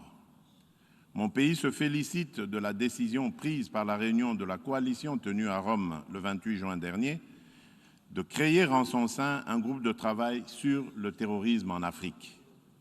Monsieur le Président, l'article 1er, point 1 du chapitre 1er de la Charte des Nations Unies dispose clairement que l'un des buts de la création de l'Organisation des Nations Unies est de maintenir la paix et la sécurité internationale. De nos jours, la paix et la sécurité internationale sont largement tributaires de la stabilité interne des États membres. C'est pourquoi, lorsque les États africains sont déstabilisés ou menacés de déstabilisation, notamment par le terrorisme, l'ONU a le devoir de les soutenir activement dans leur combat héroïque pour le bien-être de l'humanité, au-delà des déclarations de compassion et d'intention, peu suivies des faits sur le terrain. Si la communauté des nations minimise le danger que représente la propagation du djihadisme en Afrique, si elle n'adopte pas une stratégie globale et efficace pour éradiquer ce fléau, les plaies ouvertes dans la zone saharienne, en Afrique centrale et australe, continueront à se métastaser jusqu'à faire jonction pour devenir une menace réelle pour la paix et la sécurité internationale. Aussi, la République démocratique du Congo soutient la mise en œuvre d'une stratégie mondiale contre le terrorisme sur les piliers ci-après. L'adoption des politiques sécuritaires concertées, le renforcement des moyens des États, notamment par la mutualisation des ressources et l'échange d'informations sécuritaires, le respect des droits de l'homme et la prévention.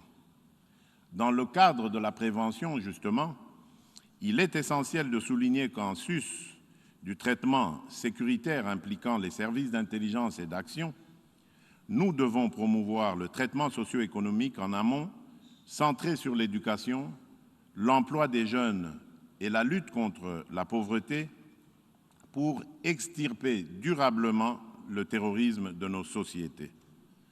Tant que les injustices et les inégalités entre les nations et les individus persisteront dans le monde, le terrorisme trouvera toujours un terreau fertile pour son émergence et sa propagation. Monsieur le Président, Mesdames et Messieurs les chefs des délégations, les peuples africains et leurs dirigeants sont suffisamment conscients de ce que le développement de leur continent relève de leurs responsabilités exclusives et dépend de l'intégration de leurs pays respectifs dans une zone de libre-échange. Celle-ci devra en effet favoriser les mouvements des personnes et des biens, ainsi que la complémentarité des intelligences, des énergies et des projets. La création de la zone de libre-échange continentale africaine, la ZLECAf en sigle, procède de cette prise de conscience de la volonté des Africains de consolider leur indépendance économique et d'un impératif de développement de l'Afrique dans un monde où les pauvres n'ont droit qu'à la commisération et au mépris. Réussir la ZLECAf, c'est-à-dire la rendre effective et la transformer en un vaste marché de plus d'1 milliard de consommateurs, devient aussi un enjeu et un défi majeur, aussi bien pour les dirigeants que pour les élites africaines au cours de ce XXIe siècle. en République démocratique du Congo, nous sommes convaincus que l'Afrique gagnera cet enjeu et relèvera ce défi puisqu'elle en a les moyens et la détermination. Les principaux instruments de cette grande ambition d'intégration africaine sont notamment la réalisation des projets régionaux et continentaux prioritaires inscrits dans l'agenda 2063, la conclusion des partenariats entre les États africains, la mise en œuvre des politiques internes incitatives à l'investissement privé, notamment par l'amélioration du climat des affaires, la diversification et l'industrialisation des économies nationales, le règlement pacifique des différends entre États dans le cadre des institutions et mécanismes propres au continent, selon l'option levée par l'Union africaine qui veut qu'aux problèmes africains, il y ait des réponses africaines.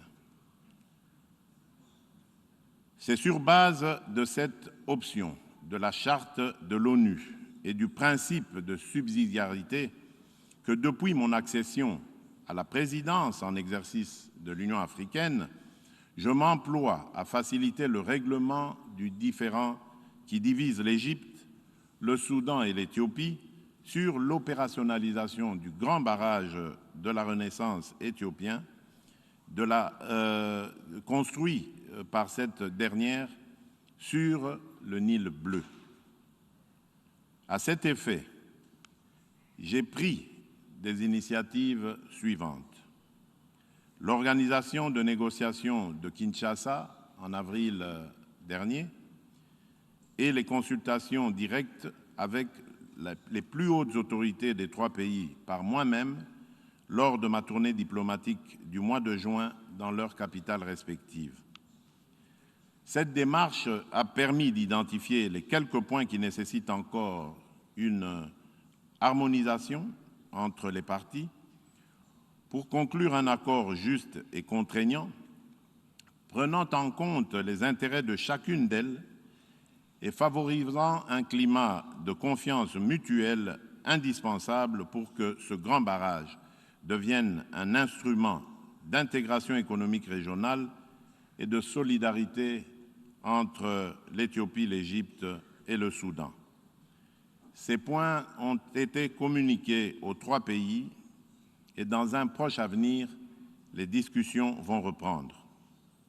Je demeure confiant car non seulement les dirigeants des trois pays sont déterminés à régler leurs différends par le dialogue dans le cadre de l'Union africaine, mais aussi ils ne cessent de renouveler leur confiance en la facilitation de l'Union. Je saisis cette opportunité pour les en remercier et rassurer les observateurs ainsi que tout État ou institution accepté par les parties que leur accompagnement sera le bienvenu. Monsieur le Président, ces derniers temps, des crises politiques ont éclaté dans quelques États en Afrique. Ces crises ne peuvent pas occulter les énormes progrès accomplis par la majorité des pays africains en matière de démocratie et de bonne gouvernance. Je voudrais rassurer la communauté des nations que le processus de démocratisation reste irréversible en Afrique. Les soubresauts du moment ne sont que les avatars d'un processus démocratique laborieux, certes, mais qui se construit avec le temps et pierre par pierre. Les peuples africains ne toléreront plus de régime militaire ou autocratique. C'est ainsi que le peuple congolais poursuit sa noble et exaltante lutte contre la dictature, l'autocratie et les antivaleurs qui structurent encore notre agir.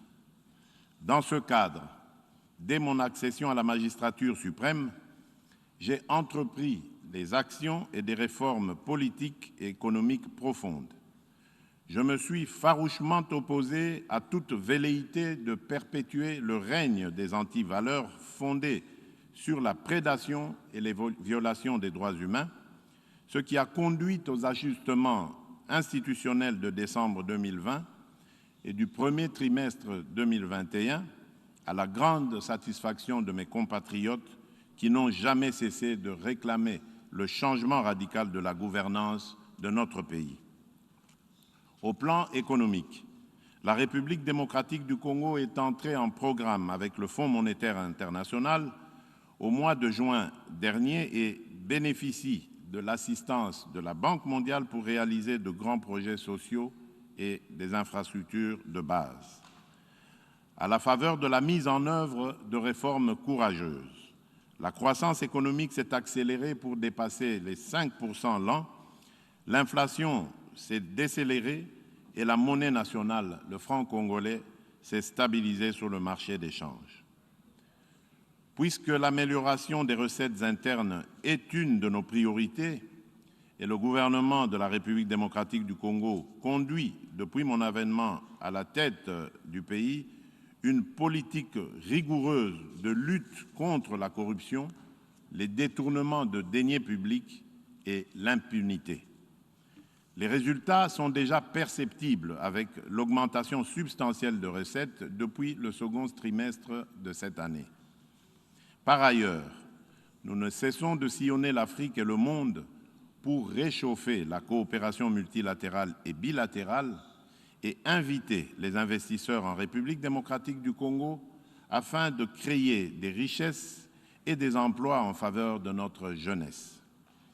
Aussi, le gouvernement de la République a-t-il déjà conclu des accords de partenariat avec plusieurs pays et groupes d'investisseurs privés. Nous sommes déterminés à raffermir davantage ce retour de la confiance en notre pays. Cependant, une lourde hypothèque pèse sur ces acquis encourageants et risque d'entraver la marche victorieuse du peuple congolais vers son bien-être. C'est l'insécurité au nord-est de la République démocratique du Congo, en proie depuis 2 décennies à des attaques meurtrières et aux razzias récurrentes d'une multitude de groupes armés au sein desquels se trouvent des terroristes islamistes. Il n'est un secret pour personne que ces attaques ont causé des milliers de morts et de déplacés, des viols de femmes et des violations massives des droits de l'homme. Face à la persistance de ce cancer qui mine le pays au nord-est et aux difficultés rencontrées par les troupes de la mission des Nations Unies pour la stabilité du Congo, sur le théâtre des opérations, j'ai décidé de proclamer, conformément à l'article 85 de la Constitution, l'état de siège pour mettre fin à l'insécurité dans une région stratégique de la République démocratique du Congo. En vertu de ce régime constitutionnel d'exception, les forces armées de la République assument la totalité de la responsabilité de la gestion administrative et sécuritaire des provinces concernées, en même temps qu'elles mènent des opérations militaires. Grâce à l'état de siège, des avancées importantes ont été réalisées, notamment la neutralisation de plusieurs centaines de miliciens, les redditions de nombreux éléments de ces groupes armés, la récupération d'armes et de munitions par les forces armées de la République, le démantèlement de plusieurs réseaux de trafic illicites d'armes, de munitions, de minerais et de ravitaillement des groupes armés en produits divers. La récupération de nombreuses localités de l'Est du pays qui étaient jadis occupées par des rebelles, la libération de nombreux otages autrefois détenus par les groupes armés, dont les ADF, la réouverture de certains axes routiers importants qui étaient jadis sous le contrôle des forces négatives et la réduction sensible des incursions contre la population civile. Ces résultats constituent une opportunité à capitaliser en nous mobilisant tous, communauté internationale, dirigeants et peuple congolais, afin d'en finir, une fois pour toutes, avec le cycle infernal de la violence imposée par les forces négatives qui écument le nord-est de la République démocratique du Congo et de consolider la paix, la sécurité et la stabilité dans la région des Grands Lacs. C'est pour cette raison que le gouvernement de la République démocratique du Congo maintient et amplifie la pression sur les groupes armés et leurs complices et que l'état de siège ne sera levé que quand les circonstances qui l'ont motivé disparaîtront. En outre, il est essentiel que l'application à la République démocratique du Congo des mesures de notification préalables au comité des sanctions de l'ONU, imposées par le paragraphe 5 de la résolution 1807 pour toute importation d'effets militaires par le gouvernement de mon pays ou toute prestation d'assistance, conseil ou formation liée aux activités militaires des forces armées et de sécurité de la République démocratique du Congo soit levée. Et ce, d'autant plus que le gouvernement a la mission constitutionnelle d'assurer la sécurité des personnes et des biens sur toute l'étendue du territoire national.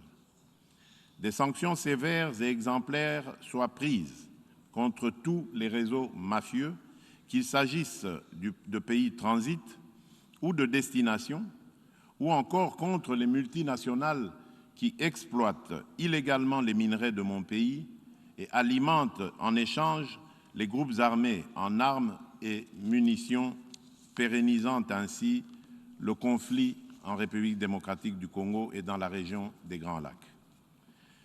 Le retrait de la MONUSCO soit progressif, responsable et ordonné conformément à la résolution 2556-2020 du Conseil de sécurité de l'ONU. Monsieur le Président, en application de cette résolution, un comité conjoint République démocratique du Congo, MONUSCO, élargi à d'autres agences des Nations Unies et à la société civile, a été constitué pour définir la stratégie à élaborer et la feuille de route du retrait définitif de la MONUSCO en République démocratique du Congo. Le gouvernement de mon pays souscrit au plan de transition pour le retrait échelonné, responsable et durable de la MONUSCO élaboré par ce comité conjoint en collaboration avec la société civile. Pendant la période de transition qui expire en 2024, la République démocratique du Congo attend des Nations Unies et du Conseil de sécurité qu'ils donnent tous les moyens nécessaires à la MONUSCO et à sa brigade d'intervention rapide afin qu'elles remplissent leurs mandats et missions respectifs conformément à la résolution précitée. Il s'agit de s'assurer que les troupes y déployées aient les capacités et les moyens requis, y compris la formation nécessaire répondant aux exigences de la réalité sur terrain et de la guerre asymétrique que mènent actuellement les groupes armés et les terroristes dont l'existence en République démocratique du Congo ne peut être contestée. Monsieur le Président, Mesdames et Messieurs les chefs de délégation, en République démocratique du Congo, comme partout ailleurs au monde, sans la sécurité et la paix durable, rien ne peut se construire. La sécurité et la paix sont des conditions sine qua non du progrès des nations. Le peuple congolais en a besoin pour sa prospérité et la construction de sa démocratie encore fragile. C'est pourquoi je consacre toute mon énergie et attache le plus grand intérêt à la fin de l'insécurité, des massacres et des pillages, et à l'instauration d'une paix durable dans l'ensemble de la République démocratique du Congo, ce qui contribuera davantage à l'organisation d'élections libres, transparentes, inclusives et crédibles prévues en 2023. Je ne saurais terminer mon intervention sans rappeler une fois de plus la sempiternelle problématique de la réforme de l'ONU et de la représentation de l'Afrique au sein de son Conseil de sécurité. On ne l'aura jamais assez répété. Il s'agit d'une question d'efficacité de l'ONU et de justice à rendre à un continent, mieux à un pan entier de l'humanité dont le rôle ne cesse de s'accroître chaque jour davantage dans la conduite des affaires internationales. En vérité, la revitalisation de l'ONU, retenue pour nos discussions au cours de cette session, est aussi à ce prix. les Nations Unies commettraient une faute politique grave en restant toujours dans la rationalité des rapports de force issus de la guerre mondiale de 1940-45, il y a 76 ans. À ce sujet, je réitère la position commune africaine arrêtée par les chefs d'État et de gouvernement contenue dans le consensus djlyons90 et dans la déclaration de Sirte. Il s'agit de représenter l'Afrique par 2 sièges supplémentaires dans la catégorie des membres non permanents et de 2 autres dans celle des membres permanents avec les mêmes droits, y compris celui de veto, les mêmes privilèges et obligations que ceux des membres permanents actuels. Au nom du peuple congolais, je souhaite plein succès aux travaux de la 76e session ordinaire de l'Assemblée générale des Nations unies. Je vous remercie.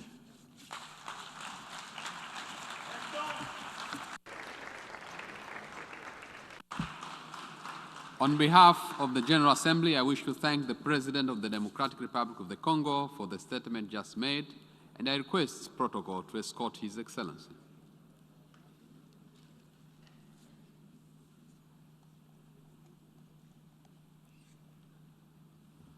I now give the floor to the distinguished representative of the Islamic Republic of Iran to introduce an address by the head of state. Bismillah ar-Rahman ar-Rahim. Mr. President, I have the honor to introduce the pre-recorded statement by His Excellency, Mr. Sayyid Ibrahim Raisi, the President of the Islamic Republic of Iran. Thanks a lot. بسم الله الرحمن الرحيم الحمد لله رب العالمين وصلى الله على محمد وآله الطاهرين وصحبه المنتجبين. آقای رئیس، انتخاب جناب عالی را به ریاست 76مین اجلاس مجمع عمومی سازمان ملل متحد تبریک میگویم.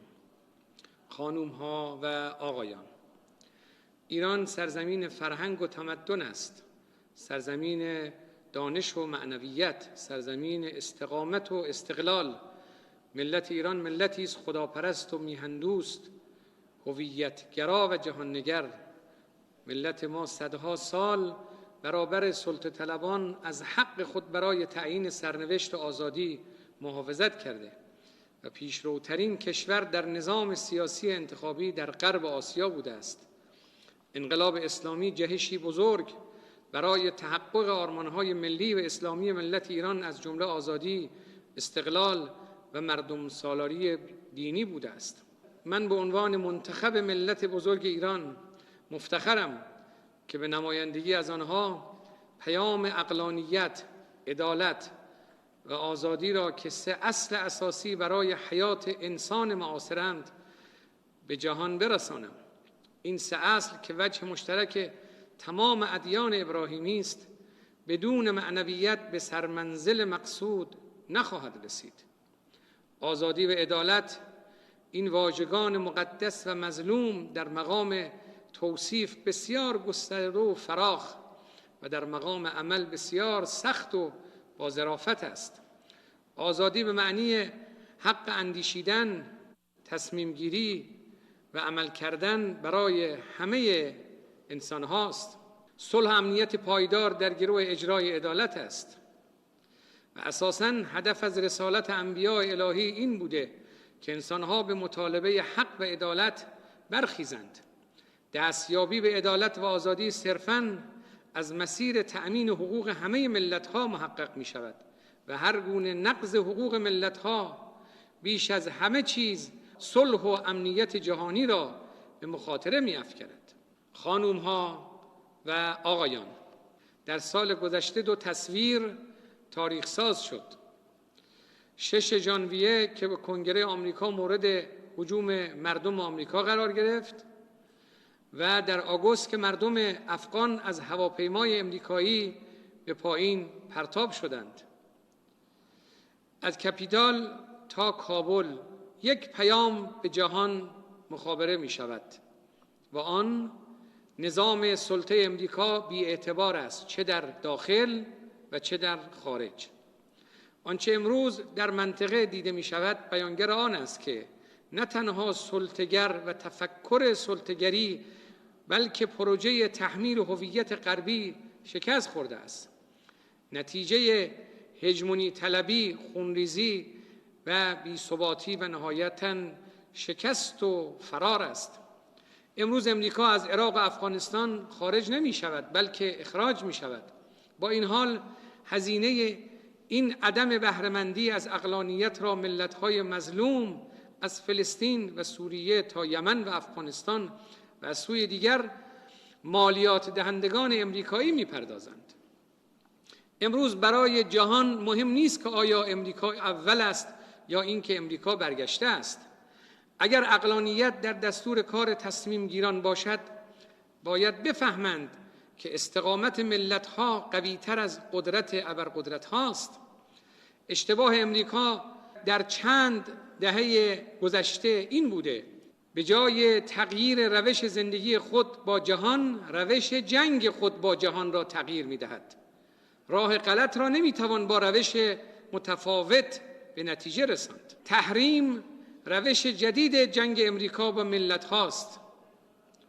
تحریم علیه ملت ایران نه از زمان برنامه هسته‌ای و نه حتی انقلاب اسلامی شروع شد، بلکه از سال 1951 یعنی زمان ملی شدن صنعت نفت آغاز گردید و منجر به کودتای نظامی علیه دولت منتخب ملت ایران شد توسط امریکایی‌ها و انگلیسی‌ها. تحریم، بخصوص تحریم دارو، در دوران کرونا جنایت علیه بشریت است. در قرآن کریم یکی از ویژگی‌های ظالمان نابودی طبیعت و نسل بشر معرفی می شود. جمهوری اسلامی پیشنهاد می کند که با معرفی دو مقوله سلامت و محیط زیست به عنوان مسائل انسانی، هر گونه تحریم یا اختلال در زنجیره تأمین آن ممنوع اعلام گردد. همچنین من به نیابت از ملت ایران و میلیون‌ها پناهنده‌ای که میهمان کشورم هستند، ضمن محکوم کردن تداوم تحریم‌های غیرقانونی امریکا به خصوص در اقلام بشردوستانه خواستار ثبت این جنایت سازمان یافته علیه بشریت به عنوان نماد و واقعیت حقوق بشر امریکایی هستم. جمهوری اسلامی ایران در عین اینکه از ابتدا اهتمام به خرید و واردات واکسن از طرف‌های معتبر بین‌المللی داشت، اما تحریم‌های دارویی مقابل ملت ایران قرار گرفت و لذا از همان ابتدا به فکر تأمین پایدار واکسن از طریق تولید داخلی قرار گرفتیم. ایران در کنار دانش صلح‌آمیز هسته‌ای و ماهواره قطب پزشکی آسیاست و پزشکان و دانشمندان ایرانی مثل بوعلی سینا در تاریخ بشریت می درخشند. دانش مفید برای بشریت تحریم پذیر نیست. ما سوخت راکتور تحقیقاتی تهران را که رادیودارو برای بیش از 1 میلیون بیمار سرطانی در کشور می سازد تولید کردیم. در زیست فناوری و سلولهای بنیادین علیرغم تحریم پیشرفت‌های خیره کننده‌ای داشتیم. امروز ما هم علیرغم تحریم‌های ضد حقوق بشری به یکی از تولید کنندگان واکسن کرونا تبدیل شده ایم. همکاری کشورها در حوزه سلامت به خصوص واکسن کمک به روح همکاری و سیاست الهی انسانی در روابط بین‌الملل است. کرونا بانگ بیدارباشی برای کل جهان است که امنیت تک تک انسانها به هم وابسته است. بحرانهای جامعه بشری از جمله خشونت، فقر، بیکاری، فساد اخلاقی و اقتصادی، فروپاشی نظام خانواده، جنگ‌های منطقه‌ای، تروریسم سازمان یافته و بحران‌های زیست محیطی همگی ناشی از بی‌توجهی به اصول عقلانیت، عدالت، آزادی و اخلاق است. خانم‌ها و آقایان، اندیشه راهبردی جمهوری اسلامی ایران ریشه در مکتب امام خمینی رحمت الله علیه، بنیانگذار انقلاب اسلامی و مفهوم اسلام ناب دارد. اسلام عقلانیت، اسلام تدبر و تفکر، اسلام نابی که ثمره آن مقاومت همسو با منافع ملی کشورهاست. سخن گفتن از حقوق ملت‌ها بدون سخن گفتن از تکلیف دولت‌ها حقوق انسان‌ها را برآورده نمی‌کند. استقلال یک ملت آزادی آن ملت است. انقلاب اسلامی حامی این آزادی و مانع افراط‌گرایی است و این ماهیت قدرت جمهوری اسلامی ایران است که به نفع همه مردم است. انقلاب اسلامی ایران الهام بخش است و قدرت برآمده از آن نیز امنیت ساز است. الگوی امنیت سازی جمهوری اسلامی ایران مبتنی بر شکل دهی به مکانیزم‌های درون منطقه‌ای با محوریت دیپلماسی و بدون مداخله خارجی بوده است. سیاست ما حفظ ثبات و تمامیت ارضی همه کشورهای منطقه است. اگر قدرت و نقش ایران در کنار دولت و ملت‌های سوریه و عراق نبود و اگر مجاهدت شهید ابو مهدی المهندس و سپهبد شهید آقای حاج قاسم سلیمانی نبود، امروز داعش همسایه مدیترانه‌ای اروپا بود. البته داعش آخرین موج از افراط‌گرایی نخواهد بود. تلاش جدید برای بلوک‌بندی‌های جنگ سردی یا منزوی کردن کشورهای مستقل کمکی به امنیت انسانها نمی‌کند. رفتار گزینشی راه حل معضل تروریسم نیست. تروریسم ریشه در بحران‌های مختلف از جمله بحران هویتی و اقتصادی دارد. تهی بودن زندگی مدرن از معنا و معنویت و همچنین گسترش فقر و تبعیض و ظلم تروریسم پرورند. رشد فزاینده تروریسم بومی در غرب شاهدی بر این واقعیت تلخ است. تلختر از آن استفاده از تروریسم به عنوان ابزار سیاست خارجی است. با استانداردهای دوگانه نمیتوان با تروریسم مقابله کرد. یک جا تروریسم را ساخت مثل ساختن داعش و جای دیگر با آن ادعای مبارزه کرد. راه حل درگیری‌ها و نزاع‌ها در منطقه ما بعد از توجه به خداوند متعال فقط یک چیز است: حاکم نمودن اراده ملت‌ها بر سرنوشت خویش از طریق مراجعه به آراء عمومی آنها. اما تحقق این مهم دو مقدمه اساسی دارد: قطع تجاوزگری بیگانگان و توقف اشغال و همکاری صادقانه دولت‌ها برای مقابله با تروریسم. حضور نظامی امریکا در سوریه و عراق مهمترین مانع برای تحقق دموکراسی و اراده مردم است. آزادی در کوله پشتی‌های سربازان بیگانه جای نمی‌گیرد. اگر در افغانستان حکومتی فراگیر با مشارکت مؤثر تمام اقوام اداره کشور را در دست نگیرد، امنیت به افغانستان باز نخواهد گشت. قیم معابی نیز همانند اشغالگری محکوم به شکست است. بحران انسانی یمن بسیار نگران کننده است و جهان باید سکوت خود را در قبال جنایت علیه بشریت بشکند. راه حل: توقف سریع و بدون قید و شرط تجاوز، باز شدن مسیر کمک‌های انسان دوستانه و تسهیل گفتگوهای سازنده بین یمنی هاست. رژیم اشغالگر قدس سازمان دهنده بزرگترین تشکیلات تروریسم دولتی است که دستور کار آن کشتار زنان و کودکان در غزه و کرانه باختری است. امروز محاصره همه جانبه غزه را به بزرگترین زندان جهان تبدیل نموده است. طرح معامله قرن نیز مانند سایر طرح‌های تحمیلی قبلی شکست خورده است. راه حل یک چیز است: مراجعه به آراء همه فلسطینی‌ها، اعم از مسلمان و مسیحی و یهودی، در قالب برگزاری یک همه پرسی فراگیر. این طرح را رهبر معظم انقلاب اسلامی سالها قبل اعلام کردند و امروز طرح جمهوری اسلامی به عنوان یکی از اسناد رسمی سازمان ملل ثبت شده است. آقای رئیس، امروز همه جهان از جمله خود امریکایی‌ها اذعان دارند که پروژه مقابله با ملت ایران که در دوره اخیر در نقض شکل و محتوای برجام جلوه‌گر شد، و با سیاست فشار حداکثری و خروج خودسرانه از توافق بین‌المللی برجام دنبال شد به طور کامل شکست خورده است.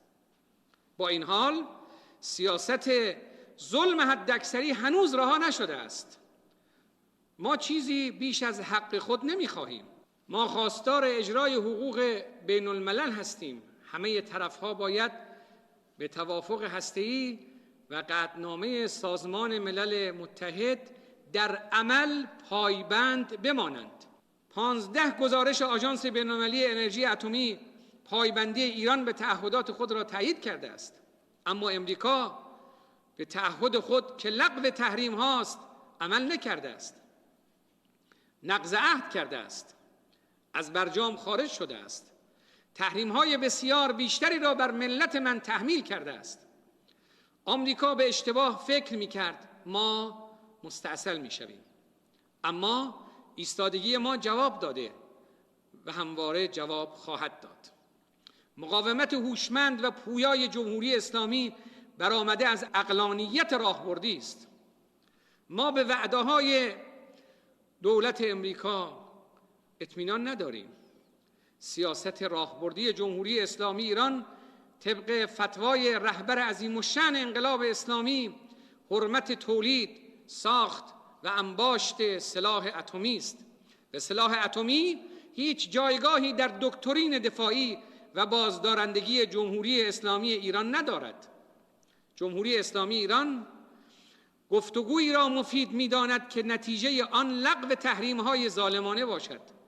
جمهوری اسلامی ایران در عین دفاع قاطع از تمامی حقوق و منافع ملت ایران به دنبال همکاری و همگرایی گسترده اقتصادی و سیاسی با جهان است. من به دنبال تعامل مؤثر با همه کشورهای جهان به خصوص کشورهای همسایه هستم و دست آنها را به گرمی می فشارم. دوران جدیدی آغاز شده است. جمهوری اسلامی ایران آماده است که برای ایجاد جهانی بهتر نقش آفرینی کند. جهانی مملو از عقلانیت، عدالت، آزادی، اخلاق و معنویت. از توجه همگان صمیمانه سپاسگزارم و السلام علیکم و رحمت الله.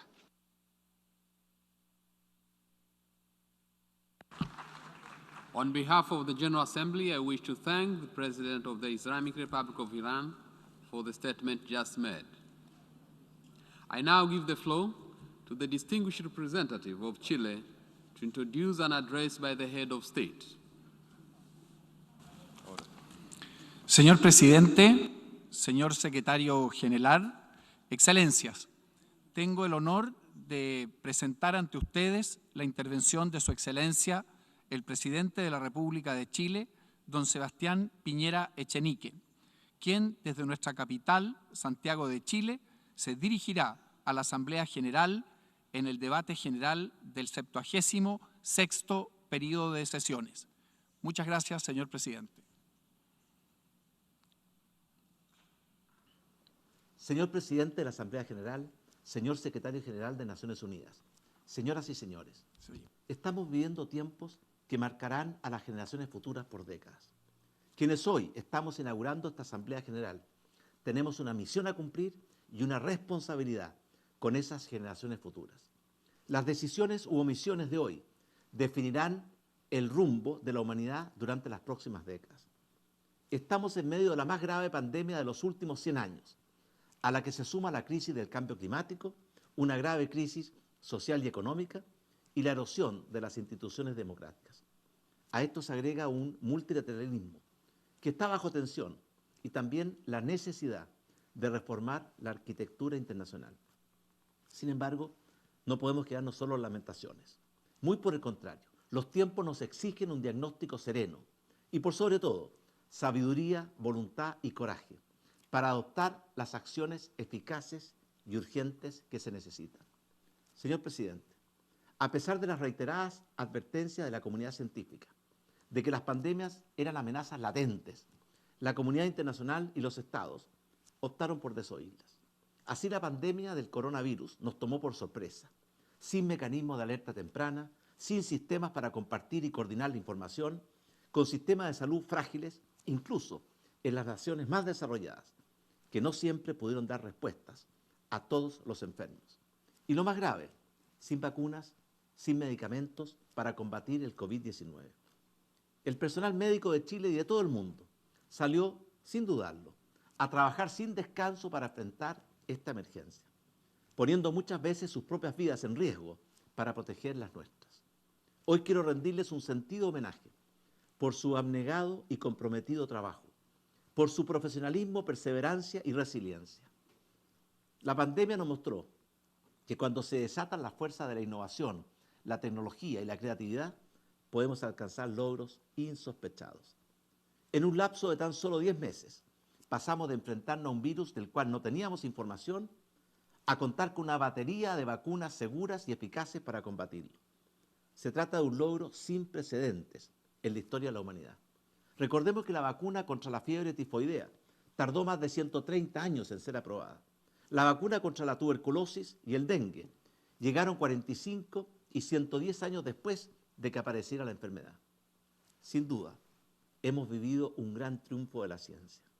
Sin embargo, este triunfo contrasta con un fracaso de la política, pues aún hoy, mientras algunos países cuentan con dosis para vacunar varias veces a su población, hay países que no cuentan con las vacunas ni equipamientos para dar una protección mínima a su población. Triunfó la ciencia, es verdad, pero también es verdad que fracasó la política. En la ciencia prevaleció la cooperación, en la política el individualismo. En la ciencia reinó la información compartida, en la política la reserva. En la ciencia predominó el trabajo en equipo, en la política los esfuerzos aislados. Y de este fracaso debemos sacar lecciones. La primera es la humildad, ya que el mundo se vio súbitamente de rodillas ante un enemigo microscópico. La segunda es la solidaridad para acompañar y apoyar a los más vulnerables. La tercera es la colaboración, indispensable para resolver los problemas globales. Y la cuarta es la voluntad para escuchar la voz de la ciencia y la opinión experta. En Chile, aplicando estos principios, construimos una red de protección sanitaria que nos permitió muy temprano integrar el sistema público y privado de salud, triplicar el número de camas UCI disponibles y atender a los enfermos según sus necesidades, independiente de su previsión social o su situación socioeconómica. También ampliamos tempranamente nuestra red de diagnóstico, alcanzando hoy a 180 laboratorios en red, con una capacidad de procesar cerca de 90.000 test PCR diarios y más de 21 millones acumulados. Un pilar esencial de nuestra estrategia fue la identificación temprana de los laboratorios internacionales más promisorios que se encontraban buscando, desarrollando las vacunas necesarias. Basándonos en criterios científicos y sin consideraciones políticas, unida a nuestra firme decisión de lograr acuerdos y contratos tempranos, pudimos asegurar las vacunas necesarias para proteger la vida y la salud de toda nuestra población. Hoy Chile tiene casi el 90% de su población objetiva con vacunación completa. Y ya iniciamos la vacunación de los niños y las dosis de refuerzo para la población vulnerable. También colaboramos durante los momentos más críticos de la pandemia, cuando los insumos escaseaban, donando medicamentos y parte de nuestro stock de vacuna para facilitar la inoculación del personal médico de otros países de América Latina. En el mismo espíritu y en conjunto con la Organización Mundial de la Salud y más de 50 países, estamos impulsando un tratado sobre preparación y respuesta para futuras pandemias. Nadie puede asegurar que estas pandemias no se repetirán, pero sí tenemos que asegurar hoy que cuando ello ocurra estaremos mejor preparados. Señor presidente, la pandemia también ha generado una crisis social y económica sin precedentes que ha causado en el mundo entero una gran pérdida de ingresos, una gran pérdida de empleos que ha afectado fuertemente a las familias, la bancarrota de múltiples emprendimientos, especialmente los más pequeños y medianos, un aumento de la pobreza y también de las carencias de las clases medias. La crisis también ha producido un aumento explosivo en los déficits fiscales y en el endeudamiento público y privado, que amenazan la estabilidad macroeconómica. Estos males han golpeado con mayor fuerza a los países y a los sectores más vulnerables, y en especial han golpeado a las mujeres, incrementando las brechas de género. Algunas de las causas de esta situación ya se encontraban presentes antes de la pandemia. Por ejemplo, una guerra comercial entre las principales potencias, un incipiente auge del proteccionismo, un debilitamiento del libre comercio basado en reglas. Es con este diagnóstico claro que resulta indispensable que las decisiones de políticas públicas se basen en políticas macroeconómicas, fiscales y monetarias serias y responsables. Y debemos seguir avanzando en liberalizar el comercio a nivel mundial, en incorporar las nuevas tecnologías de la revolución digital, las que sin duda van a hacer la diferencia entre quienes se puedan subir al tren del progreso y quienes simplemente lo vean pasar desde la estación. La pandemia y la revolución digital se han retroalimentado. Sin duda, los avances de la tecnología digital nos han permitido enfrentar mejor esta pandemia. Por ejemplo, en Chile, sería difícil imaginar cómo habríamos enfrentado esta pandemia sin los avances recientes como el hospital digital, la comisaría virtual o Chile Atiende.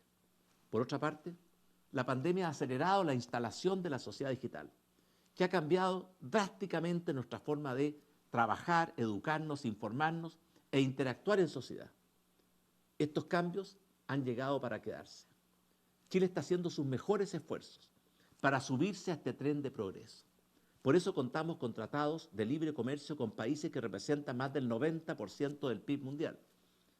Esta importante red de integración, sumado a años de responsabilidad fiscal y monetaria, nos han permitido entregar uno de los paquetes de ayuda social más importantes del mundo durante esta pandemia. Este paquete alcanza al 20% de nuestro Producto Interno Bruto. La red de protección social que juntos hemos construido ha canalizado más de 35.000 millones de dólares en transferencias directas que han significado ayuda y alivio para las pymes y para cerca de 16 millones de los casi 20 millones de ciudadanos chilenos. Estas medidas nos han permitido recuperar la actividad económica y los niveles de inversión previos a la pandemia. Después de una caída de 5,8% del PIB el año pasado, este año nuestra economía crecerá en torno al 10%. También hemos logrado recuperar 1,9 millones de empleos, que equivalen al 80% del total de los empleos perdidos. Señor presidente, la pandemia del coronavirus nos ha obligado a restringir nuestras libertades y a decretar cuarentenas, pero el cambio climático no ha estado en cuarentena. Su avance continúa implacable y es más rápido y tiene efectos más graves de lo que habíamos esperado. Y lo más serio, algunas de sus consecuencias ya son irreversibles. En verdad, ya no se trata de un cambio climático. Estamos enfrentando una crisis climática. La ciencia, a través del informe del panel de expertos de Naciones Unidas, ha hablado en forma fuerte y clara. La ciudadanía nos exige como un imperativo moral cambiar el curso de la historia. Y la tecnología nos entrega las herramientas para evitar un apocalipsis ambiental. El momento de los diagnósticos ya pasó. Hoy es el momento de la acción, con firme voluntad y con un claro sentido de urgencia. Tenemos una responsabilidad histórica, tanto con nosotros mismos como con las generaciones que están por venir. Somos la última generación que puede evitar que la actual crisis climática se transforme en un verdadero apocalipsis ambiental. Chile es un país pequeño, que contribuye con menos del 0,25% del total de las emisiones de gases de efecto invernadero. Pero estamos resueltos a asumir nuestras responsabilidades y a hacer nuestro aporte en esta guerra contra la crisis climática. Para lograrlo, hemos acelerado el proceso de descarbonización de nuestra matriz energética. El año 2025 habremos cerrado 2/3 de nuestras centrales a carbón y al año 2040 esperamos tener cerradas el 100%.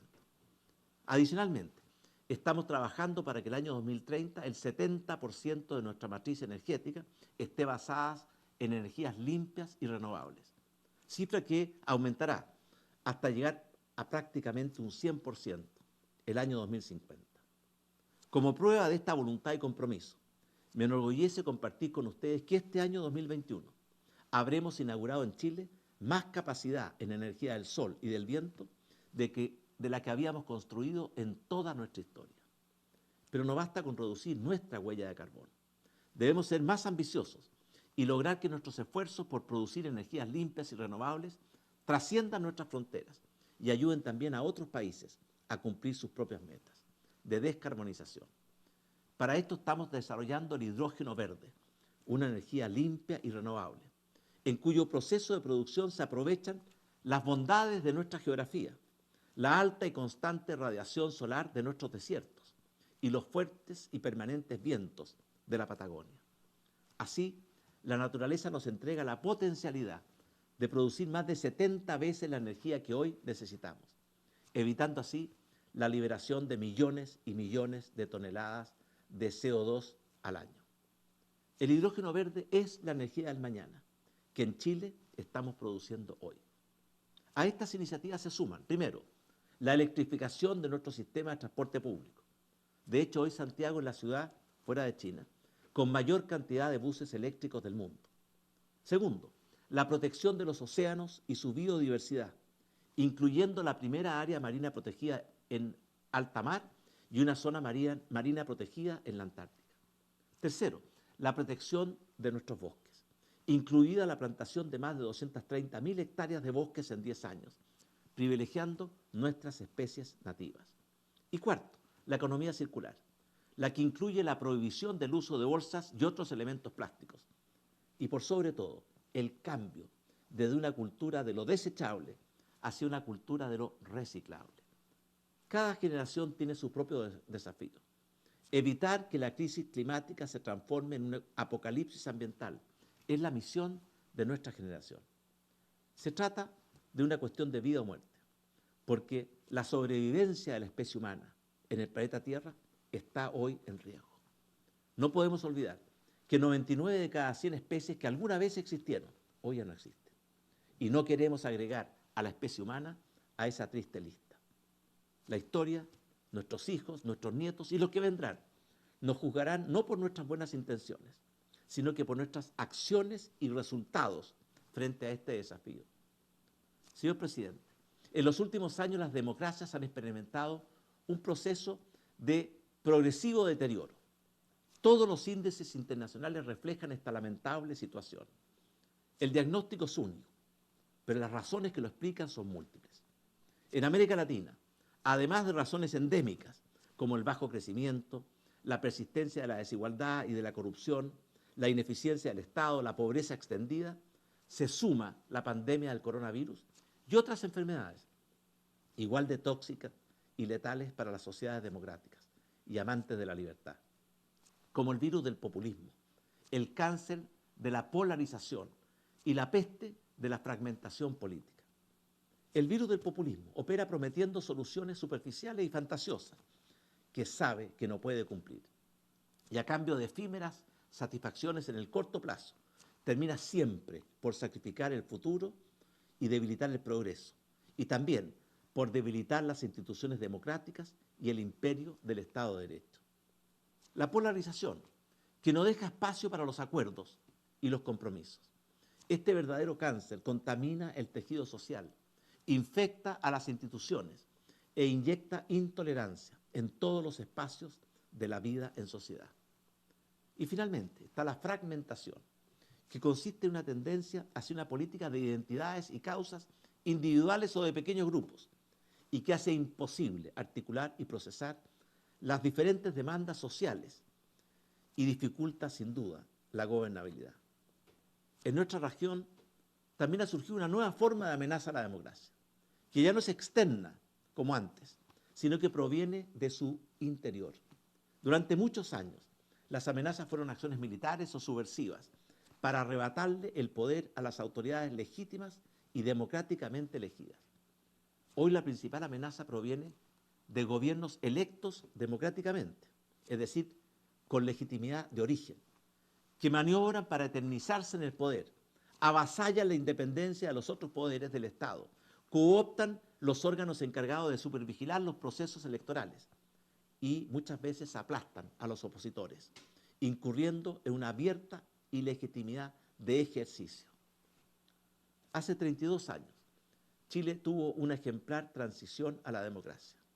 Durante estas últimas 3 décadas hemos logrado no solo recuperar nuestra democracia y afianzarla, sino que también un alto crecimiento económico y de desarrollo humano, con disminuciones de la pobreza y las desigualdades, y siempre, siempre respetando las libertades y los derechos humanos de todos los ciudadanos.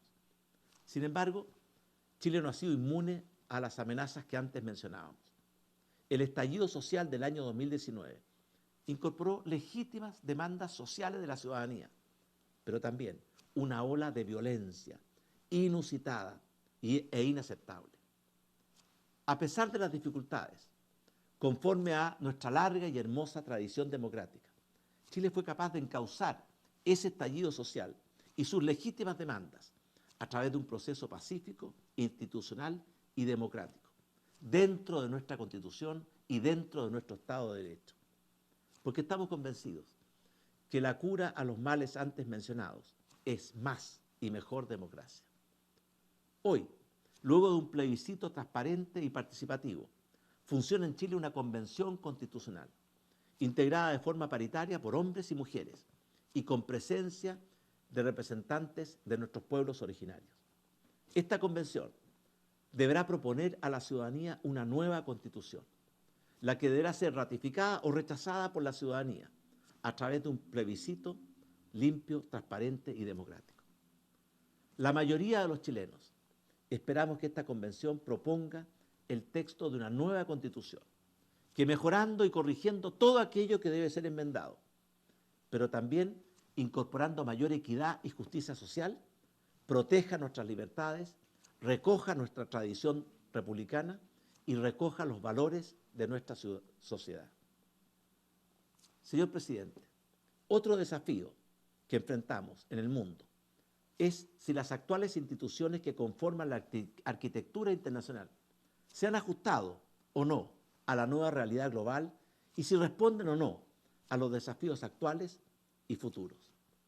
Desde que se crearon los actuales organismos internacionales en el siglo pasado, el mundo cambió radicalmente. Una revolución tecnológica y digital cambió drásticamente nuestras formas de vivir, de trabajar, de informarnos, de relacionarnos. Y sin embargo, la columna vertebral de las organizaciones multilaterales se ha mantenido prácticamente anquilosada. Hoy las instituciones internacionales requieren importantes ajustes y profundas regenerías para adecuarse a los tiempos presentes y a los desafíos futuros. Las organizaciones internacionales tienen que conjugar dos principios. Primero, la más amplia participación posible para que tengan legitimidad. Y segundo, un sistema de toma de decisiones que no se vea perturbado por antagonismos, vetos, bloqueos o muchas veces dificulte los consensos tan importantes de lograr. Debemos encontrar nuevos mecanismos para lograr un mejor equilibrio entre ambos valores. La acción multilateral es esencial para proteger la democracia y la seguridad del mundo, para alcanzar el desarrollo y bienestar de nuestros pueblos, para proteger el medio ambiente y enfrentar las pandemias.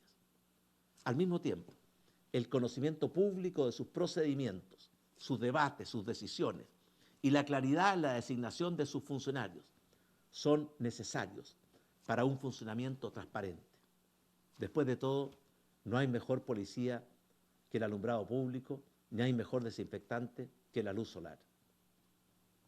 No puedo terminar estas palabras sin una reflexión de lo que significa el triunfo del régimen talibán, especialmente para las mujeres y niñas, que deberán vivir bajo su yugo.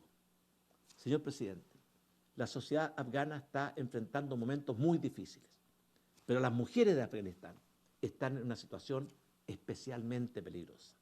Hoy, ahora, en estos precisos momentos, han vuelto al poder aquellos que en un pasado reciente quisieron prohibirles a las mujeres la educación y negarles sus libertades y derechos básicos.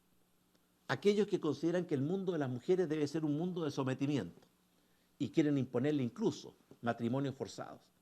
Aquellos que garantizan la impunidad para los culpables de abusos sexuales en contra de las mujeres. La agresión a las mujeres en Afganistán es una agresión a todas las mujeres del mundo. Y no podemos, las Naciones Unidas no pueden, sabiéndolo, quedarse de brazos cruzados, paralizadas por restricciones burocráticas o divisiones políticas en el Consejo de Seguridad.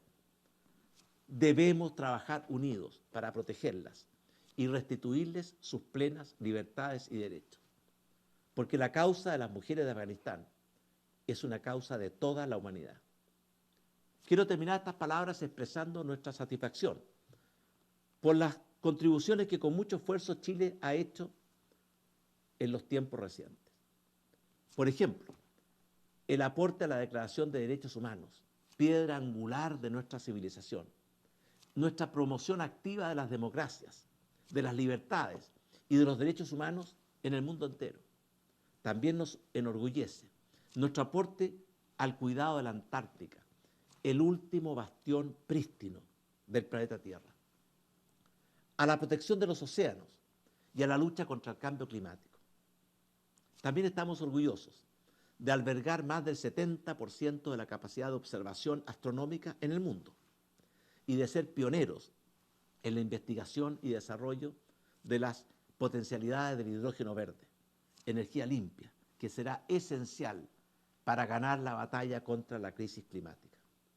Chile es y continuará siendo una nación libre y acogedora, dotada de un alma noble y solidaria, que superará las dificultades y mantendrá su identidad, gracias a la sabiduría, la moderación, el temple y el coraje de su pueblo.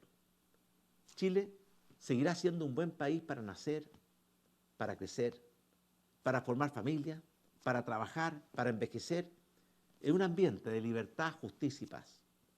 Y al mismo tiempo, Chile seguirá honrando todos sus compromisos internacionales y contribuyendo para poder legarle a las nuevas generaciones un mundo mejor. Muchas gracias.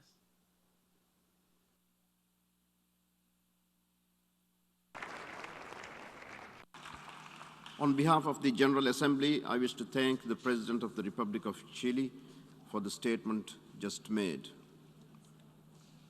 The Assembly will hear an address by His Excellency Moon Jae-in, President of the Republic of Korea. I request protocol to escort His Excellency.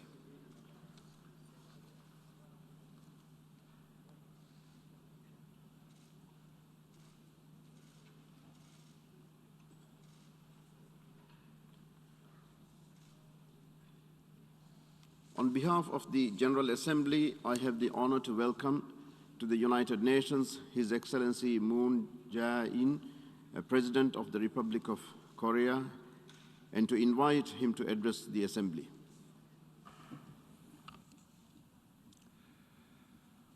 압둘라 샤히드 의장님, 안토니우 구테레시 사무총장님과 각국 대표 여러분, 2년 만에 다시 유엔 총회장에 서게 되니 잃어버린 일상에 대한 소중함이 느껴집니다.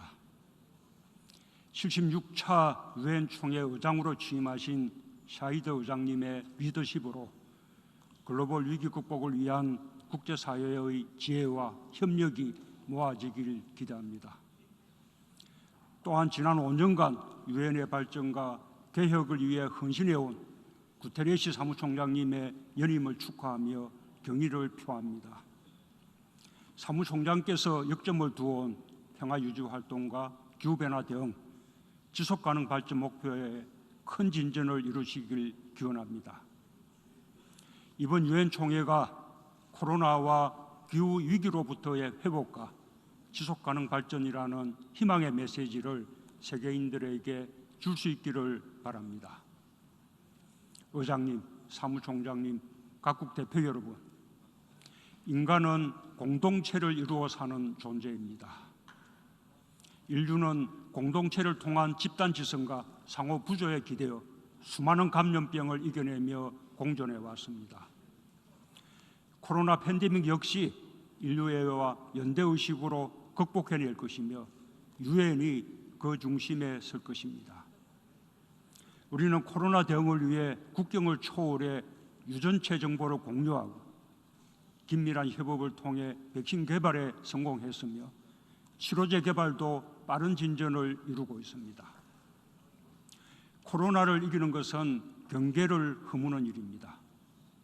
우리의 삶과 생각의 영역이 마을에서 나라로, 나라에서 지구 전체로 확장되었습니다. 나는 이것을 지구 공동체 시대의 탄생이라고 생각합니다. 지구 공동체 시대는 서로를 포용하며 협력하는 시대입니다. 함께 지혜를 모으고 행동하는 시대입니다. 지금까지는 경제 발전에 앞선 나라, 힘에서 우위를 가진 나라가 세계를 이끌었지만 이제 모든 나라가 최선의 목표와 방법으로 보조를 맞추어 지속 가능한 발전을 추구해야 합니다. 협력과 행동의 중심으로 유엔의 역할은 더욱 커질 것입니다. 유엔의 창립자들은 두 차례 세계대전의 참화를 겪으며 국제평화의 질서를 모색했습니다. 이제 유엔은 지구 공동체 시대를 맞아 새로운 규범과 목표를 제시해야 할 것입니다. 다자주의 질서 안에서 호혜적으로 협력할 수 있도록 국가 간의 신뢰를 구축하는 유엔이 되어야 합니다. 국제사회의 의지와 역량을 결집하고 행동으로 이끄는 유엔이 되어야 합니다. 유엔이 이끌어갈 연대와 협력의 국제 질서에 한국은 적극적으로 동참할 것입니다. 2차 세계대전 후 신생 독립국이었던 한국은 유엔과 국제사회의 지원에 힘입어 민주주의 발전과 경제 성장을 함께 이룰 수 있었습니다. 이제 국제사회의 책임 있는 일원으로 국가 간 상생과 포용을 위해 더욱 노력하겠습니다. 선진국과 개도국이 함께 공유할 수 있는 협력과 공생의 비전을 제시하고 실천하는 데 선도적 역할을 하겠습니다.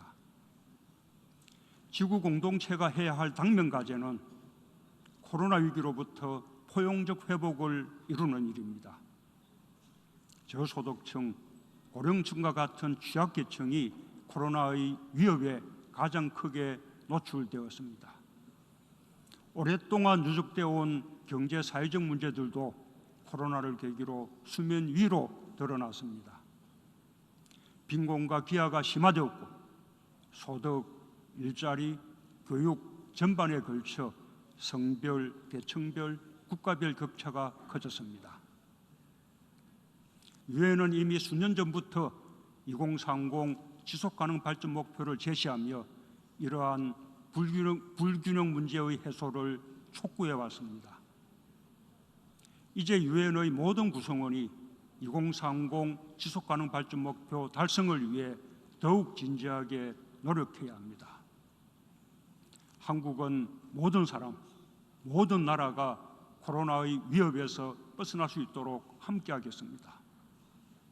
코백스의 2억 불을 공유하기로 한 약속을 이행하고 글로벌 백신 생산 허브의 한 축을 맡아 코로나 백신의 공평하고 빠른 보급을 위해 힘쓸 것입니다. 지속가능 발전 목표 달성에도 앞장서겠습니다. 한국은 코로나 위기 극복과 새로운 도약을 위한 한국판 유질 정책을 추진하고 있습니다. 특히 고용 안전망과 사회 안전망을 확충하고 사람 투자를 확대하는 휴먼 유지를 통해 사람 중심의 포용적 회복에 힘쓰고 있습니다. 한국판 유질 정책의 경험을 국제사회와 함께 공유해 나가겠습니다. 개발도상국들이 함께 지속가능 발전 목표를 향해 나아갈 수 있도록 코로나 이후 수요가 높아진 그린, 디지털, 보건 분야를 중심으로 ODA도 확대하겠습니다. 지구 공동체가 해결해야 할 또 하나의 시급한 과제는 기후 위기 대응입니다. 지구는 지금 이 순간에도 예상보다 빠르게 뜨거워지고 있습니다.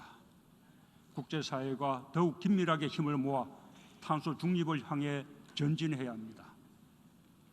한국은 지난해 2050 탄소 중립을 선언했고 탄소 중립 기본법을 제정하여 그 비전과 이행 체계를 법으로 규정했습니다. 다음 달에는 2050 탄소 중립 시나리오를 확정하고 11월 카업을 계기로 2030 NDC를 상향해 발표할 것입니다. 석탄 발전소를 조기 폐쇄하고 신규 해외 석탄 발전에 대한 공적 금융 지원을 중단했으며 신재생 에너지 비중을 늘리기 위해 노력하고 있습니다. 탄소 중립은 개별 국가는 물론 모든 나라가 꾸준히 협력해야만 이룰 수 있는 목표입니다. 실천 방안 역시 지속 가능해야 합니다.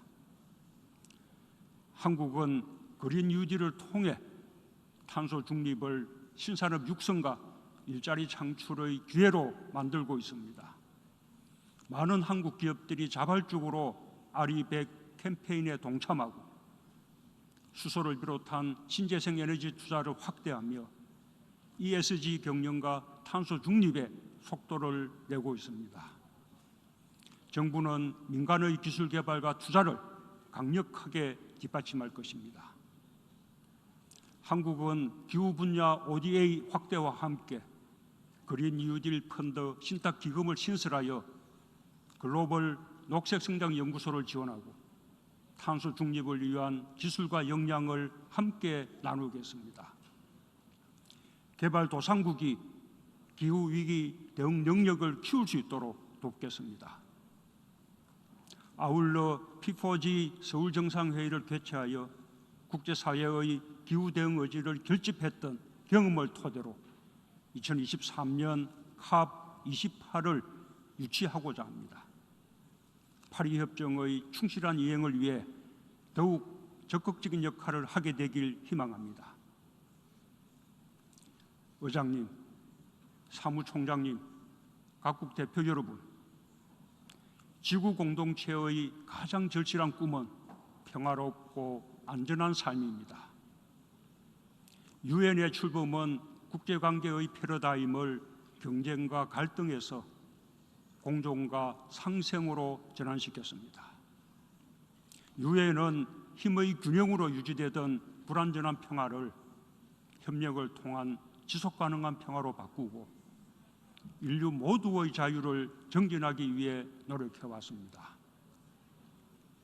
한국은 한반도에서부터 항구적이고 완전한 평화가 확고히 뿌리내리도록 전력을 다할 것입니다. 비핵화와 공동번영의 한반도를 건설하기 위해 우리 정부는 한반도 평화 프로세스를 꾸준히 추진해왔고 국제사회의 지지 속에서 남북 정상회담을 통한 판문점 선언, 9.19 평양 공동선언과 군사합의, 북미 정상회담을 통한 싱가포르 선언이란 역사적인 성과를 이룰 수 있었습니다. 한반도 평화의 시작은 언제나 대화와 협력입니다. 나는 남북 간, 북미 간 대화의 조속한 재개를 촉구합니다. 대화와 협력이 평화를 만들어낼 수 있다는 것이 한반도에서 증명되기를 기대합니다. 나는 2해 전 이 자리에서 전쟁 불응과 상호안전보장, 공동번영을 한반도 문제 해결의 3가지 원칙으로 천명했습니다.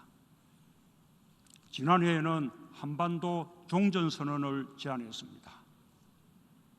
종전선언이야말로 한반도에서 화해와 협력의 새로운 질서를 만드는 중요한 출발점이 될 것입니다.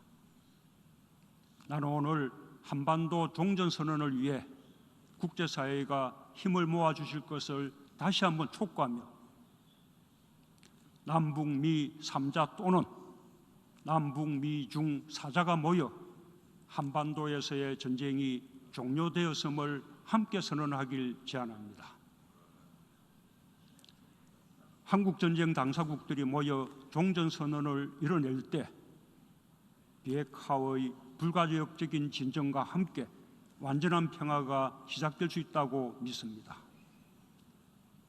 마침 올해는 남북한이 유엔에 동시에 가입한 지 30년이 되는 뜻깊은 해입니다.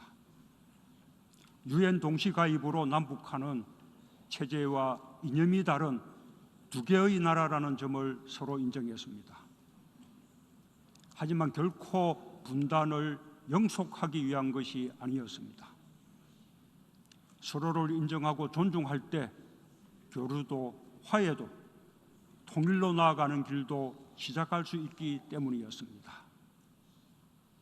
남북한과 주변국들이 함께 협력할 때 한반도의 평화를 확고하게 정착시키고 동북아시아 전체의 번영에 기여하게 될 것입니다. 그것은 훗날 협력으로 평화를 이룬 한반도 모델이라 불리게 될 것입니다. 북한 역시 지구 공동체 시대에 맞는 변화를 준비해야만 합니다. 국제사회가 한국과 함께 북한에게 끊임없이 협력의 손길을 내밀어 주길 기대합니다. 이미 고령인 이산가족들의 염원을 헤아려 남북 이산가족 상봉이 하루빨리 추진되어야 합니다. 동북아시아 방역보건협력체 같은 지역 플랫폼에서 남북한이 함께할 때 감염병과 자연재해에 더 효과적으로 대응할 수 있을 것입니다. 한반도 운명 공동체로서 또한 지구 공동체의 일원으로서 남과 북이 함께 힘을 모아가길 바랍니다. 나는 상생과 협력의 한반도를 위해 남은 임기 동안 끝까지 최선을 다할 것입니다. 최근 아프가니스탄 상황은 평화와 인권을 위한 유엔의 역할이 얼마나 중요한지 증명하고 있습니다. 오는 12월 유엔 평화유지 장관회의를 한국에서 주최합니다. 유엔 평화유지 활동이 더욱 안전하고 효과적으로 이루어질 수 있도록 국제사회가 긴밀하게 협력하는 계기로 만들겠습니다. 유엔의 분쟁 예방 활동과 평화 구축 활동에 대한 한국의 기여도 확대해 나가겠습니다. 한국은 오는 2024-2025년 안보리 비상임이사국에 진출하여 지속 가능한 평화와 미래 세대의 번영을 위해 적극적인 역할을 해나가고자 합니다. 각국의 협조와 지지를 기대합니다. 의장님, 사무총장님과 각국 대표 여러분, 인류는 수많은 역경 속에서도 미래에 대한 희망을 잃지 않았습니다. 서로를 믿고 협력하며 그 희망을 현실로 바꿔냈습니다. 코로나 위기 속에서도 우리는 다시 희망을 키우고 있습니다. 더 나은 회복을 위해 힘을 모으고 있습니다. 인류가 하나가 되어 오늘을 잊지 않는다면 우리는 분명 더 나은 내일을 만들 수 있을 것입니다. 지구 공동체의 시대를 열어가는 인류의 새로운 여정에 연대와 협력으로 유엔이 앞장서 주길 바랍니다. 감사합니다.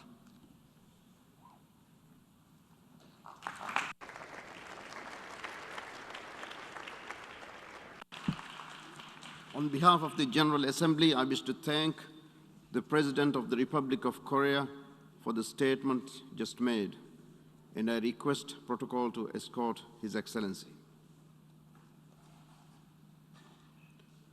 The Assembly will hear an address by His Excellency Rajab Tayyip Erdogan, President of the Republic of Turkey. I request protocol to escort His Excellency.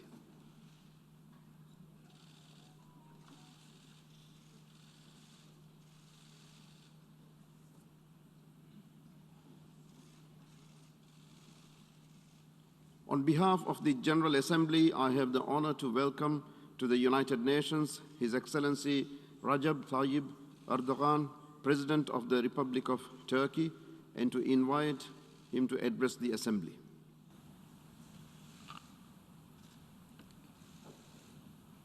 Sayın Başkan, değerli devlet ve hükümet başkanları, Sayın Genel Sekreter, kıymetli delegeler, sizleri şahsım ve milletim adına en kalbi duygularımla selamlıyorum.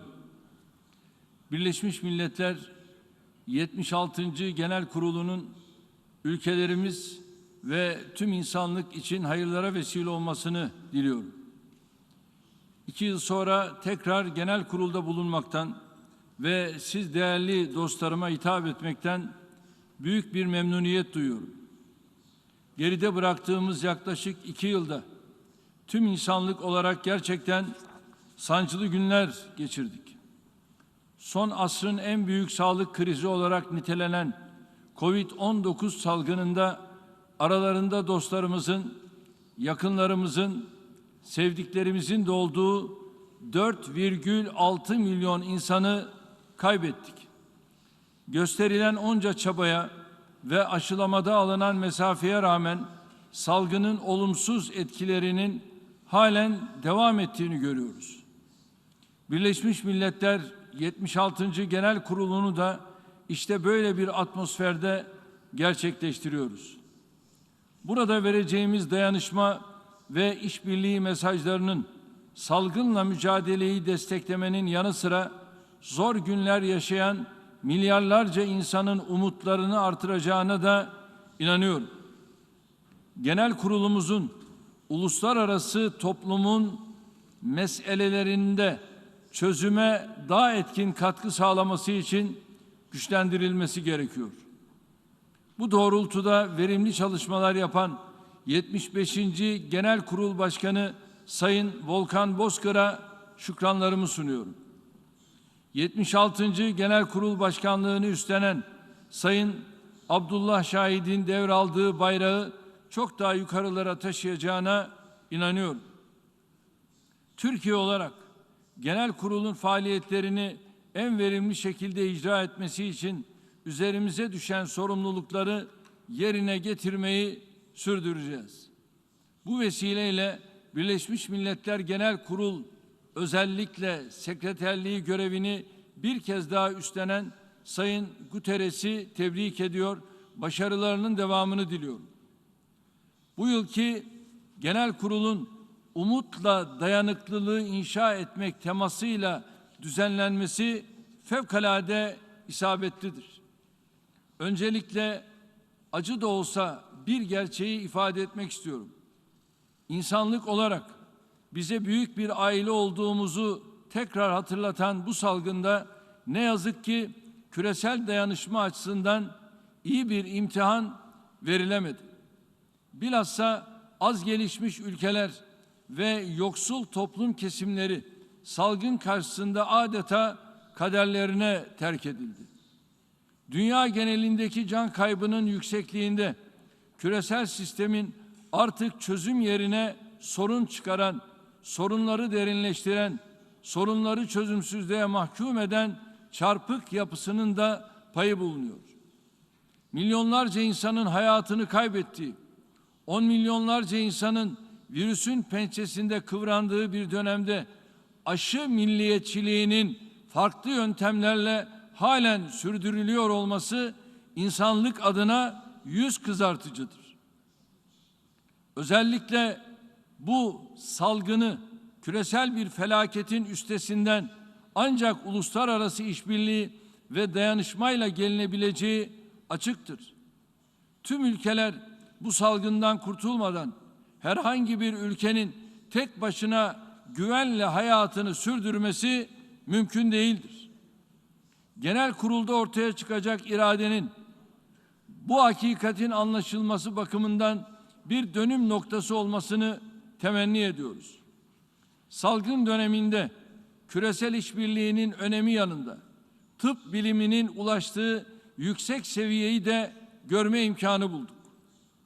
Dünya Sağlık Örgütü tarafından onaylanan ilk aşının Almanya'da yaşayan Türk kökenli 2 bilim insanı tarafından geliştirilmesinden gurur duyduk.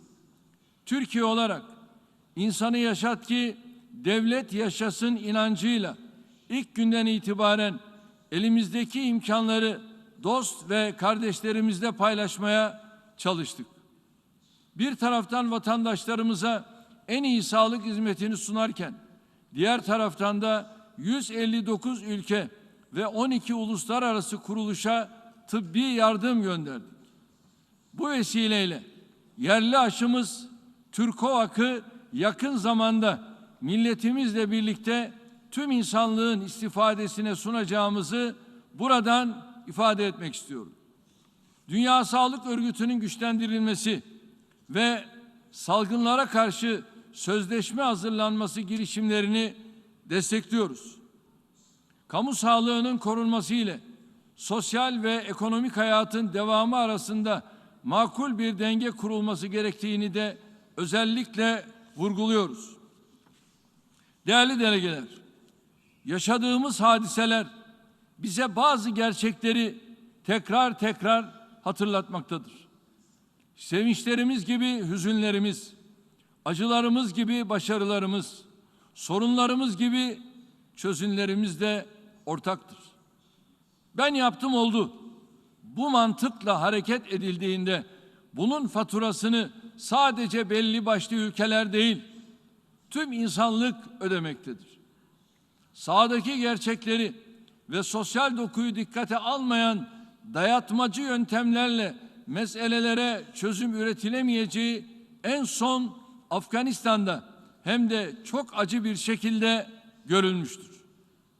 Afganistan halkı 40 seneden fazladır süren istikrarsızlık ve çatışmaların sonuçlarıyla baş başa bırakılmıştır.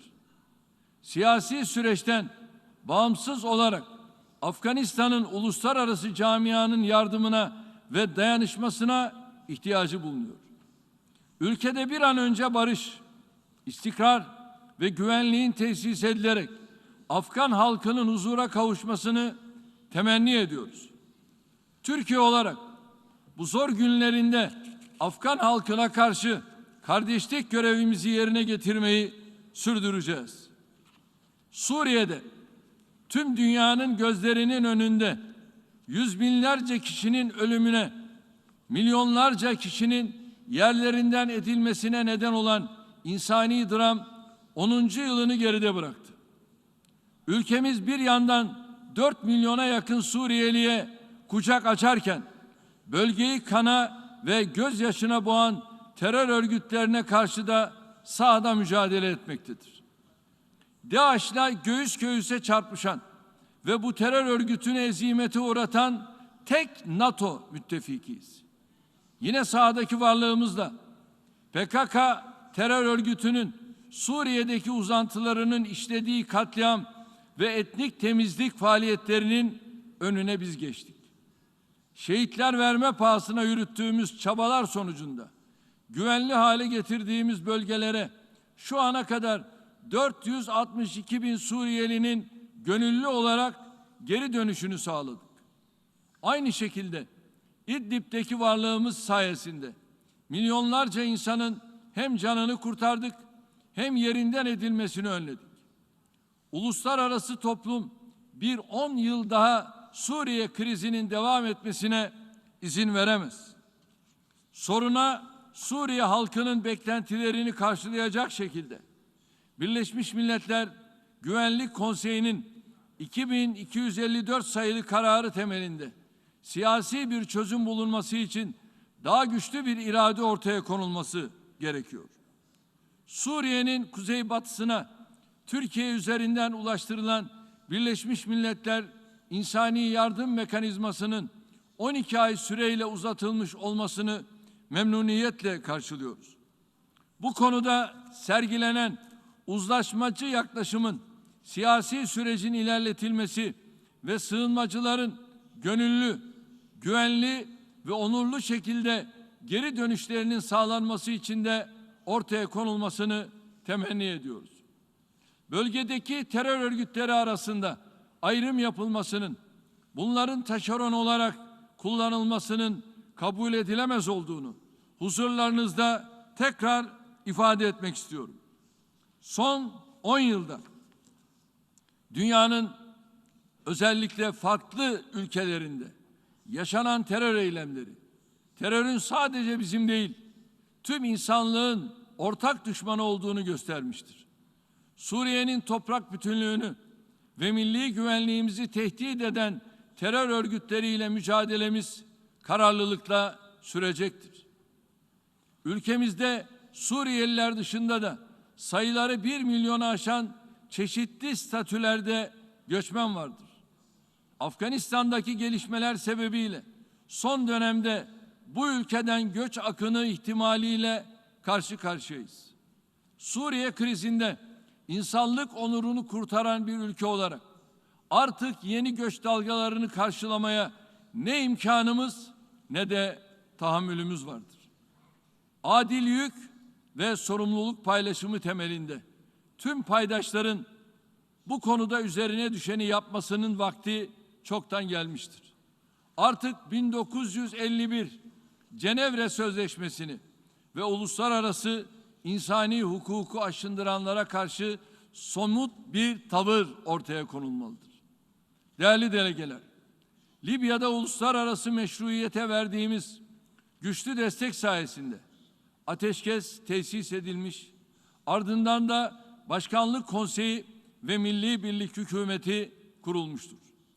Milli Birlik Hükümeti'nin kamu hizmetlerinin sağlanması, tüm kurumların birleştirilmesi ve seçimlerin zamanlıca düzenlenmesi çabalarına destek vermeye devam edeceğiz. Uluslararası topluma Libya'nın tüm bölgelerini temsil eden meşru hükümetin yanında durulması çağrımı tekrarlıyorum. Bölgemizde istikrarsızlığı körükleyen, barış ve güvenliği tehdit eden en önemli sorunlardan biri de İsrail-Filistin ihtilafıdır. Filistin halkına yönelik zulüm sürdükçe Orta Doğu'nun kalıcı barış ve istikrara kavuşması mümkün değildir. Bunun için işgal, ilhak ve yasa dışı yerleşim politikalarına mutlaka ve derhal son verilmelidir. Kudüs'ün 1947 tarihli Birleşmiş Milletler kararına dayanan uluslararası statüsüne, Harem-i Şerif'in mahremiyetine ve Filistin halkının haklarına yönelik ihlallere karşı durmayı sürdüreceğiz. Barış süreci ve iki devletli çözüm vizyonu daha fazla gecikmeksizin yeniden canlandırılmalıdır. 1967 temelinde özellikle başkenti Kudüs olan bağımsız ve coğrafi bütünlüğe sahip bir Filistin devletinin kurulması öncelikli hedeflerimiz arasında yerini koruyor. Kafkasya'daki istikrar bakımından yakın dönemde önemli adımlar atılmıştır. Azerbaycan meşru müdafaa hakkını kullanarak Güvenlik Konseyi'nin yıllardır uygulanmayan kararlarına konu olan öz topraklarındaki işgali sona erdirmiştir.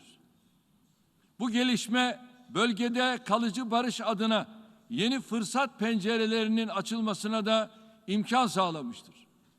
Tarafların atacağı her olumlu adımı desteklemek kararındayız. İlhakını tanımadığımız Kırım dahil Ukrayna'nın toprak bütünlüğünün ve egemenliğinin korunmasına önem veriyoruz.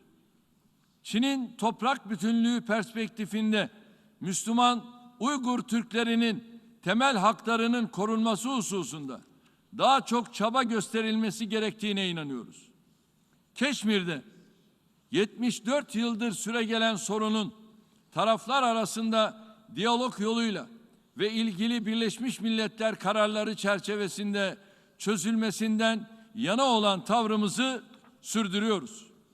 Bangladeş ve Myanmar'daki kamplarda zor şartlarda yaşayan Rohingya Müslümanlarının ana vatanlarına güvenli, gönüllü, onurlu ve kalıcı şekilde geri dönüşlerinin sağlanmasına da destek veriyoruz.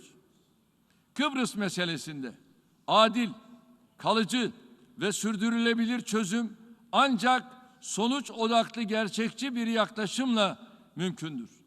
Birleşmiş Milletler'in eşit olarak kabul ettiği adadaki iki halktan birinin lideri sizlere hitap edebilirken diğer liderin bu platformda sesini duyuramaması adil değildir. Çözüm için adanın asli unsuru olan Kıbrıs Türk halkının egemen eşitliğinin ve eşit uluslararası statüsünün tescil edilmesi gerekiyor. Kıbrıs Türk halkının ortaya koyduğu yeni çözüm vizyonunu destekliyoruz. Buradan uluslararası topluma Kıbrıs Türklerinin görüşlerini açık fikirlilikle ve ön yargısız bir şekilde değerlendirme çağrısında bulunuyorum. Doğu Akdeniz'deki sükunet ortamının devamı ortak çıkarımızdır. Deniz yetki alanlarının paylaşımına ilişkin sorunların uluslararası hukuk ve iyi komşuluk ilişkileri çerçevesinde çözülmesini temenni ediyoruz. Bunun için öncelikle Doğu Akdeniz'de en uzun kıyıya sahip Türkiye'yi bölgede yok sayan anlayıştan vazgeçilmesi şarttır. Diyalog ve işbirliği için bölgedeki tüm aktörlerin yer alacağı Doğu Akdeniz Konferansı düzenlenmesi, bu öneri hala masadadır. Benzer şekilde Ege Denizi'ndeki sorunların da yine ikili diyalogla çözülmesi gerektiğine inanıyoruz. Avrupa Birliği'ne üyelik sürecindeki kararlılığımızı da sürdürüyoruz. Afrika ile yüzyıllara dayanan köklü bağlarımızdan aldığımız güçle bugün de kıtayla ve Afrika Birliği ile dayanışma içindeyiz. Bu anlayışla 3.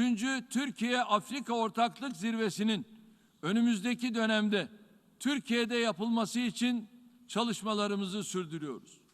Yeniden Asya girişimimizle de Türkiye'nin Avrupa ile Asya arasındaki birleştirici konumunu pekiştiriyoruz. Aynı şekilde Latin Amerika ve Karayipler bölgesiyle ikili ve çok taraflı platformlarda ilişkilerimizi geliştirmeye büyük önem veriyoruz. Türkiye herkes için daha güvenli, huzurlu, müreffeh, hakkaniyetli bir dünya yolunda atılan her adımın yanında olmuştur. Bundan sonra da olmaya devam edecektir. Değerli delegeler, dünya üzerindeki milyonlarca canlı türüne kucak açarken bu cömertliğinin karşılığında bizden sadece tabiatın dengesine saygı duymamızı istiyor.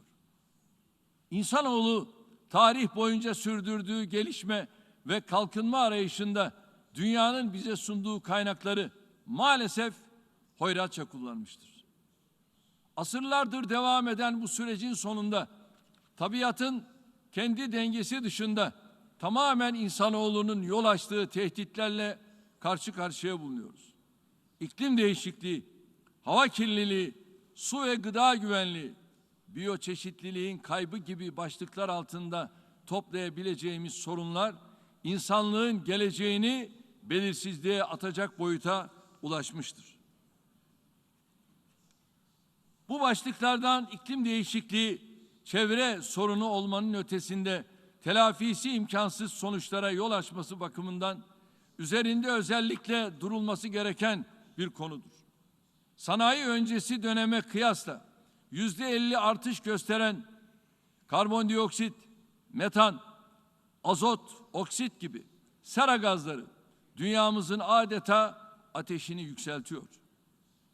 Nitekim bir süredir dünyanın her tarafında sanayi öncesi döneme göre 1,1 santigrat derece artış gösteren sıcaklığın yol açtığı afetler yaşanıyor. Asya ve Avrupa'da seller, Amerika'da kasırgalar, Afrika'da kuraklık, Akdeniz çanağında yangınlar, Grönland'ın zirvesinde yağmur, çöllere kar yağması gibi alışık olmadığımız hadiselerle karşılaşıyoruz. Bu afetler çevreye ve ekosisteme verdiği zararlar yanında insanların can ve mal güvenliğini de tehdit ediyor. Pek çok yerde insanlar toplu olarak başka yerlere gitmeye, göç etmeye hazırlanıyor. Halbuki dünya henüz Suriye ve Afganistan gibi çatışma kaynaklı kriz bölgelerinin yol açtığı mülteci meselesine çözüm bulamadı. Böyle bir dönemde kuraklık, gıda sıkıntısı, hava olayları gibi bu tür sebeplere dayalı yüzlerce milyonluk göçlerle nasıl baş edileceği meçhuldür. İklim değişikliğinin en büyük etkisi büyük şehirlerin merkezinde yaşayan nüfuslar üzerinde görülecektir. Mesela içinde bulunduğumuz New York şehri sadece 2 hafta arayla maruz kaldığı dev kasırgaların yol açtığı ve her biri ancak 500 yılda bir görülebilen yağışlar yüzünden zor günler geçirmiştir. Avrupa'nın batısını etkileyen yağışların sebep olduğu yıkımlar hala onarılamamıştır. Türkiye olarak bu konuda en hızlı ve etkin çözümler üreten ülke olmamıza rağmen biz de oldukça sıkıntılı günler yaşadık.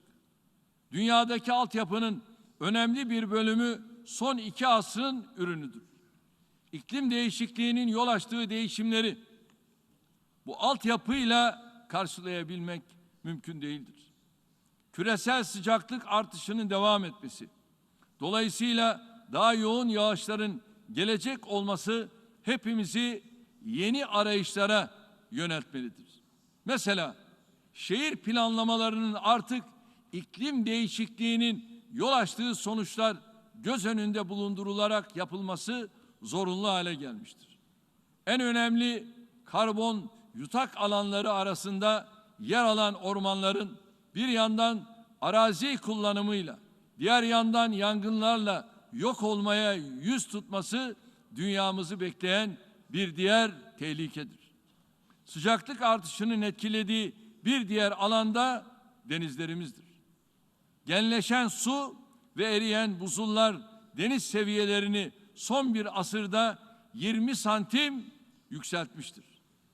Bu rakam dünyanın son 3000 yılındaki en hızlı artışı ifade ediyor. Şayet etkin önlemler alınmaz ve sera gazı emisyonları artmayı sürdürürse 100 yılımızın sonunda deniz seviyelerinin 1 metreden fazla yükselmesi bekleniyor. Böyle bir yükseliş kıyı şehirlerinin ve ada devletlerinin önemli bölümünün haritalardan silinmesi demektir. Tabii bu durum beraberinde yeni ve devasa kitlelerden oluşan göç dalgalarını da getirecektir. Dikkatinizi çekmek istiyorum. Saydığım tüm bu sorunlar sadece sıcaklıktaki 1,1 santigratlık artışla ortaya çıkmıştır. Bu artış 1,5 santigrata, 2 santigrata ve daha fazlasına yükseldiğinde nelerle karşılaşabileceğimizin takdirini sizlere bırakıyorum. Değerli delegeler, işte tüm bu gelişmeler üzerine dünya devletleri olarak iklim değişikliğiyle mücadele için 2015 yılında bir araya gelerek Paris İklim Anlaşması konusunda mutabık kaldık. Anlaşmanın hedefi yüzyılın ortasına kadar küresel sıcaklık artışını 1,5 derece ile sınırlı tutmaktır. Ancak gidişat tedbir alınmadığı takdirde bunun çok da mümkün olmadığına işaret ediyor. Bunun için öncelikle ve en çok da iklim değişikliğine yol açan sorunların ortaya çıkmasında tarihi sorumluluğu olan ülkelerin elini taşın altına koyması şarttır. Koronavirüs salgınının önüne geliştirilen aşılarla geçmek belki mümkün olabilecek. Ama iklim değişikliği konusunda böyle bir laboratuvar çözümü bulunabilmesi söz konusu değildir.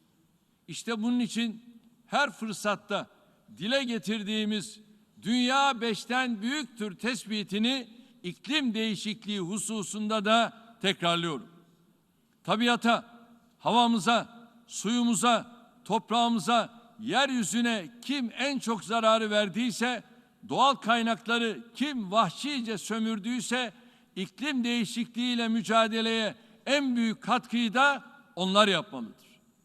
Geçmişten farklı olarak bu defa kimsenin ben güçlüyüm, fatura ödemem deme hakkı yoktur. Çünkü iklim değişikliği insanoğluna oldukça adil davranıyor. Avrupalı, Asyalı, Amerikalı, Afrikalı, zengin, fakir farkı dinlemeden herkese aynı muameleyi yapıyor. Hepimize düşen görev bu tehdit karşısında hakkaniyete dayalı bir yük paylaşımıyla tedbirlerimizi almak, yükümlülüklerimizi süratle yerine getirmektir. Türkiye olarak bu anlayışla hareket ediyoruz. Paris İklim Anlaşması'na ilk imza atan ülkelerden biriyiz. Ancak yükümlülüklerle ilgili adaletsizlikler sebebiyle henüz bu anlaşmayı yürürlüğe koymamıştık. Son dönemde bu çerçevede kaydedilen mesafenin ardından aldığımız kararı buradan Birleşmiş Milletler Genel Kurulu'ndan tüm dünyaya duyurmak istiyorum. Paris İklim Anlaşması'nı atılacak yapıcı adımlara uygun şekilde ve ulusal katkı beyanımız çerçevesinde önümüzdeki ay meclisimizin onayına sunmayı planlıyoruz. Glasgow'da yapılacak Birleşmiş Milletler İklim Değişikliği Konferansı'ndan önce karbon nötr bu hedefin anlaşmanın onay aşamasını tamamlamayı düşünüyoruz. Yatırım, üretim, istihdam politikalarımızda köklü değişikliğe yol açacak bu süreci 2053 vizyonumuzun ana unsurlarından biri olarak kabul ediyoruz. Tabii iklim değişikliğiyle ilgili başka adımlarımız da var. Avrupa Birliği yeşil mütabakatına uyum için gereken eylem planını hazırlayarak geçtiğimiz aylarda devreye aldık. Eşim Emine Erdoğan'ın öncülüğünde yürütülen sıfır atık projesiyle geri kazanım oranımızı 3 yılda 9 puan artırdık. Orman varlığımızı 20,8 milyon hektardan yaklaşık 23 milyon hektara yükselterek yutak alanlarımızı çoğalttık. Yenilenebilir enerji kaynaklarının elektrik üretiminde kurulu gücümüz içindeki payını %53'e çıkardık. Sanayimizi temiz üretim faaliyetlerine uygun şekilde yapılandıracak adımları zaten uzunca bir süredir teşvik ediyoruz. Bu çalışmaları gereken finansman desteğini alarak daha ileriye taşıma konusunda kararlıyız.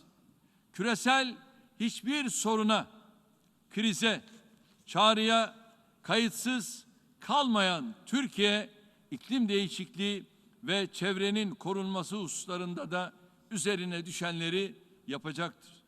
Sözlerime son verirken, karşı karşıya kaldığımız zorluklara rağmen daha adil bir dünyanın mümkün olduğuna dair inancımızı tekrarlamak istiyorum. Birleşmiş Milletleri bu doğrultuda tüm insanlığı ilgilendiren meselelerin çözümü için yegane platform olarak görmeyi sürdürüyoruz. İçinde bulunduğumuz binanın hemen karşısında yer alan ve açılışını dün yaptığımız yeni Türkevi binamızda Birleşmiş Milletler sistemine olan güvenimizin bir ifadesidir. Dünyadaki en büyük 5 diplomatik ağdan birine sahip bir ülke olarak geniş bir coğrafyada vicdanlı ve adil çözümler için sahada ve masada güçlü şekilde varlık gösteriyoruz. Barış, istikrar, refah ve mutluluk içinde bir dünyayı beraberce inşa edebiliriz. Hepinizi şahsım, milletim adına bir kez daha selamlıyor. 76. Genel Kurul çalışmalarının başarıyla geçmesini temenni ediyorum. Kalın sağlıcakla.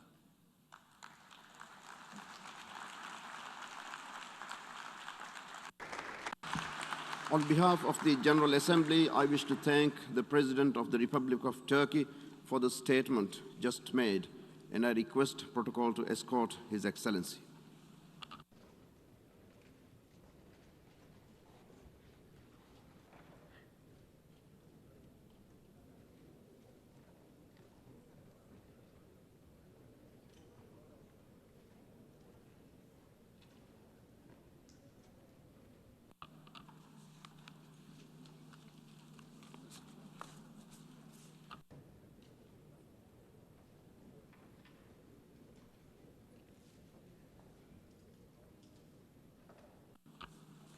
The Assembly will hear an address by His Excellency Guy Parmelin, President of the Swiss Confederation.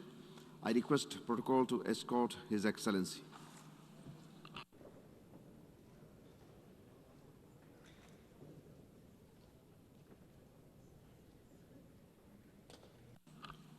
On behalf of the General Assembly, I have the honor to welcome to the United Nations His Excellency Guy Parmelin, President of the Swiss Confederation and to invite him to address the Assembly.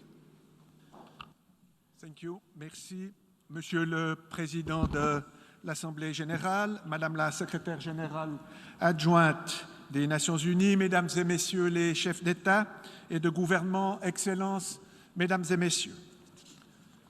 Pendant l'essentiel de ma vie professionnelle, j'ai été vigneron. La viticulture m'a enseigné la patience, la persévérance et la confiance. Une vigne met des années à croître et à produire.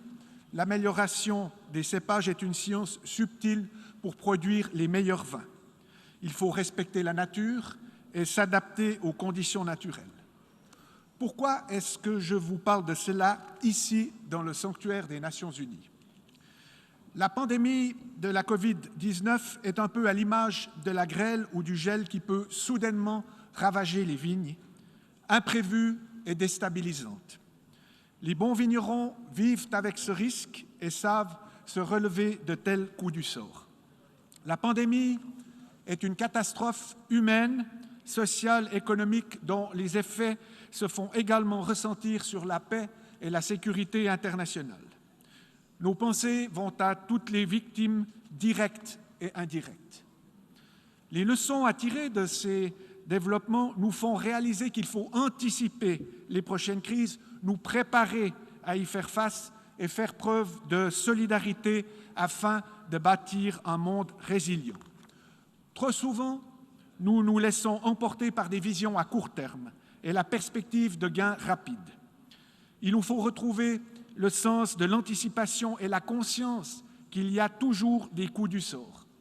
Quel sera le prochain? Les scientifiques nous alertent et identifient les menaces à venir. Ils nous livrent aussi des informations et des données comme éléments de solution. La bonne gestion de ces données est primordiale. C'est pourquoi la Suisse est fière d'accueillir le prochain Forum mondial des Nations Unies sur les données à Berne en octobre. Les risques, nous les connaissons. Il faut nous y préparer et investir dans la prévention. Il faut se donner les moyens pour y parvenir. La recherche, l'éducation et la formation professionnelle, tout particulièrement celle des filles et des femmes, doivent être au centre afin de développer l'accès au savoir, de promouvoir l'innovation et de rendre l'action possible. Plus largement, l'accès au savoir et au savoir-faire nous donne les clés pour anticiper et préparer notre avenir. Lorsque la grêle ou le gel frappe, les vignerons suisses s'entraident. Ils font appel aux assurances auxquelles ils ont cotisé. Lorsqu'une crise touche des régions entières, voire la planète, la solidarité doit être mondiale et les solutions communes. Les Nations unies sont le lieu où les connaissances et les ressources sont mises en commun. L'organisation elle-même est une leçon tirée des crises passées. Excellences, Mesdames et Messieurs, continuons à défendre un multilatéralisme fondé sur des règles. La Suisse œuvre pour une organisation des Nations unies efficace et efficiente et soutient les réformes visant à améliorer la prévention des conflits, à renforcer le système onusien de développement et à moderniser les méthodes de gestion. La Suisse a beaucoup à apporter pour relever les défis auxquels le monde est confronté. 20 ans après avoir rejoint les Nations unies, nous sommes prêts à contribuer aux travaux du Conseil de sécurité de l'ONU pour la période 2023 à 2024. La pandémie de Covid-19 a accentué les tendances protectionnistes existantes et mis en évidence les défis relatifs à la résilience des chaînes de production et d'approvisionnement mondiales. Ainsi, des politiques visant à la relocalisation ou au contrôle des investissements ont le vent en poupe. Avec l'accélération continue de nos processus économiques, rendus possibles par l'évolution technologique et la numérisation, nos sociétés sont devenues complexes. Comme les intempéries et incendies de ces derniers mois dans le monde nous l'ont douloureusement rappelé, le fait que le climat soit bouleversé sous l'influence de l'homme est une réalité et son action met aussi sous pression la biodiversité de notre planète. les rivalités entre puissances vont en s'aggravant et des conflits armés sévissent sur presque tous les continents. Le droit international humanitaire et les droits de l'homme sont quotidiennement violés, semant aujourd'hui déjà les graines des conflits de demain. Il est de notre responsabilité de trouver des réponses avant que nous ne soyons au pied du mur. Avec l'agenda 2030, nous avons déjà le cadre dont nous avons besoin pour parvenir à ce but. Face à ces défis, la Suisse souhaite souligner 5 points. Premièrement, afin de pouvoir vaincre la pandémie, nous devons nous assurer que la vaccination soit accessible à toutes et tous dans le monde. La Suisse s'engage pour un accès équitable et abordable aux vaccins, traitements et diagnostics. Elle contribue, entre autres, à l'Alliance pour les vaccins et soutient l'initiative COVAX-EMC destinée aux pays à bas et moyens revenus, à la hauteur de 155 millions de dollars. État hôte de plusieurs organisations internationales dans le domaine de la santé, dont l'Organisation mondiale de la santé, la Suisse met à disposition des ressources et s'engage pour des réformes qui permettent une action efficace dans ce domaine. Deuxièmement, la crise a révélé l'interdépendance de nos sociétés modernes et l'importance des chaînes de valeur internationales, notamment pour la prestation de biens essentiels. Nous devons renforcer leur résilience sans recourir à des mesures protectionnistes menaçant la reprise économique mondiale. Le cadre juridique qui préside aux échanges internationaux doit s'atteler à renforcer la sécurité juridique et la prévisibilité aussi en temps de crise. L'Organisation mondiale du commerce a ici un rôle central à jouer. Troisièmement, l'évolution technologique et la numérisation offrent des solutions à nombre de défis auxquels nous sommes collectivement confrontés. La Suisse travaille étroitement avec le monde universitaire et le secteur privé afin de développer des approches technologiques innovantes pour les projets de développement et de lutte contre la pauvreté. Les risques existent cependant. Le monde virtuel n'est pas une zone de non-droit. Au sein de l'Assemblée générale, la Suisse s'implique pour la promotion d'une conduite étatique responsable et l'application du droit international dans le cyberespace. Elle participe également aux efforts de lutte contre la cybercriminalité. Genève joue un rôle de centre mondial pour la politique numérique et la mise en réseau des acteurs impliqués.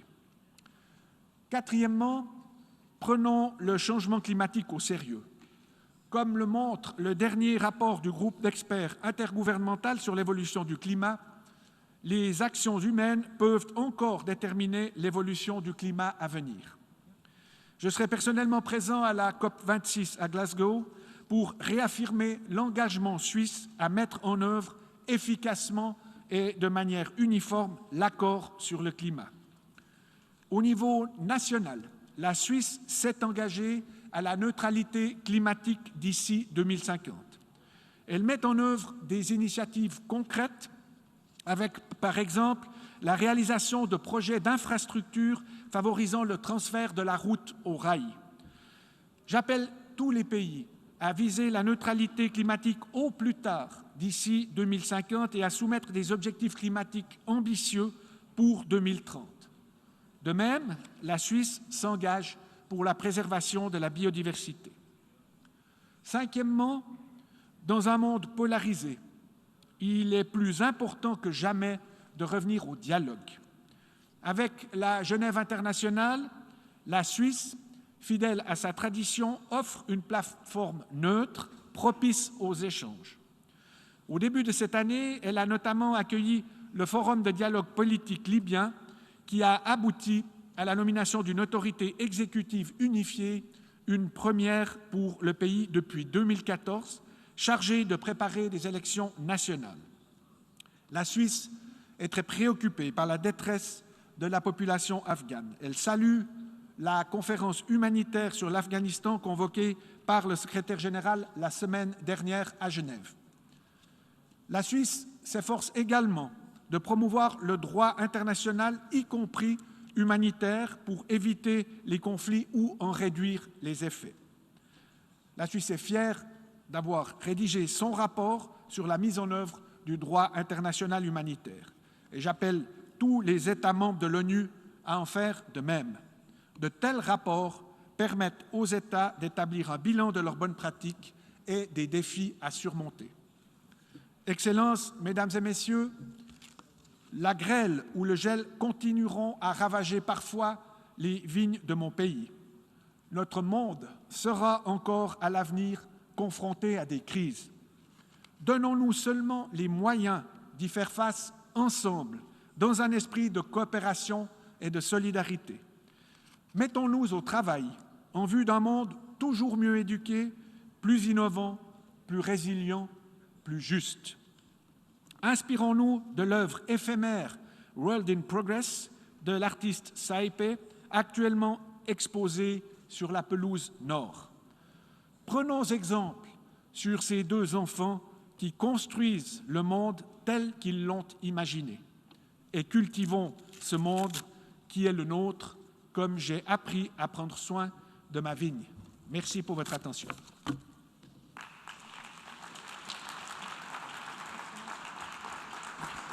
On behalf of the General Assembly, I wish to thank the President of the Swiss Confederation for the statement just made, and I request protocol to escort His Excellency. I now give the floor to the distinguished representative of China to introduce an address by the head of state. 谢谢主席先生。主席先生，下面请聆听中华人民共和国国家主席习近平阁下的讲话。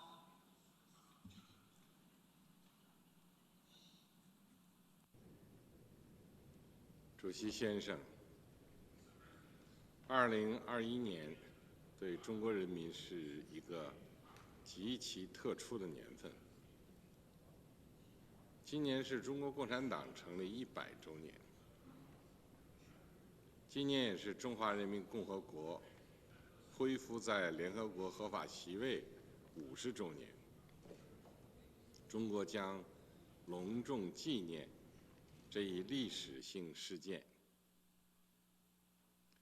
我们将继续积极推动中国同联合国合作迈向新台阶，为联合国崇高事业不断做出新的更大贡献。主席先生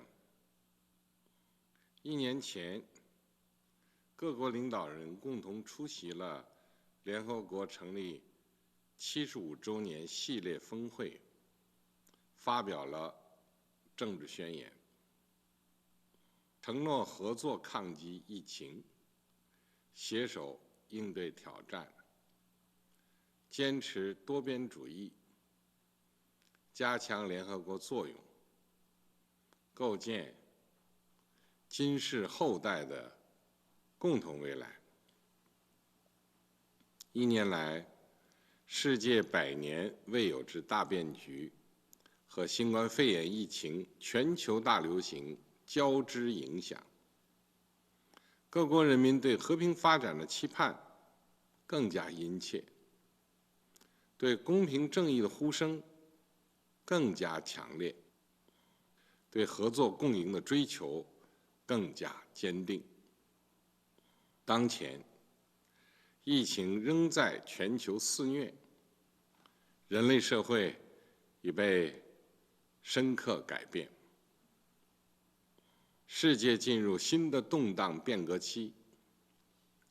每一个负责任的政治家都必须以信心、勇气、担当回答时代课题，做出历史抉择。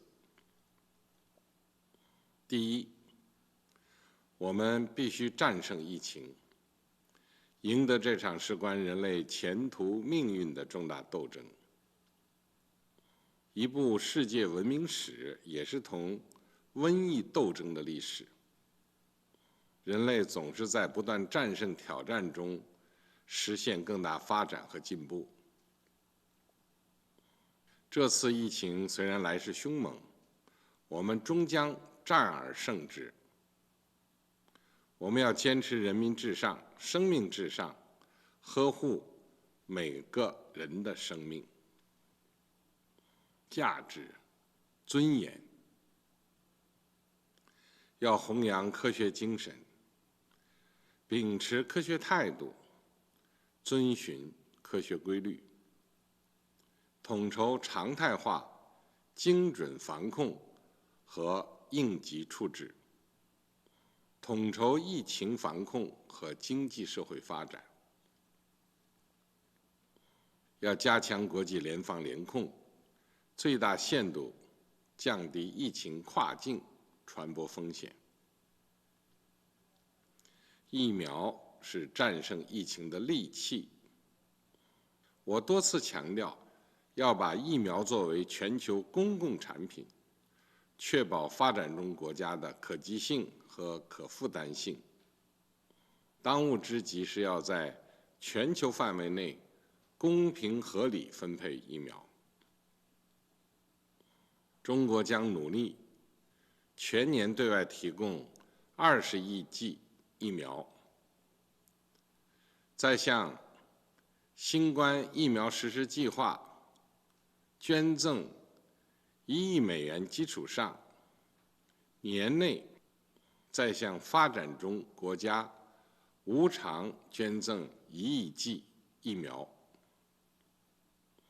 中国将继续支持和参与全球科学溯源，坚决反对任何形式的政治操弄。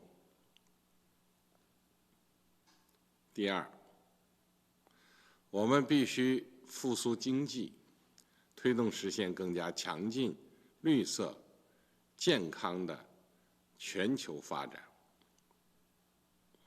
发展是实现人民幸福的关键。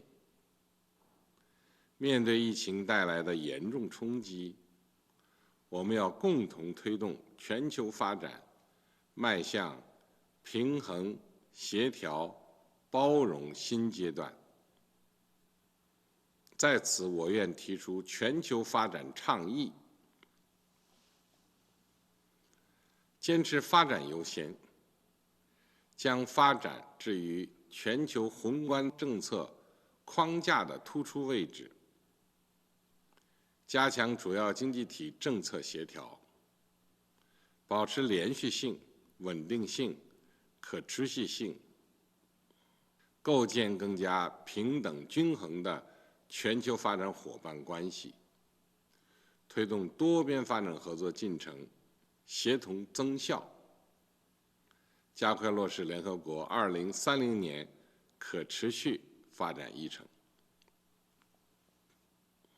坚持以人民为中心，在发展中保障和改善民生，保护和促进人权，做到发展为了人民，发展依靠人民，发展成果由人民共享，不断增强民众的幸福感、获得感、安全感，实现人的全面发展。坚持普惠包容，关注发展中国家拓出需求，通过缓债、发展援助等方式，支持发展中国家，尤其是困难特别大的脆弱国家，着力解决国家间和各国内部发展不平衡、不充分问题。坚持创新驱动，抓住新一轮科技革命和产业变革的历史性机遇，加速科技成果向现实生产力转化，打造开放、公平、公正、非歧视的科技发展环境，挖掘疫后经济增长新动能，携手实现跨越发展，坚持人与自然和谐共生，完善全球环境治理，积极应对气候变化，构建人与自然生命共同体，加快绿色低碳转型，实现绿色复苏发展。中国将力争2030年前实现碳达峰，2060年前实现碳中和。这需要付出艰苦努力，但我们会全力以赴。中国将大力支持发展中国家能源绿色低碳发展，不再新建境外煤电项目，坚持行动导向，加大发展资源投入，重点推进减贫、粮食安全、抗疫和疫苗发展筹资、气候变化和绿色发展、工业化、数字经济、互联互通等领域合作，加快落实联合国2030年可持续发展议程，构建全球发展命运共同体。中国已宣布，未来3年内再提供30亿美元国际援助，用于支持发展中国家抗疫和恢复经济社会发展。第三，我们必须加强团结，践行相互尊重、合作共赢的国际关系理念。一个和平发展的世界应该承载不同形态的文明，必须兼容走向现代化的多样道路。民主不是哪个国家的专利，而是各国人民的权利。近期国际形势的发展再次证明，外部军事干涉和所谓的民主改造贻害无穷。我们要大力弘扬和平、发展、公平、正义、民主、自由的全人类共同价值，摒弃小圈子和零和博弈。国与国难免存在分歧和矛盾，但要在平等和相互尊重基础上开展对话合作。一国的成功并不意味着另一国必然失败。这个世界完全容得下各国共同成长和进步。我们要坚持对话而不对抗，包容而不排他，构建相互尊重、公平正义、合作共赢的新型国际关系，扩大利益汇合点，画出最大同心圆。中华民族传承和追求的是和平、和睦、和谐理念。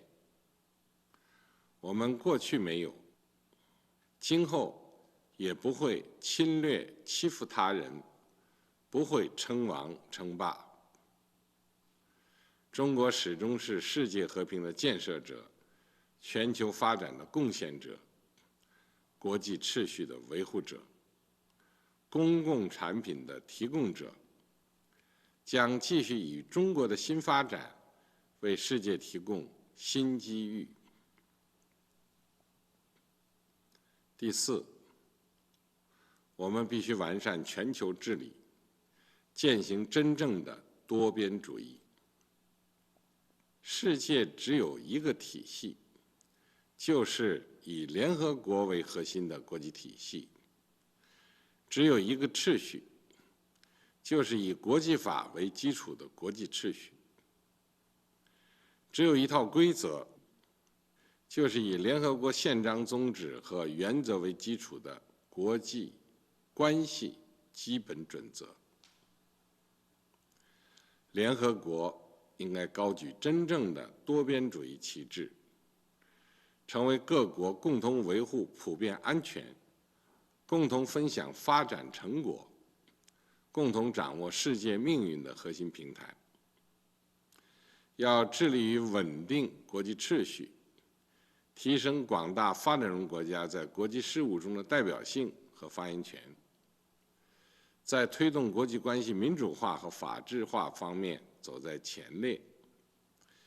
要平衡推进安全、发展、人权三大领域工作，制定共同议程，聚焦突出问题，重在采取行动，把各方对多边主义的承诺落到实处。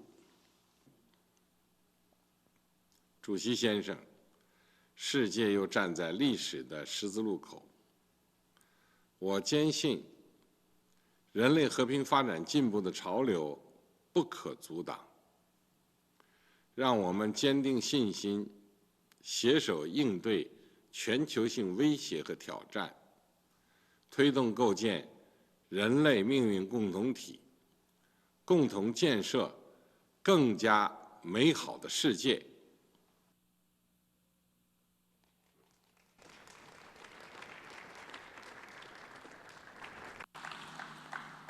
On behalf of the General Assembly, I wish to thank the President of the People's Republic of China for the statement just made. We have heard the last speaker in the general debate for this meeting. The fourth plenary meeting to continue with the general debate will be held immediately following the adjournment of this meeting. The meeting is adjourned. The fourth plenary meeting of the General Assembly is called to order. Excellencies, the previous meeting we started early this morning has gone over the scheduled time by around 55 minutes. I wish to remind members that the list of speakers for the general debate has been established on the basis that statements should be no longer than 15 minutes to enable all speakers to be heard at a given meeting. I thank you for your cooperation. The Assembly will hear an address by His Excellency